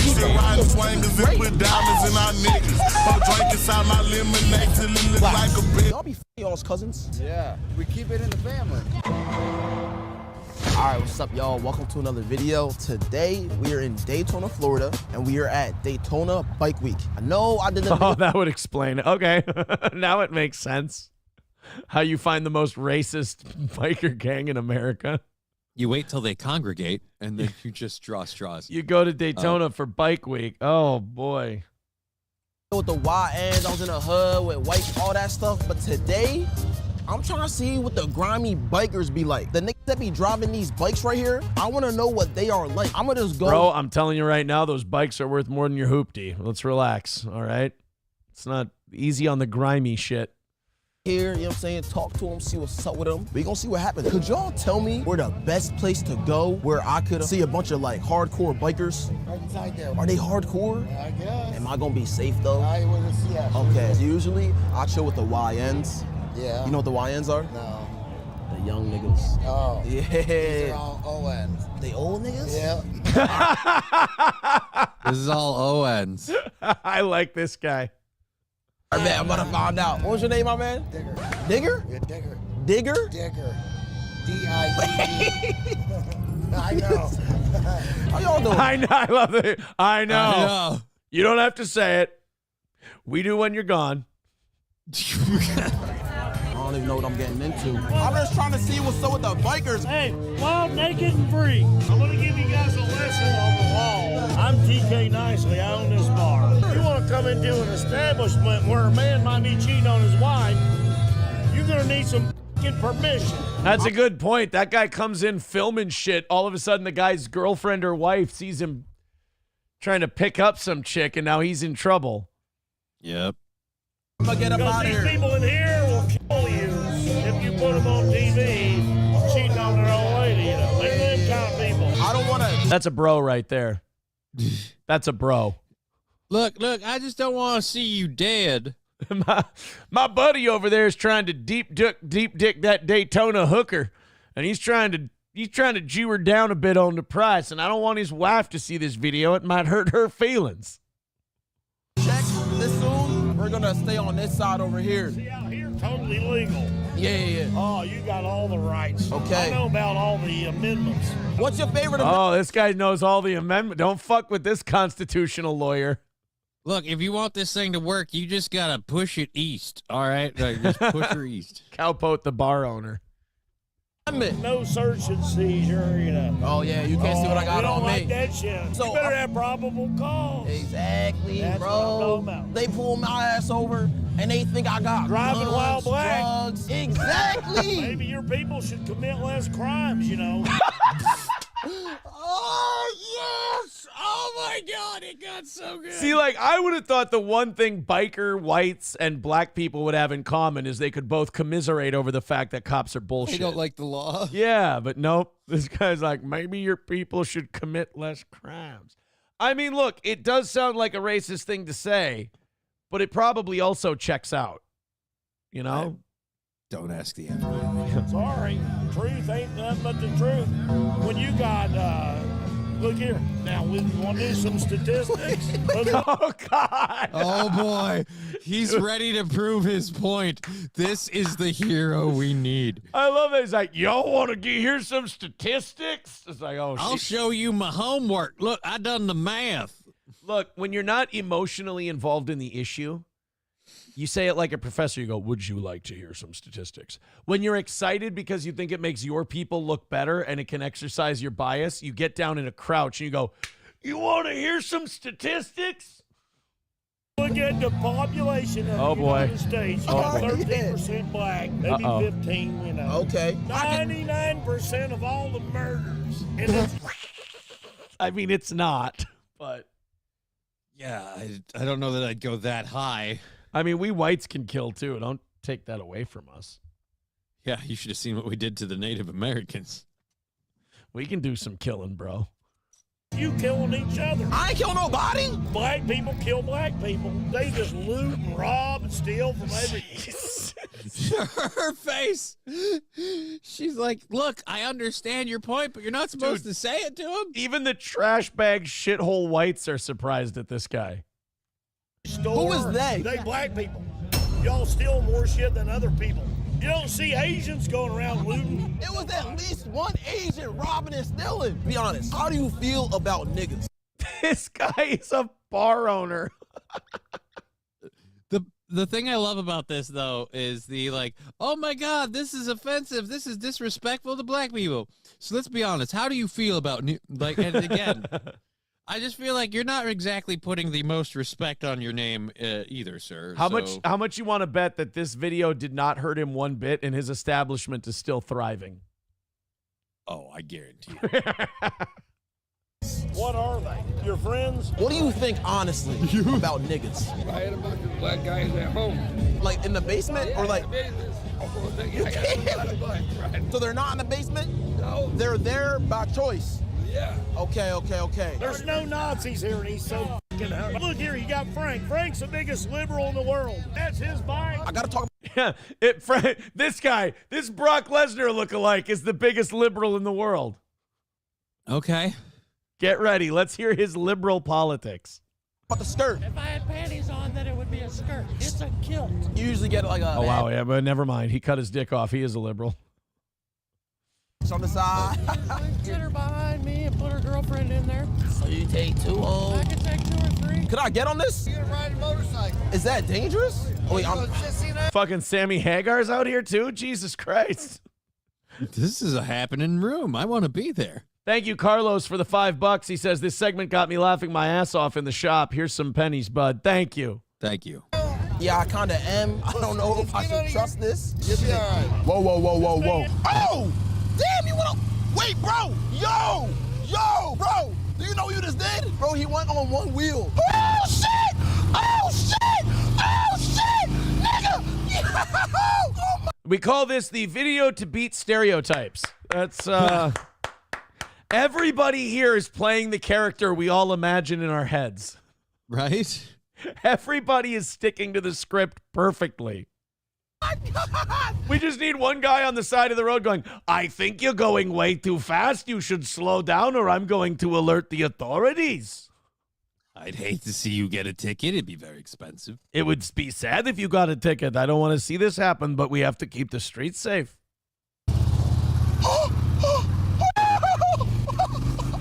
Oh, okay. You know I'm one of y'all now, right? Like, I'm really one of y'all. Where can I get a leather jacket and a bandana and shades? First, you have to get a motorcycle. I need to do it today, right now, today.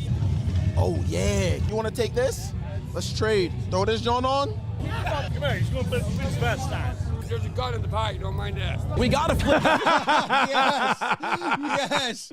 How are, there's a gun in the pocket. Don't mind that. There's two doobies in there. How are you guys not like the best fucking friends in the world? How is the black community and the biker community not merged at this point? Right? Jesus Hey, Christ. I'm keeping a loose pistol in my vest pocket. Yo, dog, I'm keeping mine in my sweatpants. What it is? You guys are your cousins. Both of you are gonna shoot your nuts off. Right, you guys are fucking cousins. Yo, man, I'm slinging meth. I'm slinging weed, homeboy. You say they're fucking cousins, but if you talk about the right biker gang, that's actually literal. Boy, that's not much of a choice, is it? Oh, boy. Well, I mean, for him, it's probably this one. She's a little meatier. This is for the white boys. She's troubled. I like this. This is great. She looks I nice. really want y'all. I'm a 9. Do you have athlete split? No, I got none of this. Okay, yeah, let's try it. Be careful, because I'm catching up to y'all. How do I look right now? Like, The boots that little, he probably got a small penis directly related. See, he's fighting stereotypes now. He's saying, look, you're a black guy, but that doesn't mean you have a big dick. I take things as they are. Those boots mean small dick. We got some fucking M. Night Shyamalan twists in this video. To the length of the foot is the penis. Just like you were looking at. are y'all married? Oh, I'm married. My wife is a redhead staggering around behind the bar. What's a stagger? What's, Oh, you do when you come in from the club, you know. Hey, what you do when you come home from the club, he says. This guy's pretty confident in his knowledge about black people. Right? He doesn't really care what they think. Yeah. I think he's pretty confident that he's right and he's not worried Got this shit figured out. We're trying to make Is this queer drinking a twisted tea? Look at Tough Guy. Oh, fuck, it does look like it. Holy and shit. it's got a beer koozie. Tough Guy's got a twisted tea. I'm not going to tell him it's gay. Are you? Yeah, it's a beer koozie. Yeah, are you going to tell him he's a fucking moat for drinking that? Well, I mean, I can't now. This video was shot earlier. But Oh, you're fucking making excuses. a chicken wing sandwich with bones in. How do you think I do that? Oh, white people don't like chicken now? I played football in the city in college. Some of my best friends are black guys, and don't tell me you don't like fucking chicken. They're calling his ass out. Don't tell me you don't like fucking chicken. Oh. I played football with black guys, and you're also black. Therefore, you all like chicken. Ipso facto, I know 5 of them, so you are the exact same. I have done my research, colored fella. Everybody knows you like chicken. Yeah. They're going to come out with a chicken-flavored cake for, like, your birthdays and shit. I love these guys. Okay, I now need to know where this bar is. And this guy in Tampa, Florida. SP, I have a vacation to book. SP and I are no. If this is Daytona, this would be Orlando, Daytona. wouldn't it? Yeah, I thought he said Tampa. I did Daytona. No, It doesn't Daytona's matter. Daytona, Point is, I want to go to the bar. Oh my God, I've been to Daytona Beach. Why don't I remember where the fuck it's probably in Daytona? I'm gonna guess. But SP and I have to go to Florida now. We have to go to this guy's bar. And I love how they're talking about this, and this guy isn't laughing. He's like, yeah, it checks out. They're probably making chicken-flavored cake. Yeah, that makes sense. That makes sense. He's awestruck, and he's just like, I can't make this better. I just have to shut up and get out of the way. Feller, you know more about blacks than I do, and I didn't think that was possible.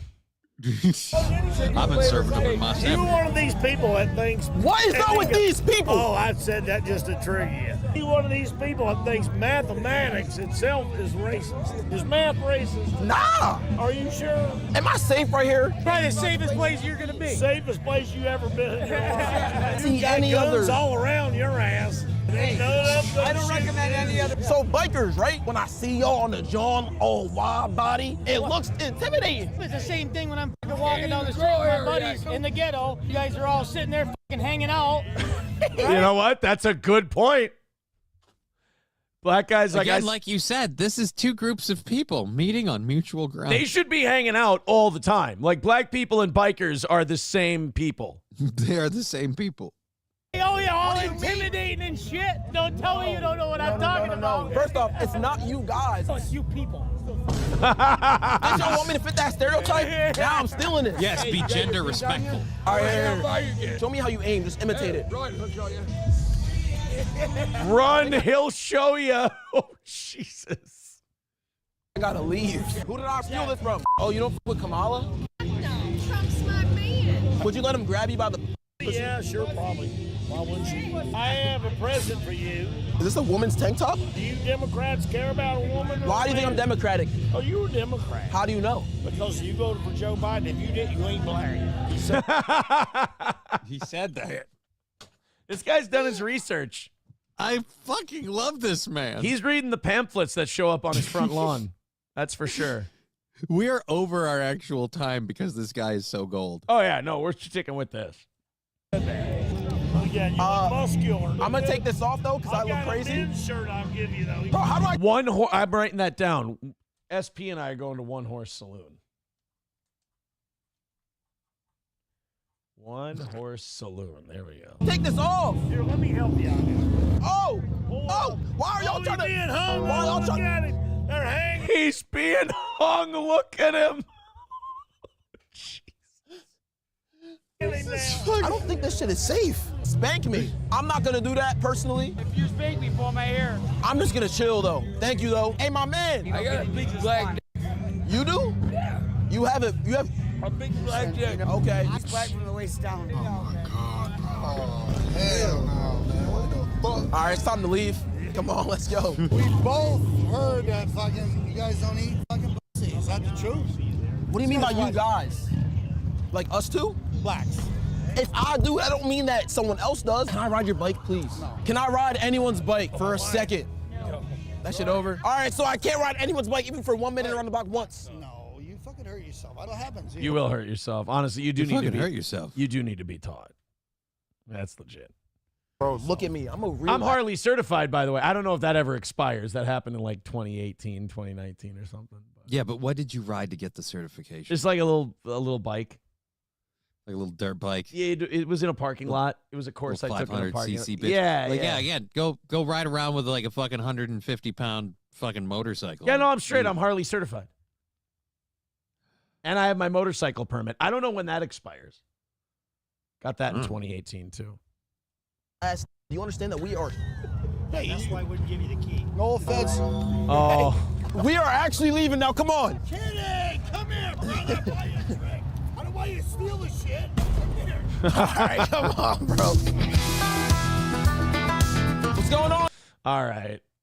We're not going to beat that. I don't want to go to the next thing because you're not going to beat that. You're not going to beat the bar owner. The bar owner is the greatest person in that video. Guy's fucking great, man. Holy shit. Carlos Cameo with $1 says Stoney is great, but have the anniversary show here instead. Right. They would kick us out for being too liberal. Oh, Jesus Christ. Trucker 18-wheeler with $1 says, I'm starting to think the bikers are not racist. I'm starting to be like my grandpa, be like, oh, that's just how they talk.